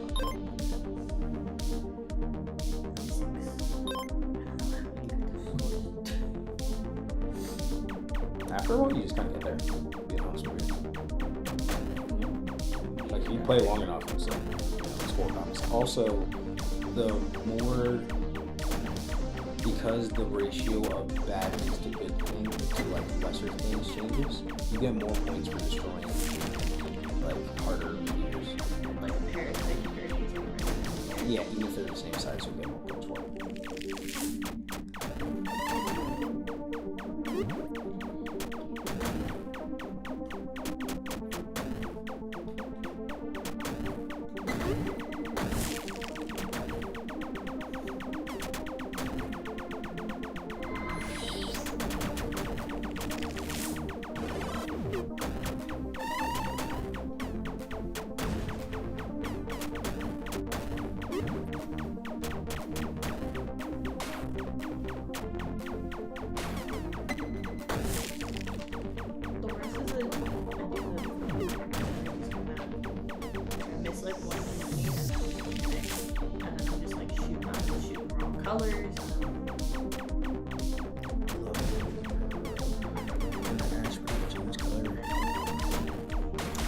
Yeah. Major Laser was always supposed, or Stable Laser, not Major Laser. Not Major Laser. Stable Laser was like always supposed to be in the game. It took me a while to figure out how to make it not weird. You see this weird thing where it bends a bunch, and I haven't seen it happen again, so I'm assuming I fixed it. But if you see it bend a bunch, I might have not fixed it. Like it hit a mirror. Okay. Need to make one post on Instagram and then I'll play with you. Changelings and Chaos Meteors came pretty early in the game actually. They were one of those things where it was... I feel like Chaos was one of the first ones. Yeah, originally there were only like 6. And Chaos was definitely one of the first ones. And then Changelings came afterwards. At some point it became like, okay, what are mechanics that I have in the game? Like, what are things that already exist and how do I improve upon them? So it was like, obviously we had the ability, like, there are meteors that sometimes have side effects, right? And that's like, okay, how do we take that further? Okay, we change color as the player. What if the meteors change color? It's like, okay, what makes them change color? Is it automatic? Is it on hit? Or, like, what's happening? So, a lot of color lock yourself. Right, I'm color locked. Oops.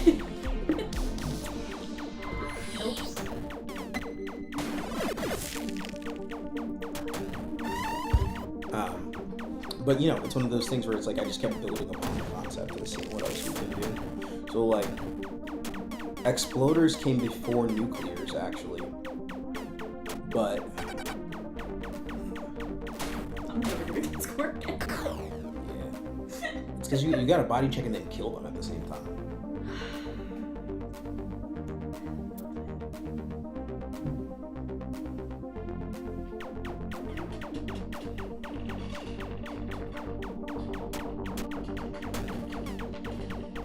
Sorry if you guys hear the background. That's me. I'm looking into it. Posting the trailer and telling people Colornova is fun now. It's fun.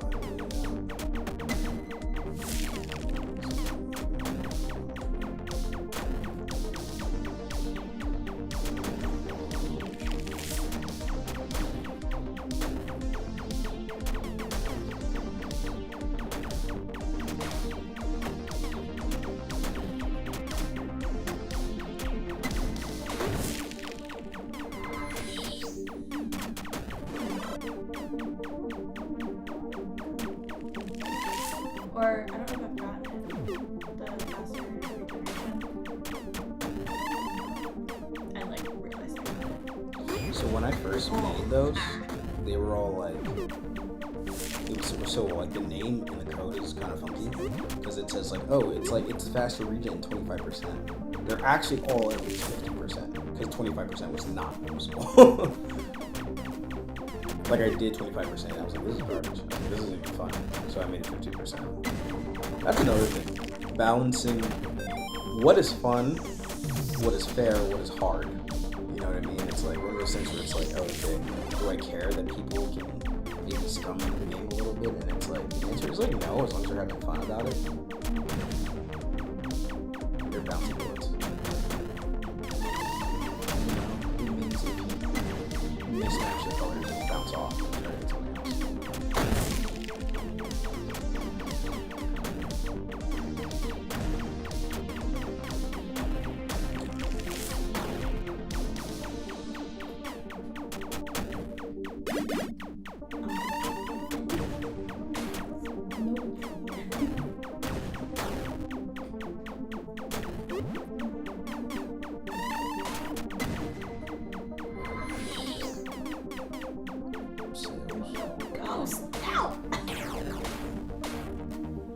Yeah, I do feel like Trivia War, it updated a lot faster. I mean, it either updated a lot faster or no one's buying the game. Well, no, it still took you, what, like 3 hours for it to show? I think I bought the game like 1 o'clock, like on the dot. Yeah. And it took like a really long time before that showed up. It did take a really long time. It's also like, I know it didn't show before, yeah.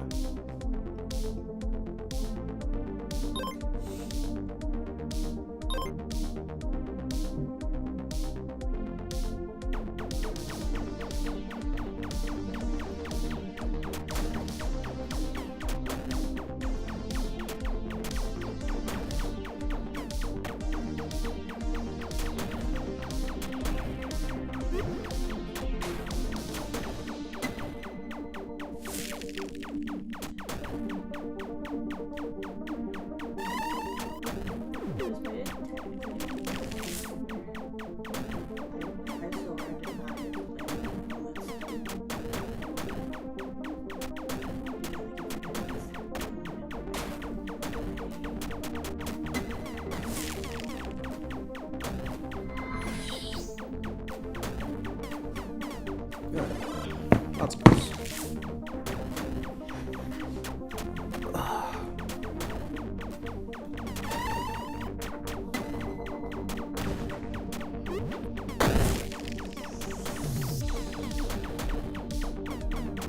Do you want to grab it yourself on the leaderboard? There's teammates right there. I plan to play on my phone. You could rep your set.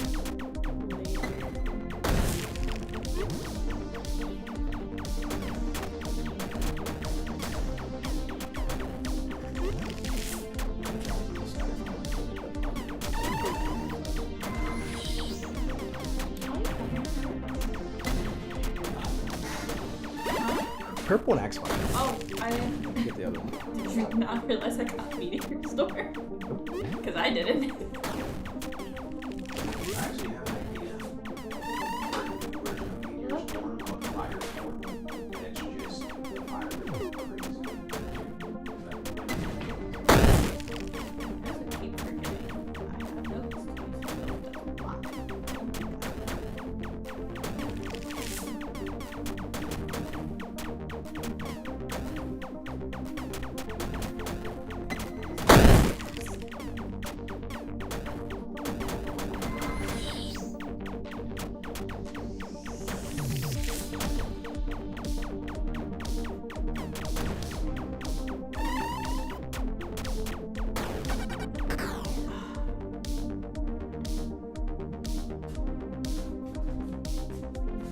You find it?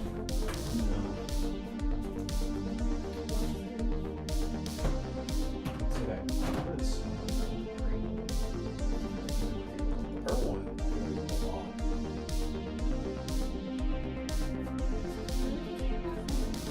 The green one? Yeah. Mm, Yesterday? I don't know. You want me to go look? Someday. You can if you like. Okay. Oh, found it. Never mind. You're welcome. I found it. Found it. Boy. You want to switch?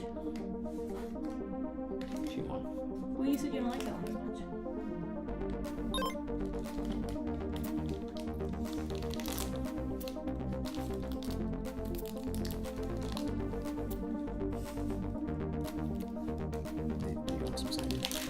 Okay, I just didn't see you grab it. Is it on?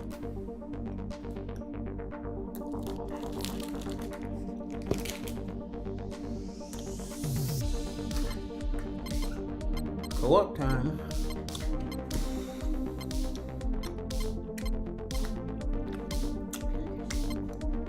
Good place. Where were you going? I know, I'm trying to find one of these.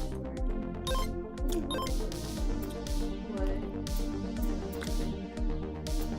feel like it's better when we use different. For sure. Respect. I don't think my brain coordinates well with Chronoblast. You don't think what? My brain coordinates well with Chronoblast. When I in like early development when I first started playing, I feel like it's the only one I used, and I really liked it. And then I tried using it the other day, and I was like, I have forgotten how to play.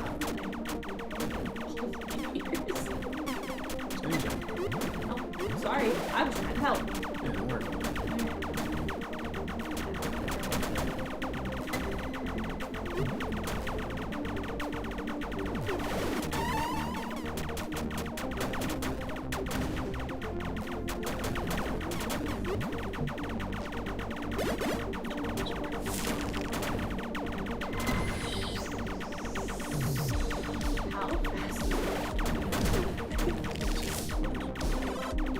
Oh, I hate that.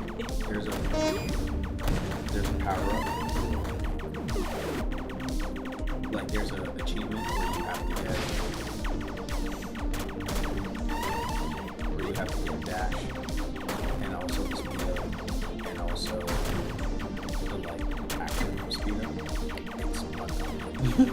Like you can't pick a power because you move too fast. I feel like, and maybe it's because you're the mixture of dash, you having dash and the power up, and If you want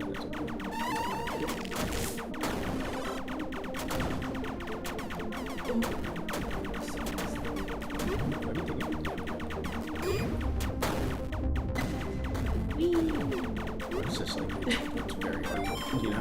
yeah. Oh, but I feel like at a certain point, I wasn't even hitting anything. You were just shooting on my side too. Okay. So much speed.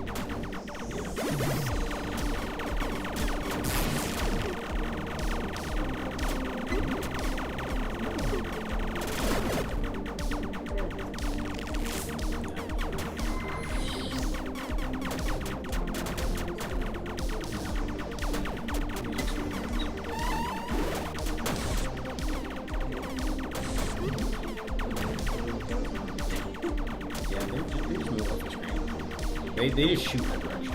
Yeah. I'm so just like Well, there you go. Literally You press distracted me so much. And I got speed down. Oh no. Not your fault.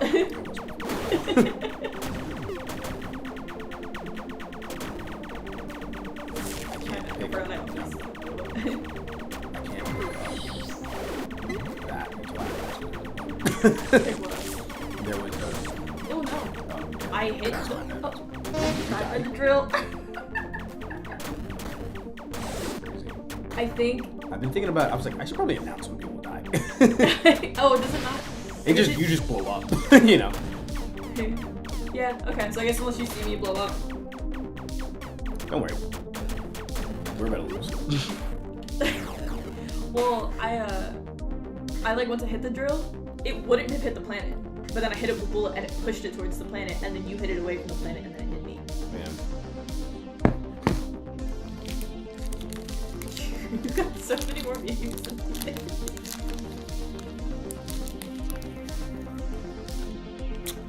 I was moving at the speed of light. You were moving at the speed of light.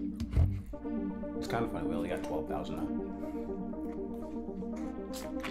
I mean, I only got 15 meteors, so.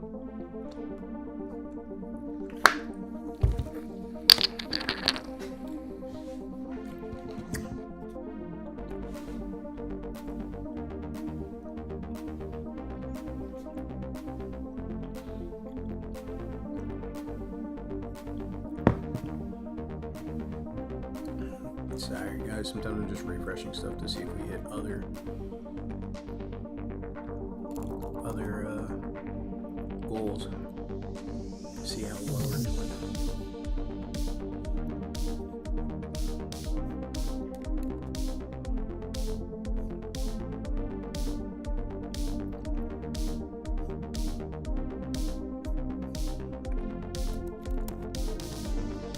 Just so everyone's aware,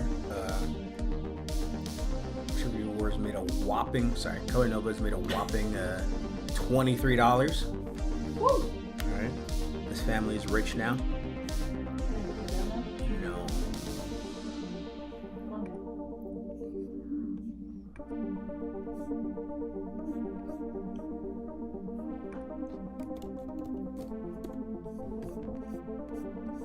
We're still at 3 user reviews.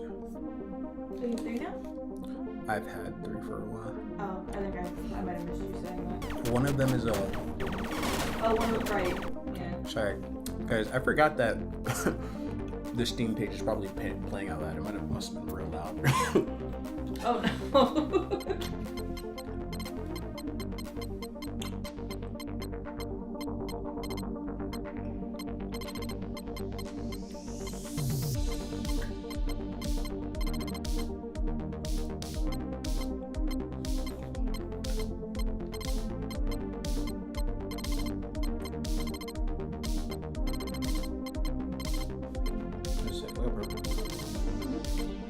I designed it this way.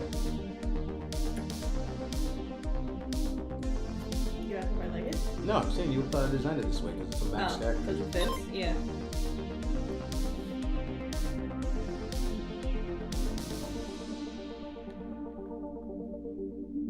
I know I designed this, but I'm not sure I realized that it takes the precise order of like, oh yeah, I used dash plus spectrum 0 and blitz and like. Yeah, you made this. I know. It's just sometimes you kind of forget what you're doing. You know, like that was just kind of pure coincidence.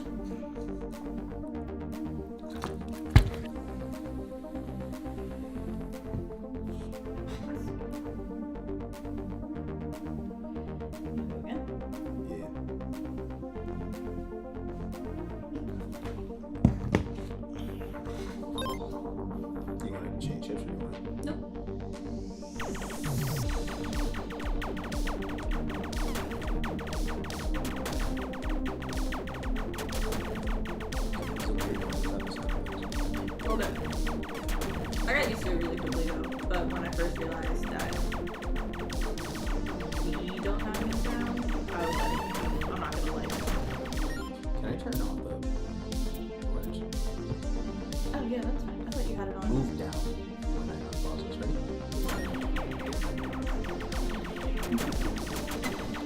I've been trying to be better about that. Not being so close to the ships. Or to the meteors, so I don't die faster than I can aim.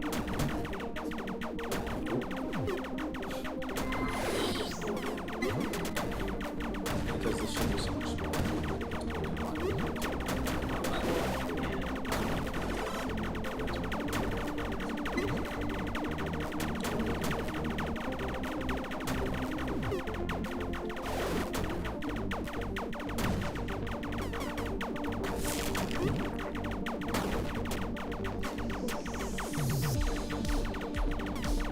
I forgot I used my Nova. I was like, where are the meteors?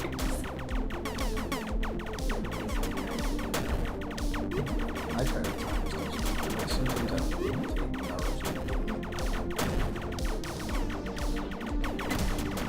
part of it. You just told me to pause. I was like, what? No, I've said, I mean, you can pause. It's something you can do. I wanted to have chat. Chat will cook. Finally say that. Color lock. I didn't mean to do it. Well, I wasn't because I saw that. There you go.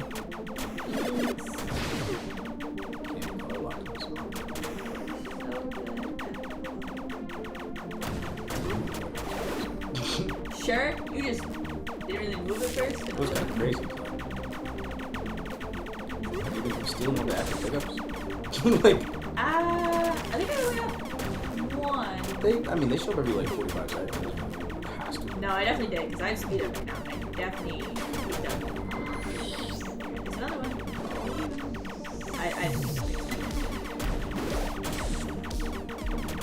Oh wow. What the hell was that?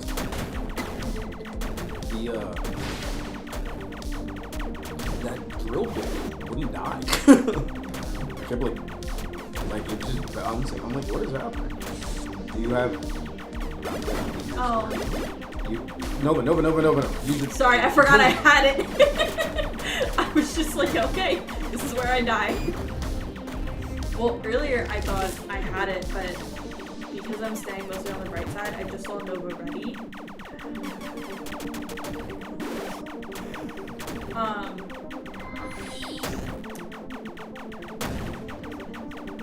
Oh, I saw it say ready, and I thought that also wouldn't die.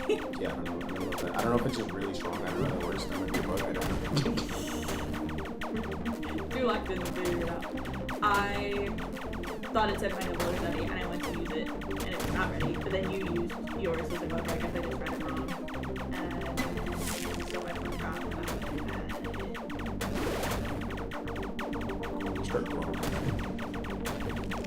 I was so... Is that a treasure? Yeah, wait a Oh, second. wait, yeah. I was just devastated that I got locked in here. Yeah. Oh wait, no, I have it right now. Still have it.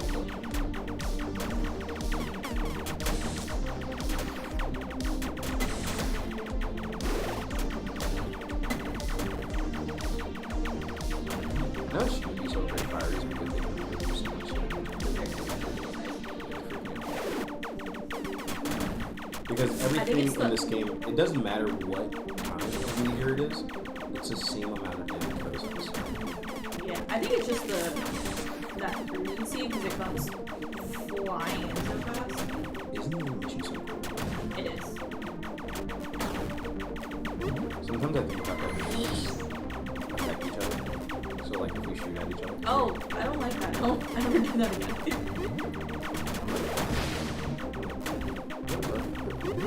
You know, like, Oh, look at this. Robert died. What is happening? I saw that.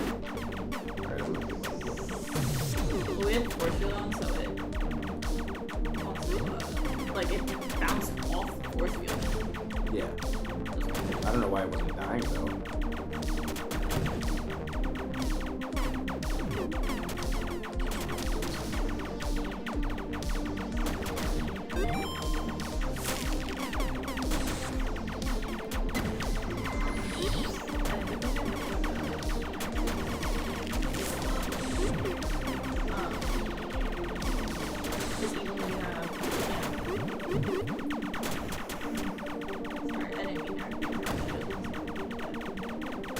I'll have like cryo freeze active, and they come flying in, and then they're like, oop. They move kind of far for. Sorry, I was.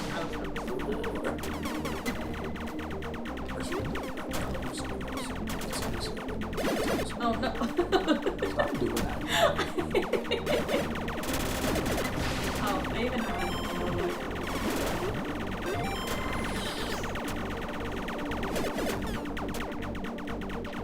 It was hard for me to see what the pickup was because of heavy recoil.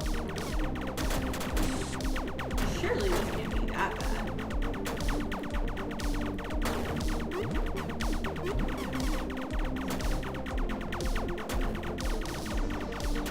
You're so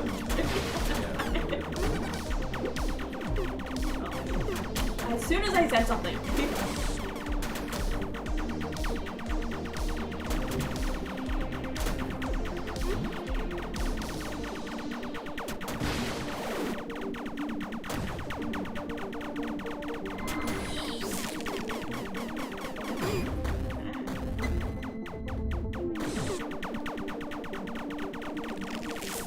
I can tell you shortened it.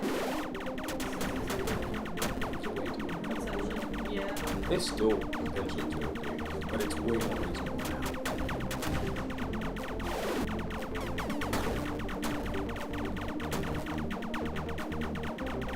I'm sorry. Alright. No, I got heavy recoil. Where am I? What's happening? What's happening? Why was I flying off screen? That's okay. It's so heavy that you start flying off screen. But I didn't think I was moving. You were moving. Like, what? Emphasis on I didn't think I was moving. Yeah, I just mean like that's the heaviness in the recoil. Recoil makes you bounce back. For a second, the level was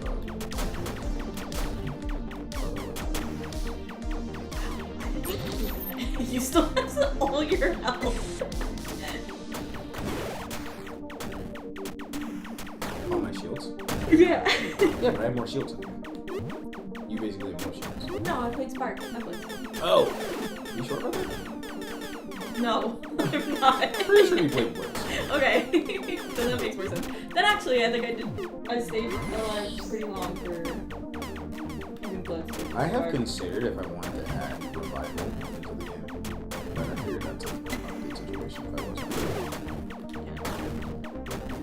But yeah, you still have full health, and the ship, the planet's still like half out. I feel like every other time we played, last time was probably the first time it went longer than like 10 or 15 seconds because you were taking your time because it was more planet versus ship. So I didn't adjust the game at all to be more difficult for two people. That makes sense? I feel like that's why it's kind of fun playing Nightmare with two people. Yeah. Because it's just automatically harder. I just didn't think it was worth it to make the game harder. Like, it felt like I'm punishing you for playing with me. I feel like casual lets you play with a friend in a very fun way. And then if you want the challenge, if you want it to be harder, then you play Nightmare. Yeah. And it's harder. Yeah, exactly. Locked in. I'll pay attention. My bad. Locked in. 37,000. You were in for 16 minutes. That's definitely the longest I've ever 18. played. For sure. Oh, goodness. What time is it? 5:51. Oh, why? I don't think I've been home that long. But I guess that round itself was over 15 minutes. Oh, goodness.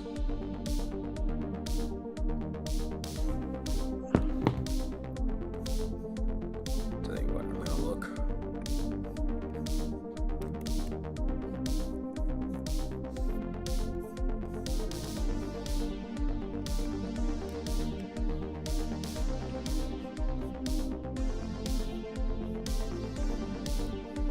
sorry, folks. I'm just taking a look. I'm like, you know, have people bought? Like, what's up? I probably should have just started this live stream at like 4 instead of starting at 1, because now it's kind of definitely getting a little tired.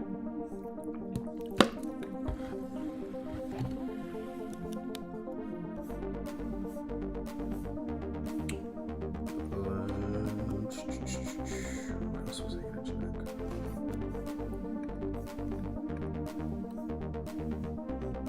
This is also definitely the longest I've played the game, other than making it.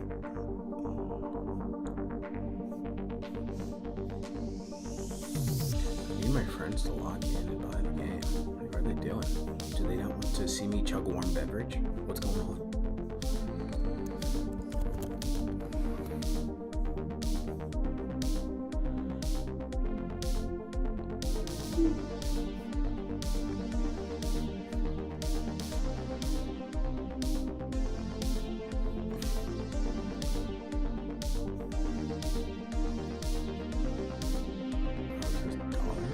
That's weird. I thought it was gonna tell me like units on dollars. Units was on the right side of that. It was just like a weird way to write it.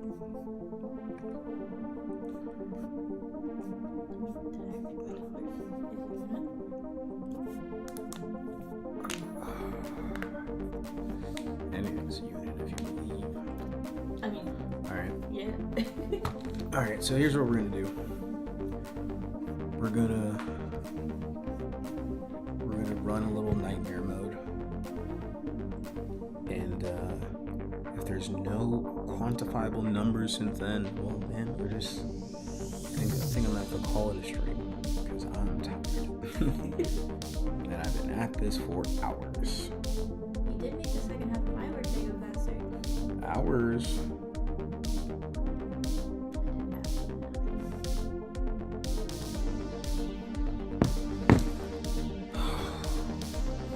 These get recorded. By the way, like this gets posted to the channel.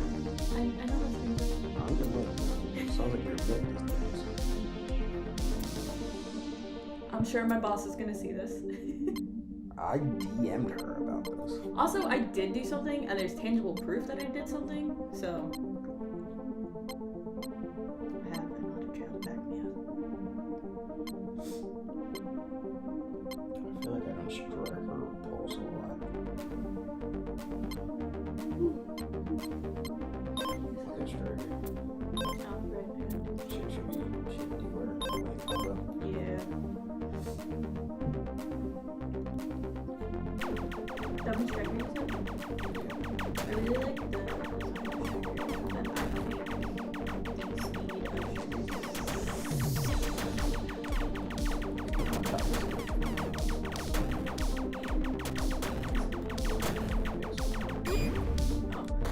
it is something I want, you're right. Oh, so you did fix it. Oh.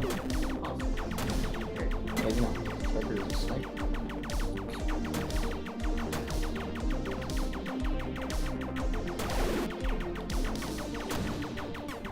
I forgot you did it.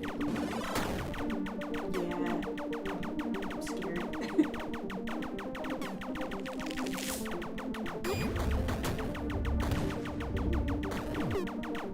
I will, despite it not having any impact on me anytime there's no stabilizer or literally any bullets come my way, I like panic so it's gonna hurt me.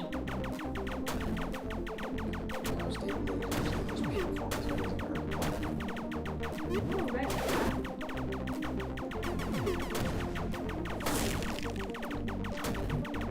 My idea behind stable laser was something along the lines of like, it is so refined. Basically, what happens is that it is really refined. So refined. It collects white. Ooh.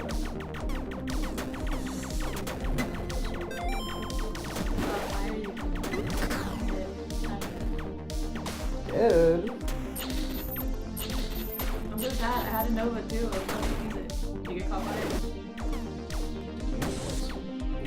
I didn't because I was using it before. But I think I might run it back. Spark.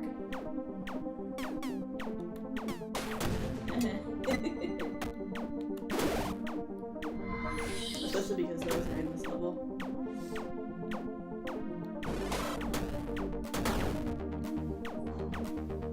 The live stream was. What happened? Oh, he's supposed to do that. I think the GPU was struggling with that one. Just gave up. There's a lot of stuff running at once.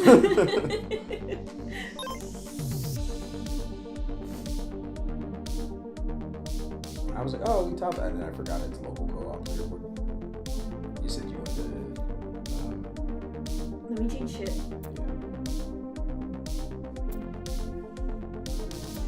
Because I think when I don't even think I realized I was dying. I think a fire came out and it hit me. Actually, you weren't once. I changed it. Oh. I just hadn't clicked. Yes. Yeah. Try to get 7,000. You only get 4,000. Eddie, I wonder what. I'm gonna give you the secret. All right. Here's the secret. If you're not using cryo freeze, you're going to get a lower score. That is just true on average. So if you're not using cryo freeze, use cryo freeze. 2. Don't use Bastion unless you're really good. Bastion is a ship that is like there's certain ships that are for folks that like once you refine the skill a little bit, you know what I mean? Like some of my friends really like to use Dash because they can pick up all the power-ups, and that's fine and all, but Dash is actually too unwieldy. And I think you'd actually have a better time using Bastion than Dash once you figure out the game. Spark is actually the best ship to achieve a high score without knowing the intricacies of the game.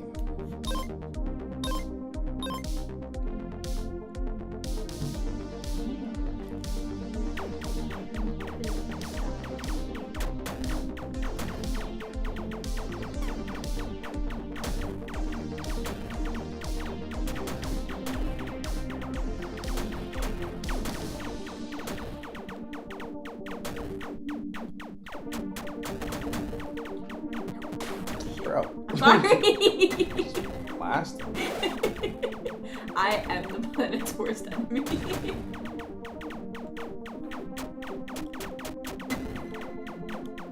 Yeah, it actually just would have been better to let that one half splitter hit it than shooting it like 3 times. Oh, no!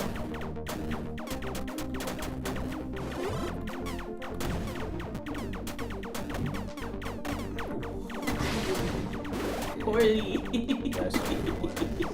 No, that wasn't me. I would never. That's the second later store I've gotten to. See, that would not die first. Stable laser doesn't actually Nope. go off. You're crying for yourself. It's actually an achievement to unlock as well.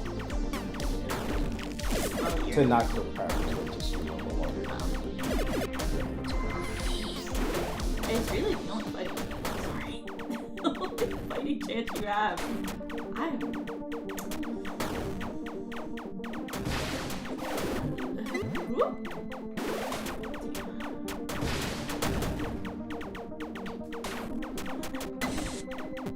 By the way, 1, stop shooting the planet. It's not on purpose. Or 2, do not pick up bouncy bullet and or quad shot. It's not worth it. It doesn't work. Oh, because you just immediately hit the planet. Laser proofs already? 2 laser proofs? There's like a 5% chance that they even spawn. Yeah, it's a force field.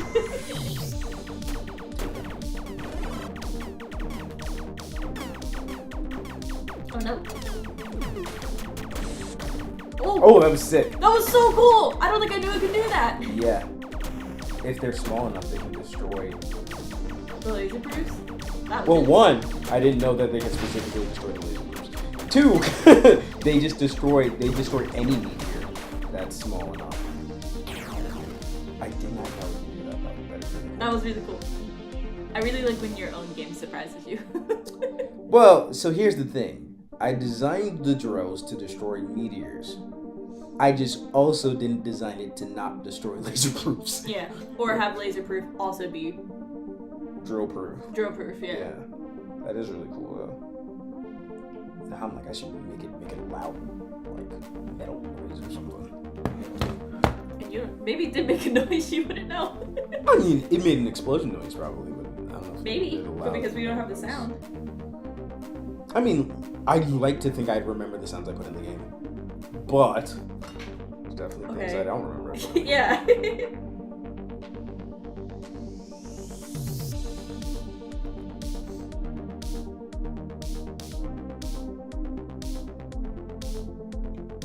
Alright. I'm gonna check the leaderboard numbers. Last time. Let's see how we're doing. Yeah.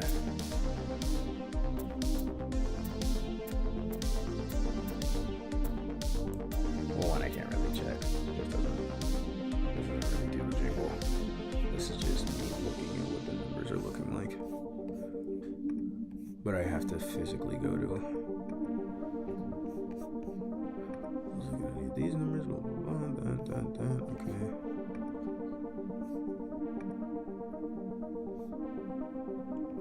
Doesn't like our lifetime users went up.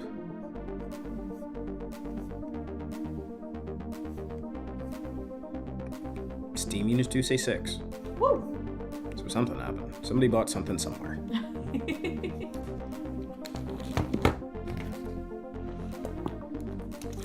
Which we were already at 6 because I made an assumption earlier.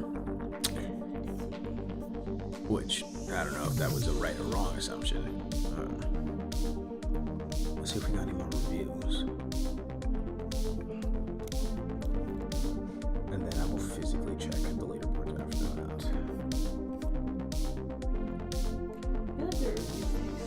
We're at 4 reviews. Woo!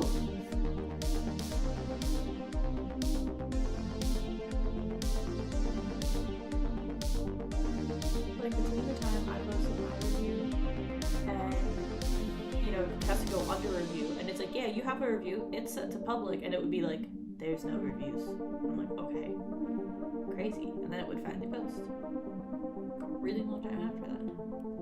I was really looking forward to this one. It's fun and addicting once you get the controls down.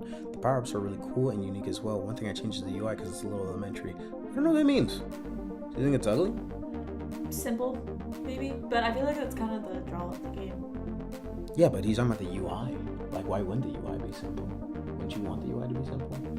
So it's easy to understand.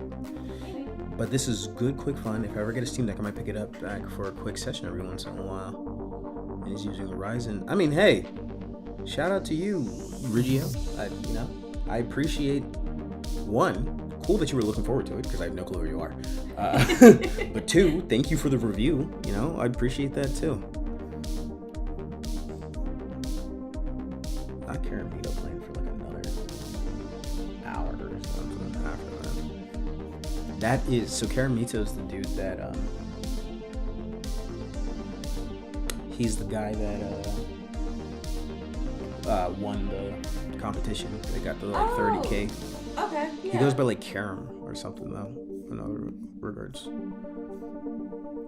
Yeah, so we're at least at 3 reviews. All right, I mean, hey, the numbers are numbering. We might have to keep going a little bit.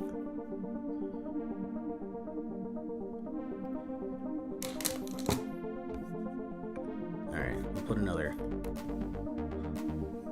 we'll go for another 15 and reevaluate.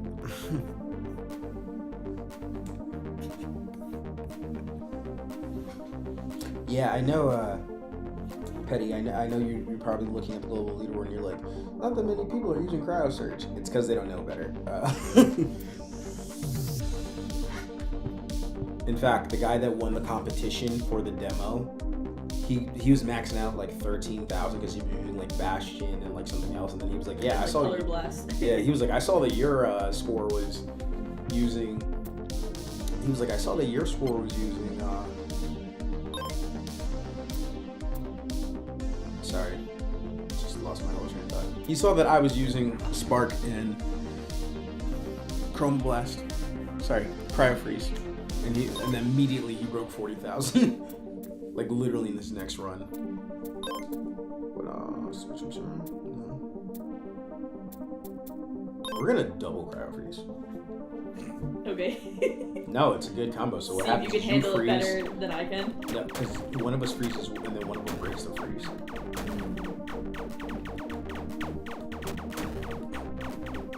I don't trust myself. I don't think I've hit anything. Yeah, there we go. And you can build up your Nova while I can't build up mine. When you activate Novas, why is it so small? When you activate Novas, you can't build up Nova. But because you didn't activate Nova, I activated Nova.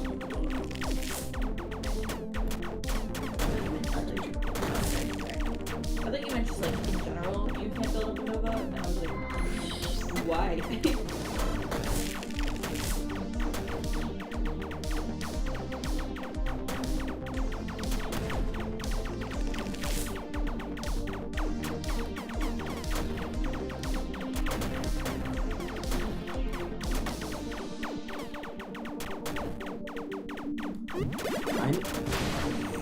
I didn't know what it was. Oh, but it's okay when you don't know what it is. Hey, I had my turret going, alright?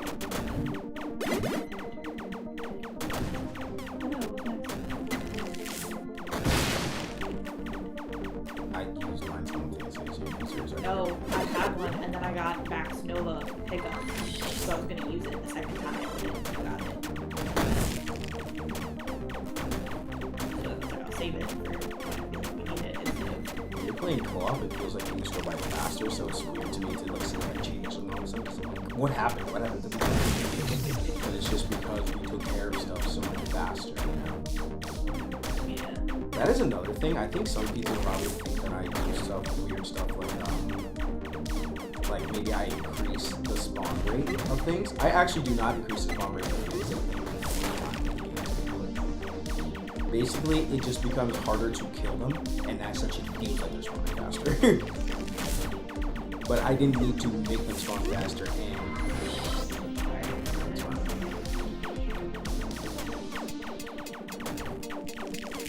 It's so crazy to see how fast the fire is still moving.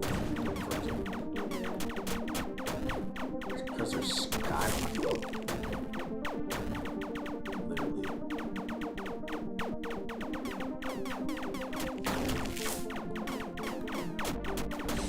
Oh, ah. I saw it out of the corner of my eye. I think I took both of them to the chest though. I don't think I hit the planet.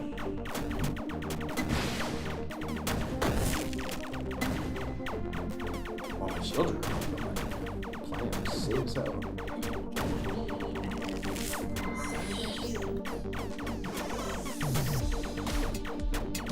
It's really forest. I just flew right into it. I've seen 3 years of proofs in like 10 seconds. What is that? Make it forest or something over here. Oh.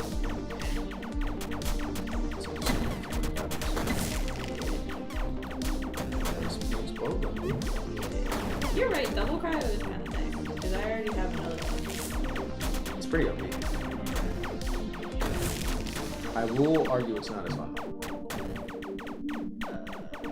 Maybe. I just don't think it's a cool combination.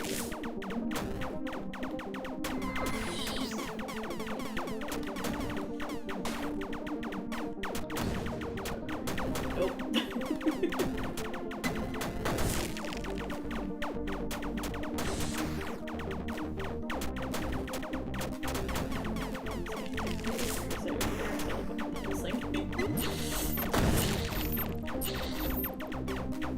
I raided to a cloud because I knew there was a MagSafe.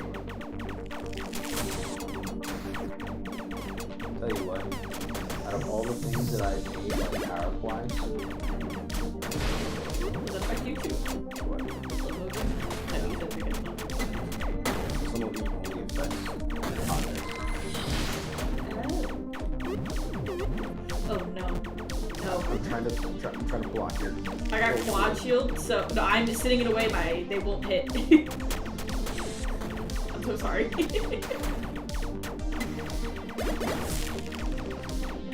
When will it go away?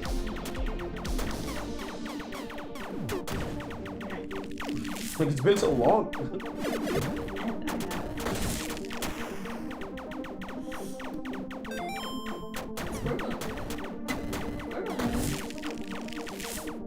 Auto defense was really not doing anything down there. There was just nothing coming to like affect it.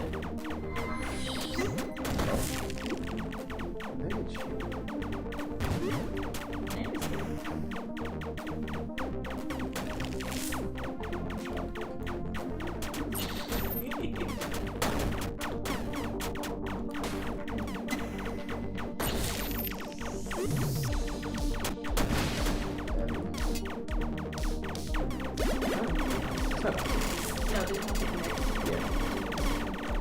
Oh no. You just hit both.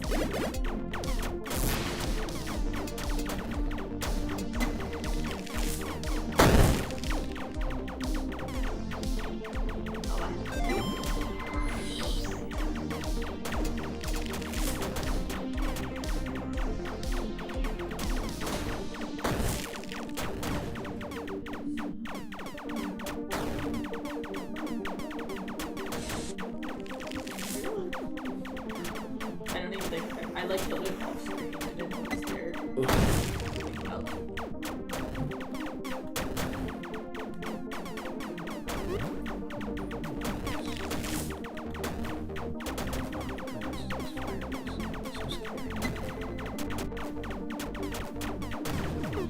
fires are also scary because obviously I incorporated random into the game.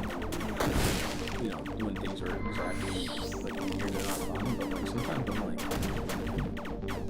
the lower end of the fire rate is so low compared to the high end. And at the high end, they're like terrifying.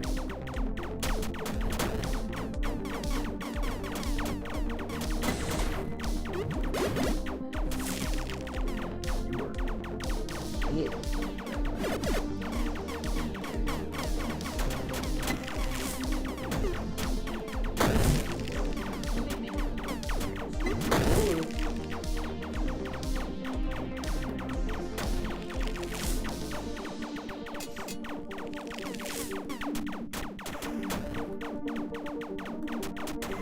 Actually, at some point, made like a boost here. I was too close to the edge of the screen, so it wasn't gonna Don't kill me. push me, 'cause I'm close to the edge.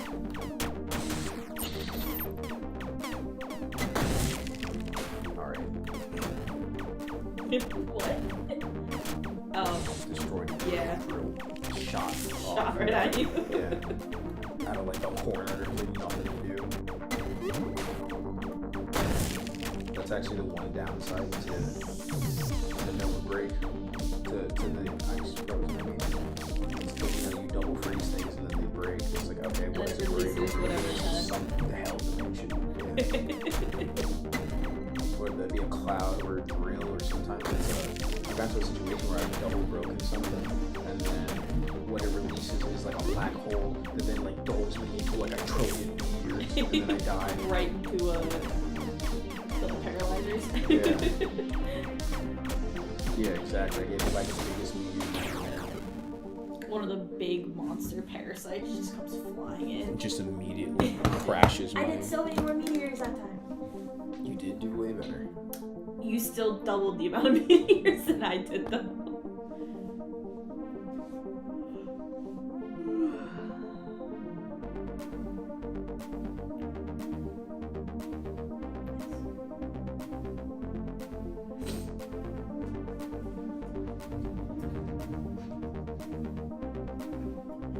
Crazy. What are they doing? Those people?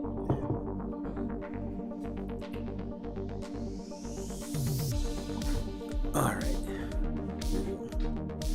Check again.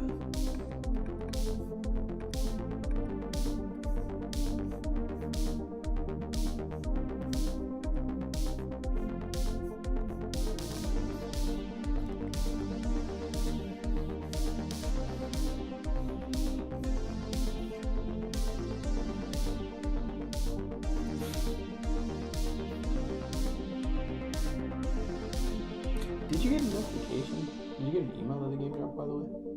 Did the game drop? Yeah. I don't think so. I'm saying, is that something I need to do? I thought I would though because it was on my wish list and I looked earlier today I think and it was like you will get a notification when this game drops, but I don't think I got one. Well, I'm like, is that something I need to do? Because sometimes it is. With the demo, I had to. I got a notification.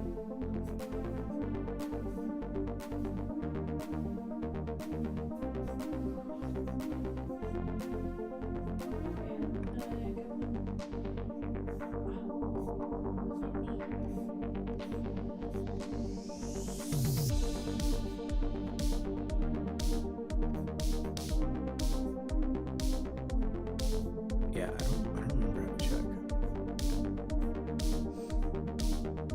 There's definitely like a way to check though. Intricacies of Steam.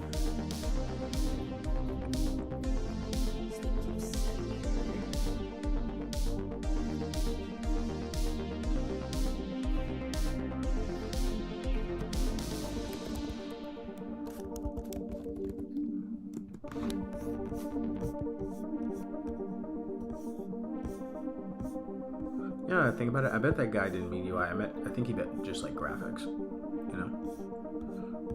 Yeah, that's what I thought. Which is correct. Yeah. You said.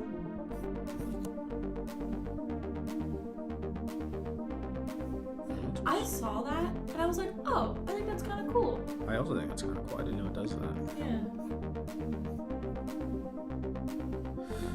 All right, folks. Oh, thank you.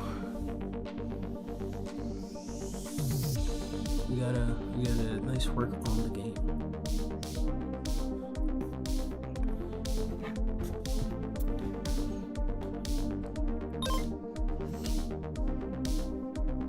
Oh, that was the rest of it. Oh yeah, we killed it on that one. 36,000. I didn't realize we were at 90. That is really good. Yeah. Like shoot the planet. I just mean like, you know, I play the game the way the game's played. You know what I mean? Like, Yeah, but I don't get that high of a score. I let the game play itself. To number 3. Oh yeah, you are number 3. Good Oh, job. nice. It's a cryosphere. It's a cryosphere.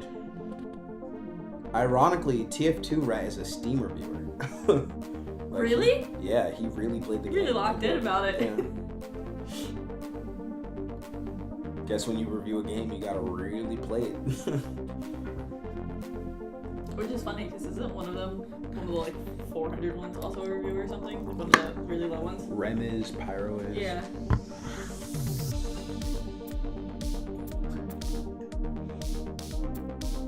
Ironically, there's no one on the Nightmare because you have to score at least, I think, 10,000 to to unlock Nightmare mode. It is a lonely club. Though people have definitely hit those scores on the demo. They have hit the score. So it's not impossible. People are still getting off, so it's not even, you know, it's not insane. Yeah, because I wasn't sure how long you were going to stream. I was like, am I going to see it? Because like, if you only did like 2 hours or something, I wouldn't have been home. But I figured you were probably going as long as most people are getting off work. Yeah, the problem is I feel like people are getting off now. Well, Tuning then in. drive home, Yeah. maybe eat some dinner. Well, that's what I'm saying.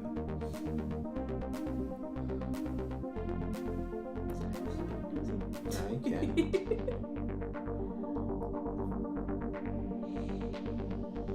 No, you get the chair. Not really.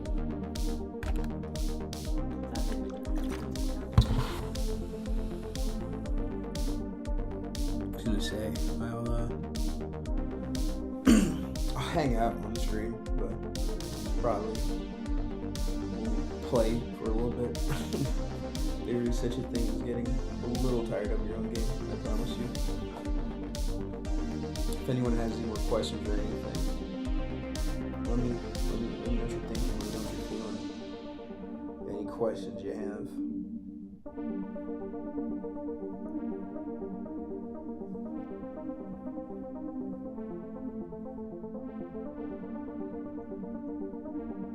Alright, you got another subscriber, maybe from my 17 million hour live stream.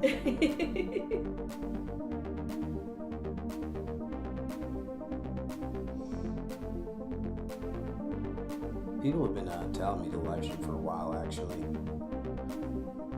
But, like, the way that I develop games is so, like, sporadic. It's like I don't know how many people are tuning into 4 a.m. live stream. And then it would have to be like directly after work, and I might be tired, or, you know, just a lot. Oof, really pulled down this whole thing. Whole thing come down.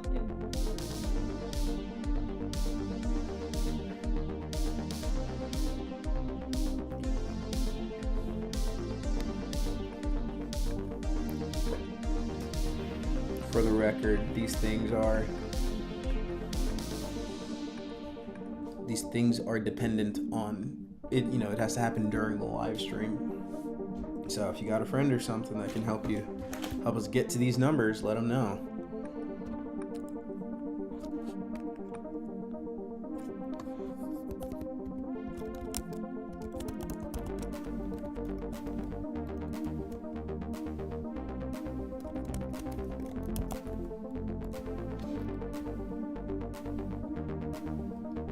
just say what the scores that you need are.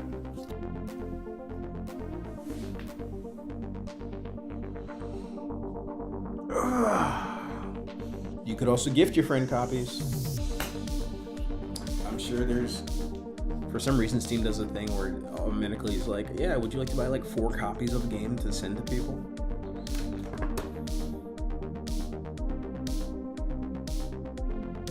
Which I'm not against. I will take your money.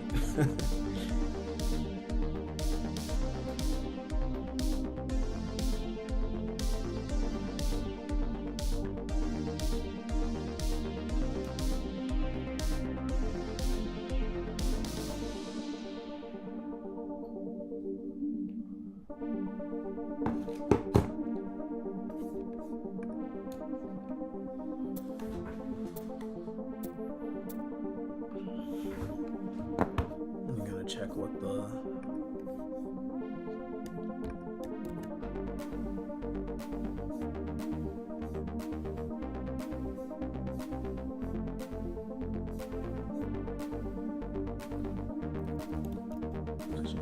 I don't know what I was saying. I'm losing track of my consciousness at all times.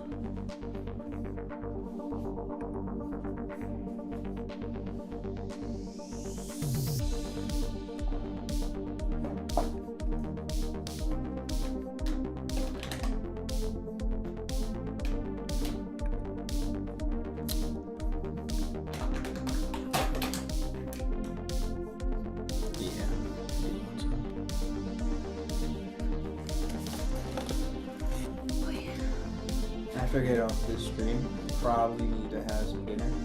I had some Taco Bell like 6.5 hours ago. I was gonna ask you what you had for lunch, and then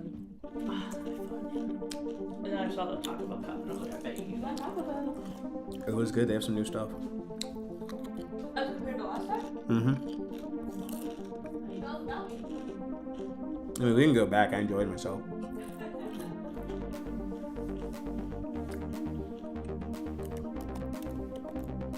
I'm gonna check the raw leaderboards because I'm curious what our numbers are like.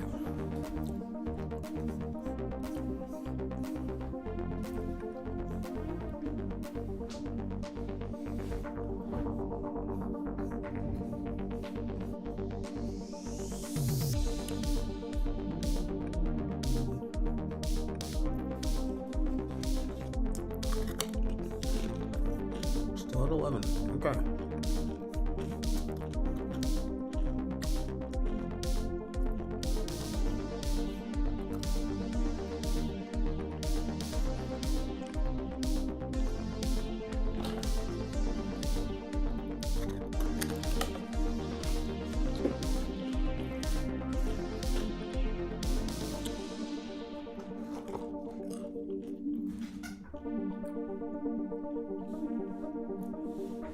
I feel like I should have added some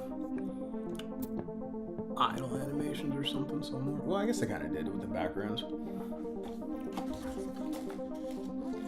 Fun fact, guys, the little star backgrounds, I actually just kind of ripped from Trivia War and just made more spacey.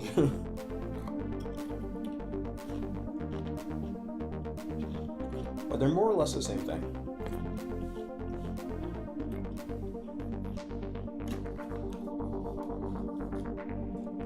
Honestly tempted to play a little Trivia War as a palette cleanser to Colornova. I feel like as long as I'm advertising one of my games, the live stream is worth it.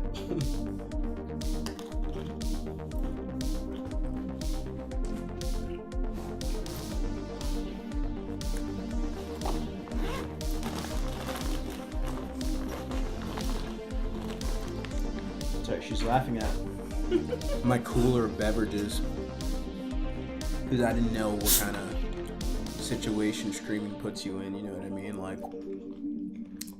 I don't watch a ton of streamers myself, so I didn't know if this was going to be the hell dimension and I needed to have 17 bevies. I think that's also just a you thing in general. Like, separate of streaming. I was kind of hoping we were going to get to the 2 times spicy ramen on stream. My buddy's been wanting me to try this for like years. And it's just been in my closet. Did I do the art myself? So it kind of depends on what you're talking about in particular. There's some stuff that I make, and then there's some stuff I don't, right?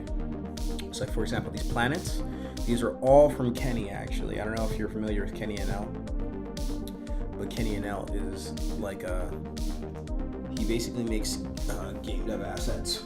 So all of the planets and the ships and stuff like that are those, and then I basically color them and modify them or whatever. But like some of the stuff you see is just like programmer art. So like, for example, you'll see the red spinning. Oh, P2, yeah, we'll kick P2. The red spinning stuff, that's all like programmatic, and so is the scanning lines. These symbols and stuff like that you see in the game all the time, like those kinds of things. Normally, I use a website called the Noun Project. It's like $40 a year, and you can have unlimited icons, basically. And then when you see stuff in the bottom here, like the controller glyphs, that's also Kenny. And then there's also like there's also just there is other stuff that I designed. So like, for example, so the meteors, some of the meteors that we see are actually I made some of the meteors, basically. It's like those are things that I designed, or like I wanted more variation because there was only one type or two types of meteors. So I can actually show off some of that stuff. So it's like, for example, this was a meteor that I was experimenting with, or like I made the circular meteor, for example, and I basically just designed this off of what Kenny was doing, and I made some of the other shaped ones by just combining stuff from the Noun Project and also just like various art that I can make myself. So the short answer is I didn't make most of the art, but I edit most of the art. I just use a combination of whatever I have on hand. And you know, it was good enough for this game, but it's part of the reason that I said for my next game, I think I want to collaborate with a real artist. Daniel, thank you. I appreciate you buying the game, brother. We'll pop it up to 7. Assuming that Daniel wasn't 6. I don't know. We'll pop it to 7. All right. For the sake of the chug of warm beverage, we'll pop it to 7.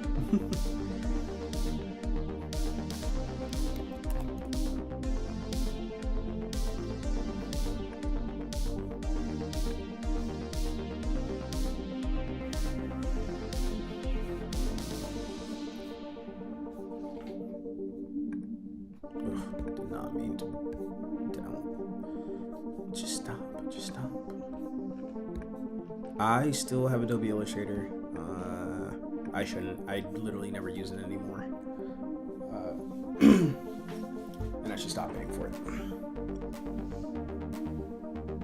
I did keep my costs down. The only real cost in all of Colornova was my capsule art, which cost me, I think I said like $220.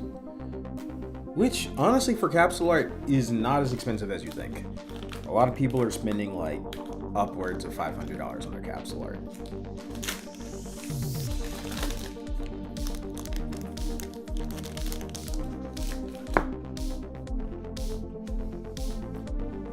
Everything else in the game I either created, was free, is programmer, like, you know, like it's programmatic.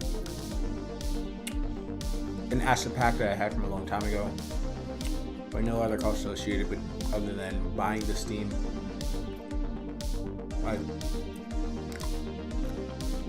Sorry. Snickers or Snicker.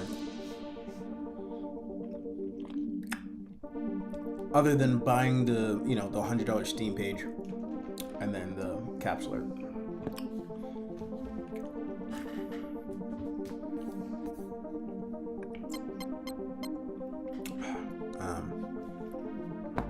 I'll be right back. I'm actually gonna use the restroom again.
Alright folks, I'm back.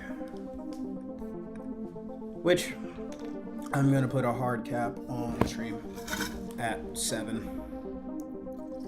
After that it'll have been like 6 hours in this seat.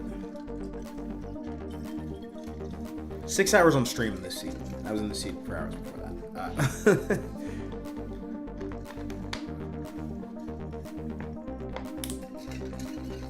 Yeah, no, capsule art is important. I tried to make mine. It's kind of ugly. It's kind of dumb. Let's see if I can pull it up.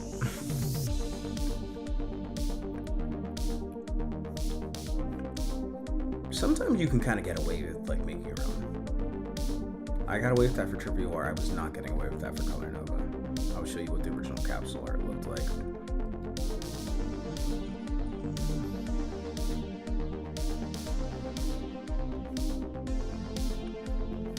The original looked like this. It was fine. It was boring. Kind of generic. Ironically, it almost looks AI generated, but it's not at all. Like, those little spaceships come from an asset pack that definitely wasn't AI generated. Those planets are the same ones that I use in the literal game. some random space background I found, and I messed around until I got the kind of glowy Colornova logo. But like now that I look at it, I'm like, it low key looks a little AI generated.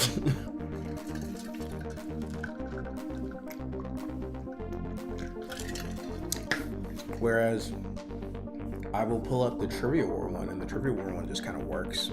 But that's the kind of game Trivia War was.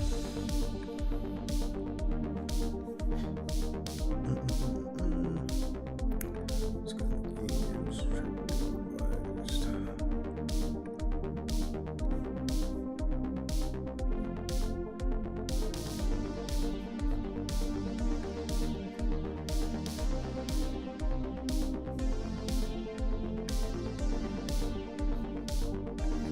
Whereas like this was Trivia Wars, and this just works. Yeah. Simple logo. In the back is a bunch of question marks from, this is like a stock image or something. I put a little bit of a color filter. You can kind of see on the side how I put this rectangle, and I kind of changed the like diffusion method to make it a little darker, because if I take it away, it's like way too bright. Like I'll show you. Because the reds stick out too much, I need to mute the reds a little bit. And then I think I did something to, no, maybe I didn't. Maybe that's all it needed. Just literally just a little bit of a darkening to like make those reds stand out a little less. And, oh, right, it also, I think it's also a blur. I think there's an effect on here as well. Yeah, there is. There's a Gaussian blur. So if I take that off and I take this off, it's a little obnoxious.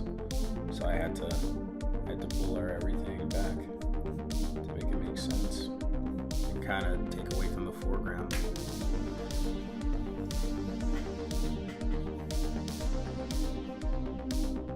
Hopefully I didn't break something. Let's see.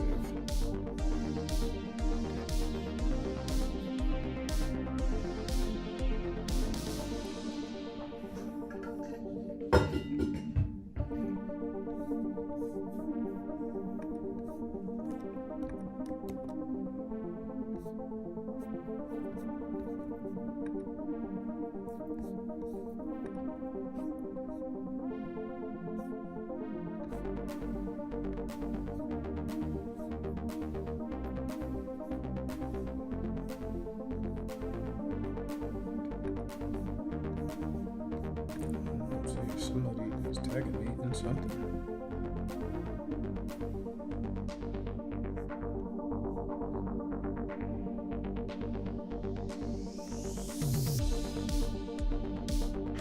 Ah, somebody recognized me in the Love 2D channel.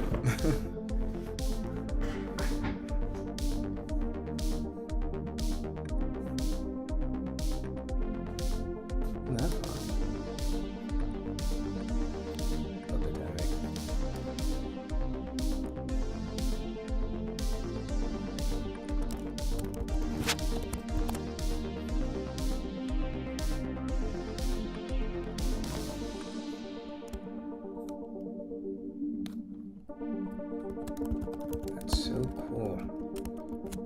I didn't realize anyone would recognize me in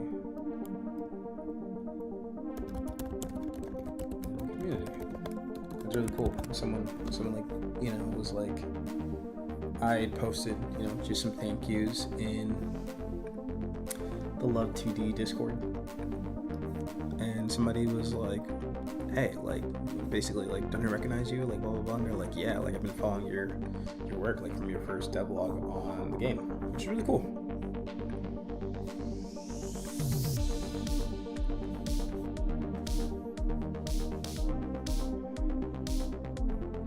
Do I think once I had an artist to do my capsule art, I'll just use the same artist again? So, I think that really depends, right? So, if I manage to make another game that doesn't really need a unique art style like Trivia War, I'd probably try to bake my own capsule art. But if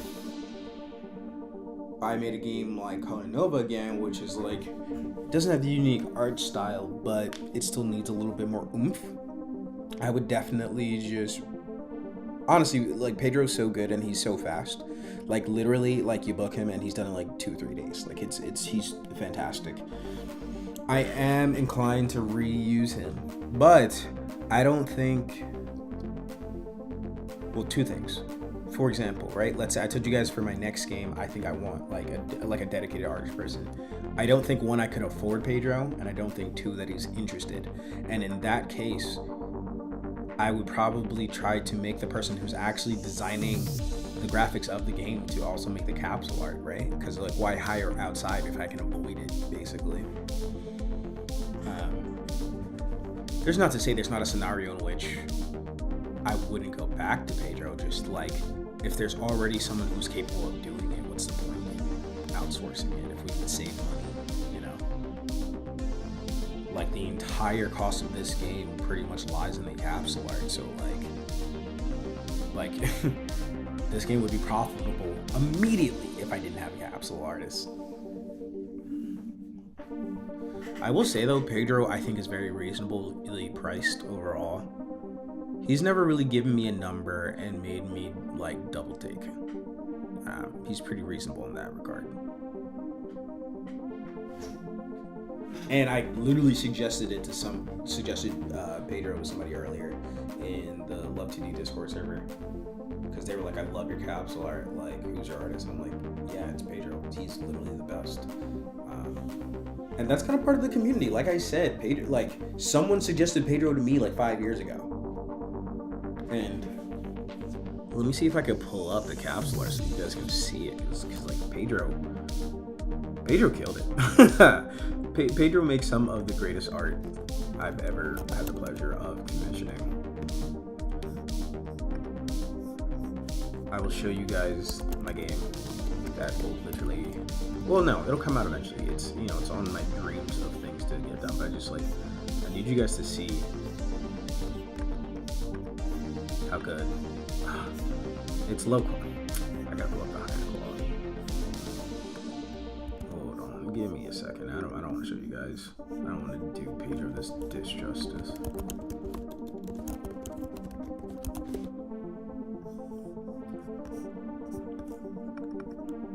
So for example, this is the first part. So the game's reading me, right? And this is like its general logo. So actually, my friend Crystal designed this. And it's fire. It looks great, you know, like it's fantastic. I work with different people all the time, actually. Not so much recently, but like, you know, like working with new people is always ball. Okay. So like, you know, Pedro designed that, and like Pedro designed this. This is the Rated Mutant like capsule image. Like, tell me this isn't insane. Tell me, like, this looks so good. He designed literally like 6 to like 10 of the monsters that's supposed to be in the game or something like that, and they're all individual assets. He live streamed it, so I know it's not AI. Look at the detail and work on this. This is some of the prettiest stuff I've ever commissioned ever. Like, Pedro's so good at what he does.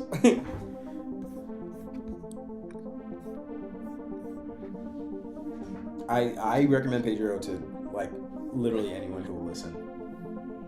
It's just, you know, I am an indie dev and I do have to have a budget, and I can't spend a few $100 anytime I need something done. Like, it's not economical for me. It might be economical for somebody else, but like, you know. Pedro also, you know, like Pedro's gonna repost your stuff and whatnot. It's very like, there's a symbiosis about it all, if that makes sense. Like Pedro's the GOAT. Man, the Rated Mutant stuff is so beautiful. Ironically, I'm already in the hole a lot for Rated Mutant. I didn't know how to spend my money well back then. Like, if I ever get back to Rated Mutant, like Rated Mutant has to be like a commercial success to make sense, if that makes sense, you know what I mean? Like, I'm not making $2,000 on Rated Mutant and being like, oh, that was pretty good. I think I've spent at least $1,400 on Rated Mutant stuff.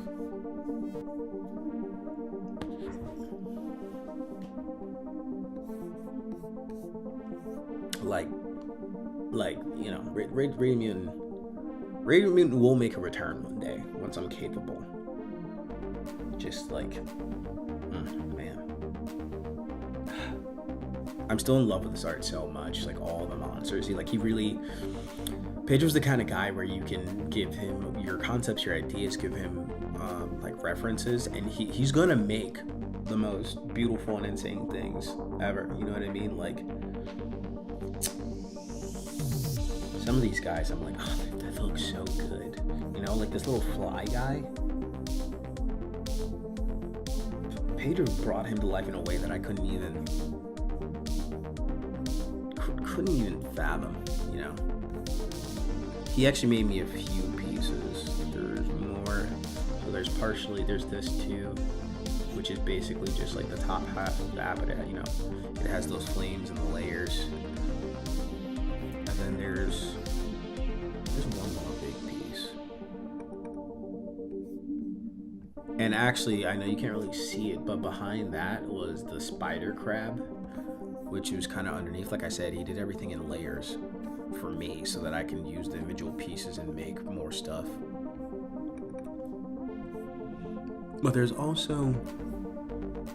actually a second poster, and I'm trying to find it if it'll allow me. Yeah, this is the second poster. As you can see, they have these little green guys and a little lizard thing, but this is the secondary part. So Pedro actually made a lot of graphics. If I could have made Radiant Mutant with Pedro, I would have. But one, I did not have the technical skills, and two, once again, I don't actually think I could afford Pedro that whole time. You know, like he works off of commissions. I'm pretty sure it's his only job. So like, I can't support a second person's salary. Basically, he did have to work for free.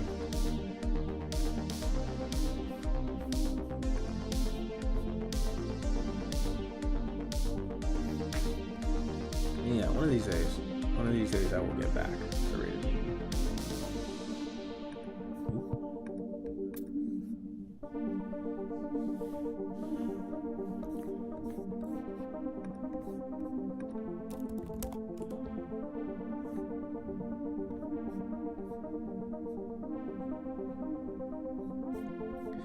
We got about 8 more minutes left in the stream before I'm gonna call it.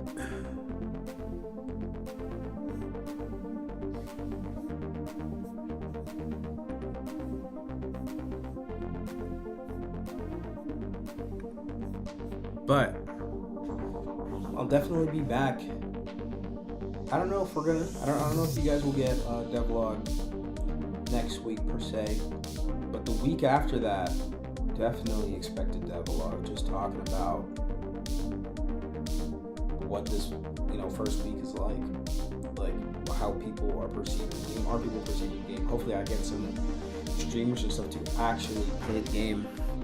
I haven't even actually checked at all to see if anyone who's not me has talked about the game at all in any capacity, which it probably hasn't. Like I said, it's literally like a Friday. The game dropped in the middle of the day, but I'm hoping once I can access YouTuber emails again.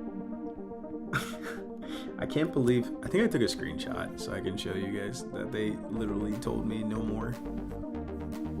It's so funny.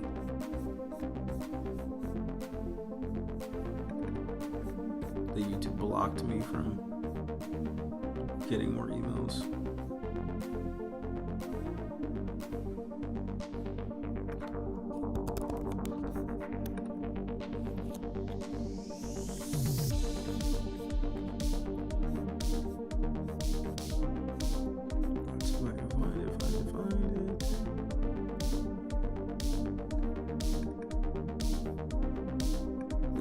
That's enough.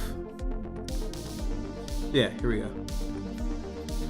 So normally you can go to like a YouTuber and get their email so that you can yap to them, and they hit me with the email address hidden. You've reached today's access limit.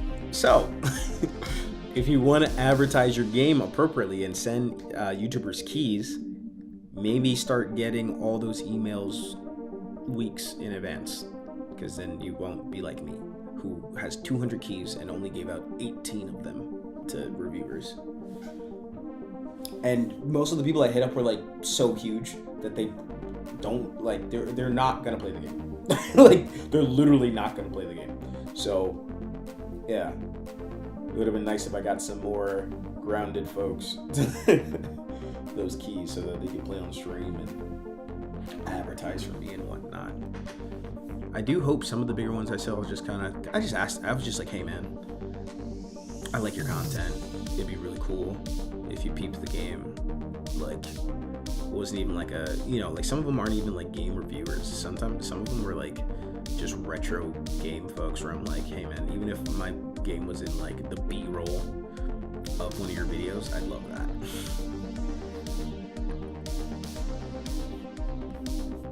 Made it to number 2. I'm not gonna check it out.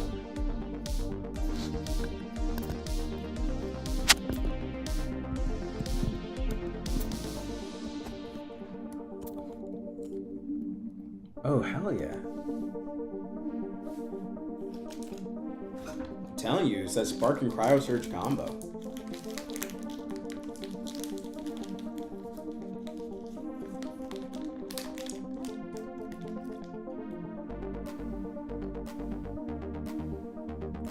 You're so close to unlocking Nightmare Mode.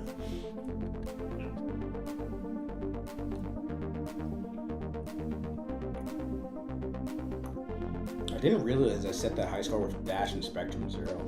What a combo. I did Dash and Crowd Search for Nightmare.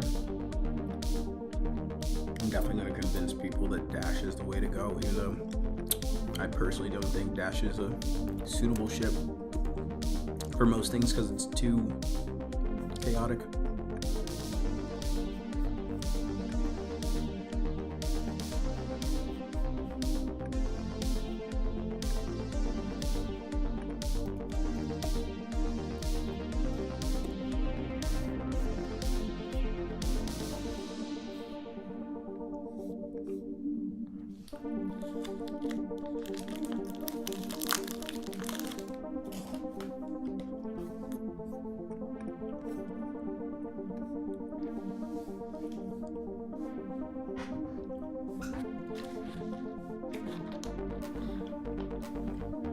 I know I created Nightmare Mode, but the first time I played it, I was like, am I doing too much? Like, before I even prototyped, the idea always was, in casual mode it's half a planet, or in Nightmare Mode it's a whole planet. But just like everything in life, it's experienced a bit of shrinkflation. The planet was like 30% bigger when I first started, and that was impossible. It wasn't even playable. I had to keep shrinking the planet. Right now, I think in co-op, it's the perfect size. I'm not entirely convinced it's not too big for solo, but I've gotten like 17,000, 18,000 before. Let's see.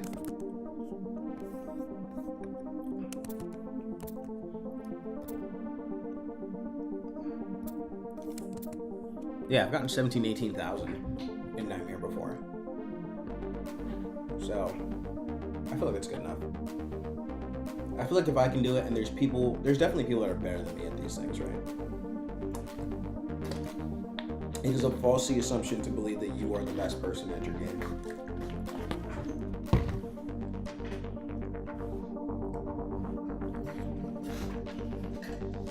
There's definitely someone always better, typically. Someone who somehow figures out the intricacies of your game better than you ever could.